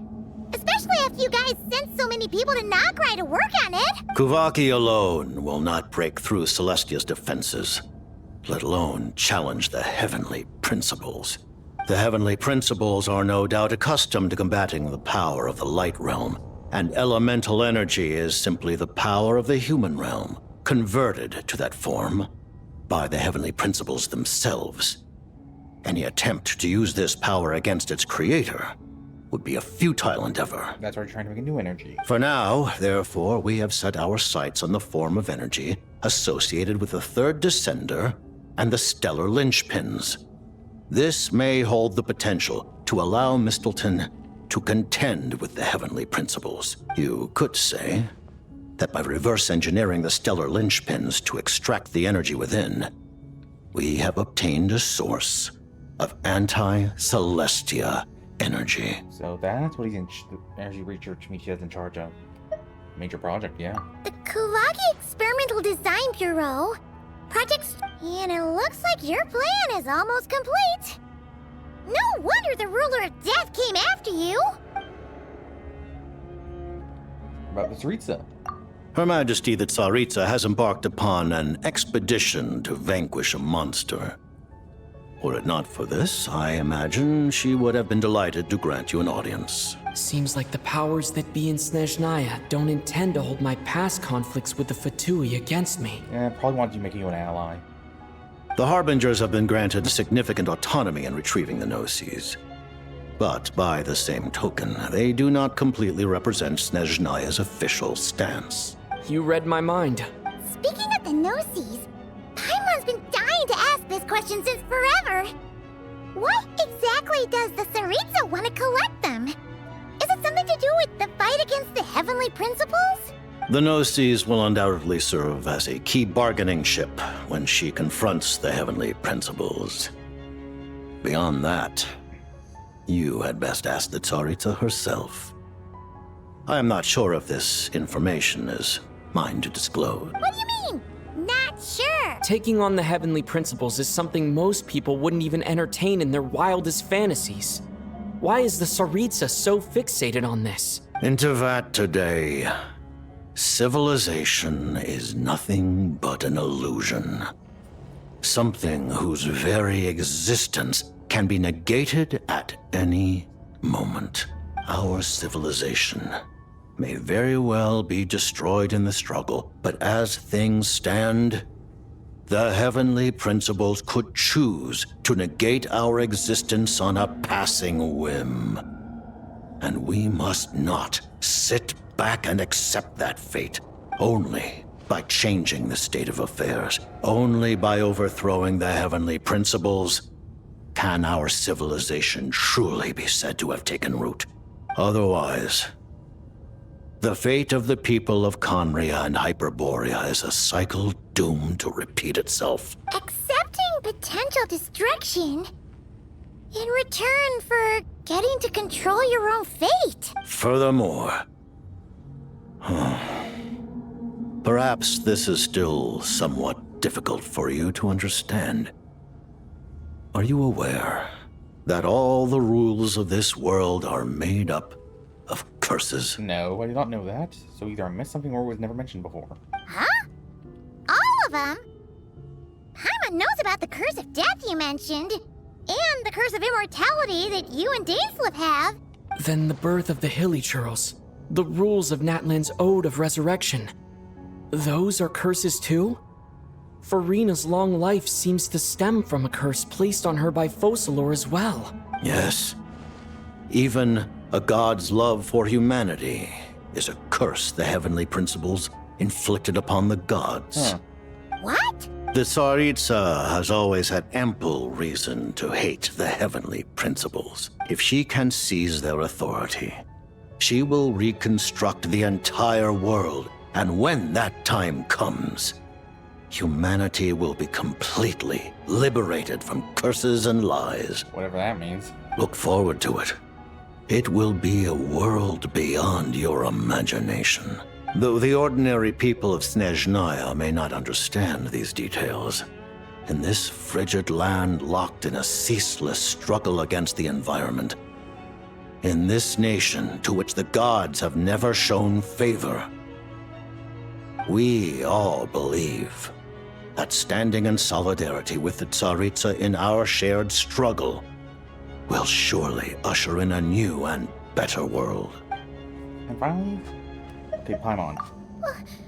Paimon really doesn't remember. He's basically a stranger. You've got to believe Paimon. Relax, you're freaking out over nothing. Allow me to explain. The reason Paimon reacted to the anti-Celestia energy developed by the Armory Palace is because she comes from Celestia herself. More specifically, she is one of its creations. Okay, I got spoiled on that part, but I don't know anything more. Paimon? A creation of Celestia? Oh, right. I was blinded by anger earlier, but thinking back on it, Renova also said that Paimon is a creation of Celestia. But she lacks Celestia's power or authority. As you know, the lunar fragments in Nodcry were pulled down from the sky using Fatui technology. But the first application of this technology was in Conria over 500 years ago. I used this technology upon the heavens, and the response I received was none other than Paimon, descending from Celestia. Okay. I presented her to the Vinster King, but he took no interest in this gift, nor did it satisfy him. Paimon then took up temporary residence in my palace until, of course, the arrival of the Cataclysm. So he got adopted. He adopted it, basically. Wait, Paimon's a little confused. You're talking about things that happened in Conria 500 years ago. You're saying Paimon was there for that? That means Paimon's at least 500 years old. But Paimon doesn't remember any of that. Falling from the sky? Being given away as a gift? None of it! Having lived through the Cataclysm, perhaps you too were burdened with some manner of curse. Although, losing your memories would indeed be the smallest price I've ever seen paid. But it's not just her memories from Conria. Paimon doesn't even know how she spent the last 500 years. She only has memories from the past few years. No matter how hard she tries to remember, what was Paimon like back in Conria? Did she know a whole lot because she came from Celestia? Was she super smart? Unfortunately, when you arrived in Conria, your consciousness was like that of a newborn infant. None could say what kind of being you once were in Celestia.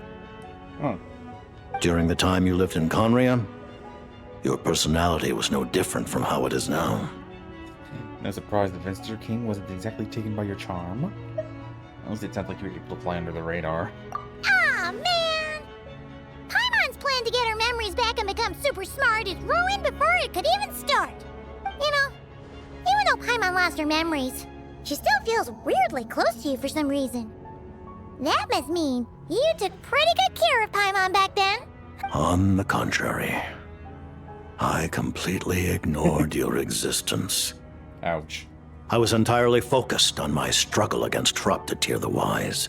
But now, as I see it, it is as if you are the only sane thing that survived that era of insanity, and thus are worthy of protection. That's nice. Noted. Man, Paimon's gotta stop projecting friendship on everyone she meets. But, Traveler? Even Even though you know Paimon's some creation of Celestia now, you still want her, right? You're not going to abandon her? You're still Paimon to me, Paimon. As long as you're not the Heavenly Principles, we're good. Oh, phew! That's a relief. Paimon's just learning about this, too. She's barely even processed it. I don't... Okay, what's next? Thank you for telling me so much. I'm a bit surprised, honestly. I didn't expect you to be quite so transparent with me. Given the circumstances, the Fatui need not hide anything from our allies. Allies? To advance Project Mistleton, we must first resolve our issue with the Ruler of Death. And, if I presume correctly, you have no intention of letting her actions go unpunished either, do you? Basically, she's your enemy, she's our enemy. Allies. You also want to punch her in the face, don't you? That's right. Ever since she said she intends to reclaim Paimon when we next meet, I figured reconciliation was out of the question. Against an opponent of this caliber, deliberating over our allegiances would waste time we do not have. We must join forces unreservedly with whomever we can, if we are to stand anything like a fighting chance. You're going to challenge the Ruler of Death? Just for Paimon? But Paimon's only... No buts. I won't back down when it comes to you, Paimon. Thank you! Oh, thank you! Oh, gee! Now Paimon doesn't even know what to say! Anyway, Paimon's super touched! The Tsaritsa will return in triumph in short order, and the Fatui shall hold internal discussions regarding the enemy. The time for us to meet again will come very soon. Got it. Thanks for your help with Paimon. I'll be sure to look after her for you. There was just one other thing. Well, just a request, really. Paimon really wants to see what this Mistleton thingy you're gonna use against the Heavenly Principles looks like. Of course, Paimon knows it's top secret and stuff, but she just had to ask. It's okay if the answer's no. Certainly you may. Oh, for real? Actually, maybe it's best not to. What if her Nova suddenly pops up again? She might take this chance to... While the technology is not yet fully developed, it has nevertheless reached the stage where Celestia's creations are unable to damage it. In that regard, you may rest assured. That's impressive. Oh. Wow. No wonder Paimon felt so out of sorts recently, even though it was super far away. Alright then! Paimon's ready to take a sneaky peek at this top secret super weapon! Jesters. A drill? Nope. Oh, that's just... Ooh. It's a spear, of course it is.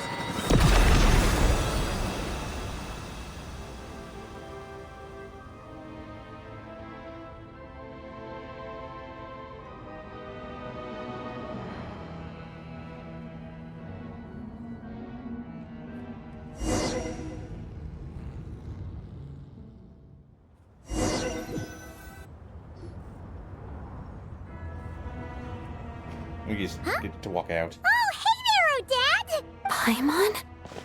You're okay. Thank goodness. You look well. Have you recovered?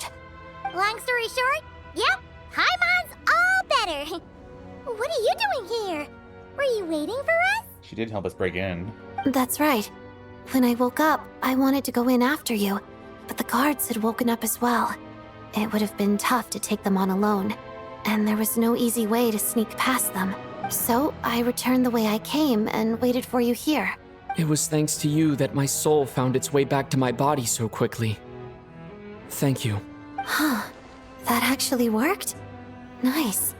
I just figured I'd try my luck when that ominous feeling struck me. Really, you should be thanking this thing instead.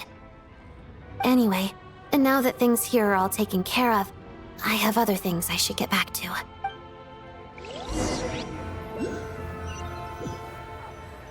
Is there anything else to do? Ah, Director Chuganov, you're back.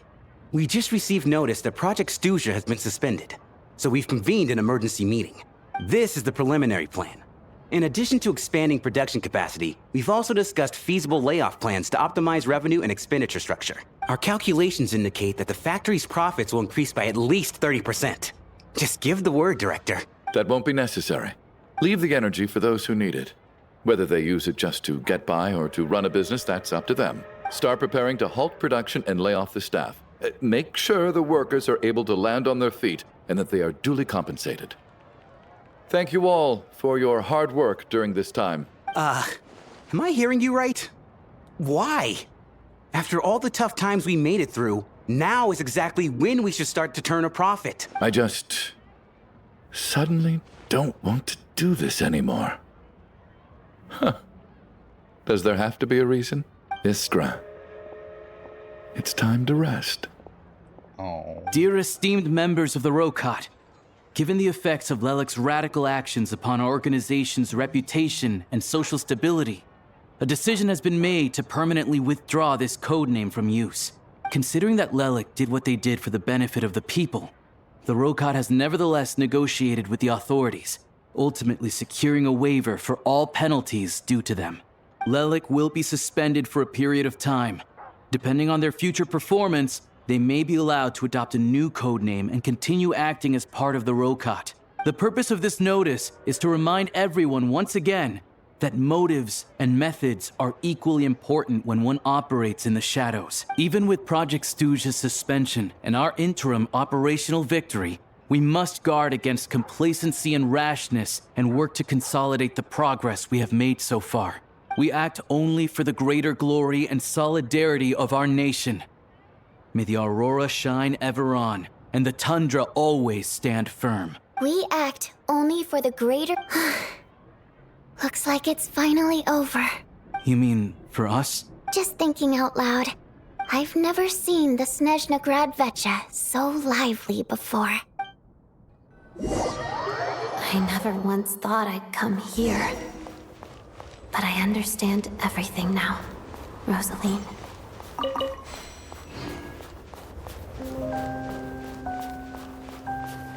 Oh, isn't this the Norse theme? Slightly lighter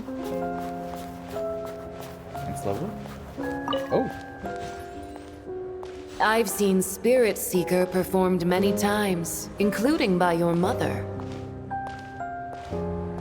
Why do you bring that up all of a sudden? Even though the choreography is always identical, every dancer finds a way to make it her own.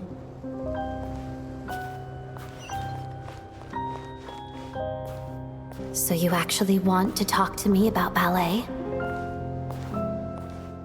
I just think it would be a pity if the dance was lost to history. She didn't teach it to you, did she? That was an unusually subtle taunt for you.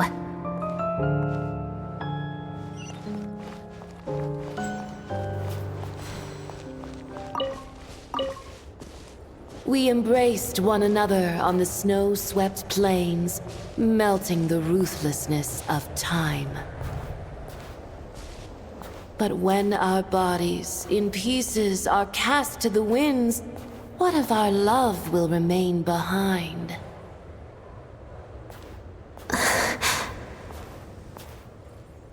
Don't tell me you can't sing. Shush.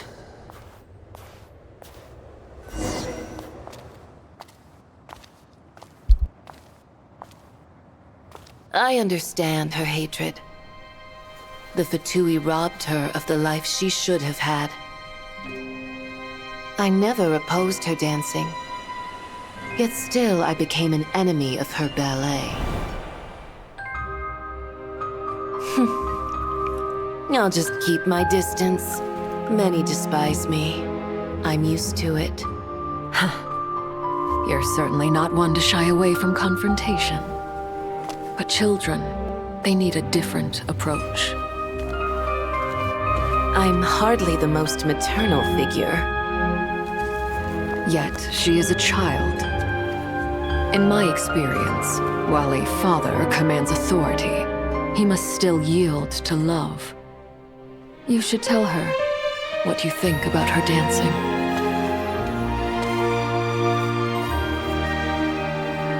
Odette will soon take the stage at the Koralyevsky Theater. This could be your chance. Geonosis secured. It went smoothly. I'll be there. Have them send me an invitation.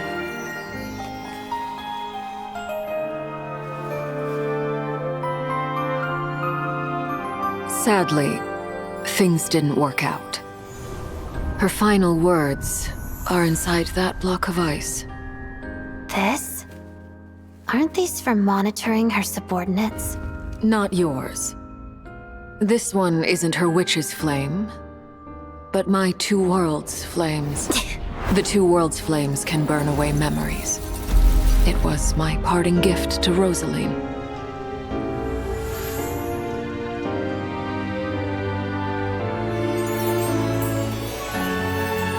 If all goes to plan, she and I will both live to see the Tsaritsa succeed. I believe she'll find peace. But if anything happens to me, she needn't follow in my footsteps. The cryo-energy will fade away in time. Then the two worlds' flames will burn away all memories of the Fatui. She'll be free to dance. She deserves this. I will handle the aftermath. The choice is yours, child.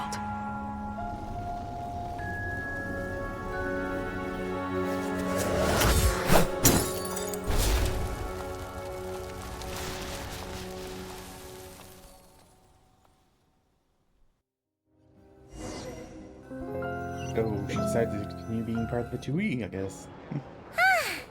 Fresh air at last! Paimon's head isn't spinning anymore, and the fever's all gone. Paimon's finally free to fly again! Oh, it's nice to finally know where Paimon came from, too. It did make Paimon a little nervous at first, but it's such a relief now. Like, who cares if Paimon's a creation of Celestia? She's probably not anyone that important. Probably just the fairy of food and fun or something. And like you said, this doesn't have to change anything between us. You're not gonna just... Hey, hurry up! Why are you walking so slowly? You've spent the last few days lying in bed and stuffing your face. I didn't think you'd be able to fly this fast. Says who? Paimon's as agile as ever. They don't call her White Floaty for nothing. Paimon originally wanted to check out the bookstores in Snezhnograd, but she's more in the mood for flying around right now, so let's save that for later. Wait, they've got light novels from Yai Publishing House here too. Huh? And this is Paimon's favorite mystery story from Fontaine. Wow, it got a sequel. The local Snezhnaya books look pretty interesting too, but also kind of heavy. Not the easiest things to look around. I thought you were in the mood for flying around. Paimon can read while she flies. That's probably dangerous. Hey, look at these two dolls. Which do you like better? All right, boss, we'll take both. Paimon will have the other one. Oh, I thought we were only getting one. All right, fine. I'll pay. There you are. Thanks for visiting. Paimon will grab this and then... Huh? Huh? Huh? The dolls. How many layers does this thing have? And what are you laughing at? Huh. You knew all along, didn't you? Matryoshka, I think it's called. A whole bunch of people are gathered over by the plaza. Hey, look! That looks like Tartaglia! Hey, Tartaglia! Oh, finally get to meet, sister. I know that voice. Of course. If it isn't Paimon and my old comrade. You're looking well, Paimon. All better? Yeah! The Jester knew I was wrong and fixed Paimon right up! Thanks for sending someone to keep Paimon safe, too. Oh, yeah. About that. That was... kind of embarrassing. Who could have known that our director would go looking for you in person? So sorry for the misunderstanding. Oh, right. Let me introduce you. This is my little sister, Tonya. The real one. Hello, Tonya! Hello, hello! Firstly, I'm really sorry about my brother. Sounds like he's caused you no end of trouble. Hey now, why'd you have to start with that?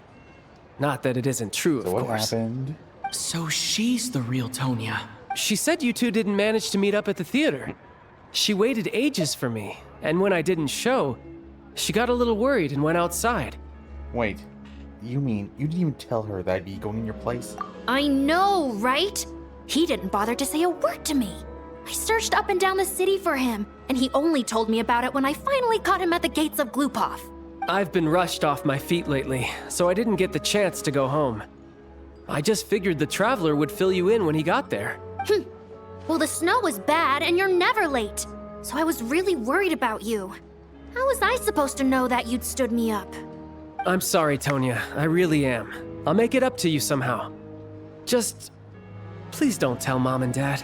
You should be glad she wasn't there, though. Although the mix-up led to a series of misunderstandings, it's probably for the best that the real Tonya didn't get caught up in that mess. Besides, it's obvious that Tartaglia isn't usually one to break a promise. He only gave his ticket to me because he had to look into Lelik. It's really my fault for being late. I should have come find you first. No, it's fine. It just meant I didn't get to see the show in the end. By the way, what did you think? You were one of the first people to see it, you know? I would say the best is yet to come. Huh? What kind of review is that? Hey, look!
Well, that was a cool scene.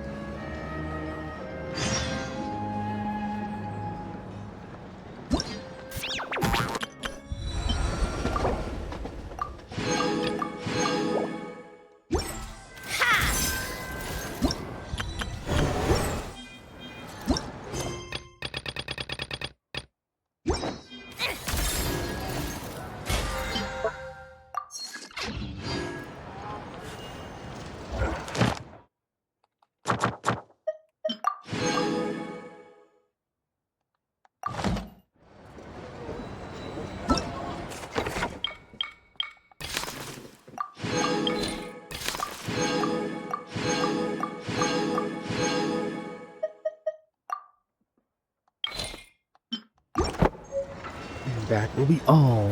Oof. I hope you enjoyed, but that took longer than I thought it would be. Oh, wait.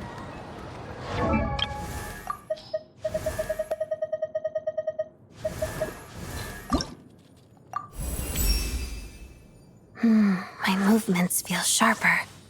I should keep up the intensity.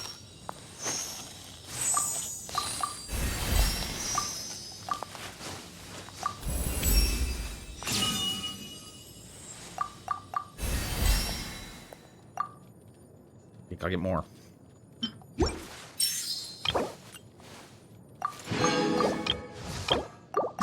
What do I need to him? More stuff.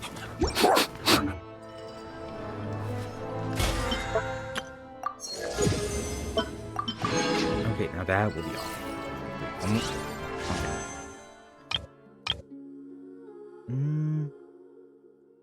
Maybe I'll do one of those later. Toodles.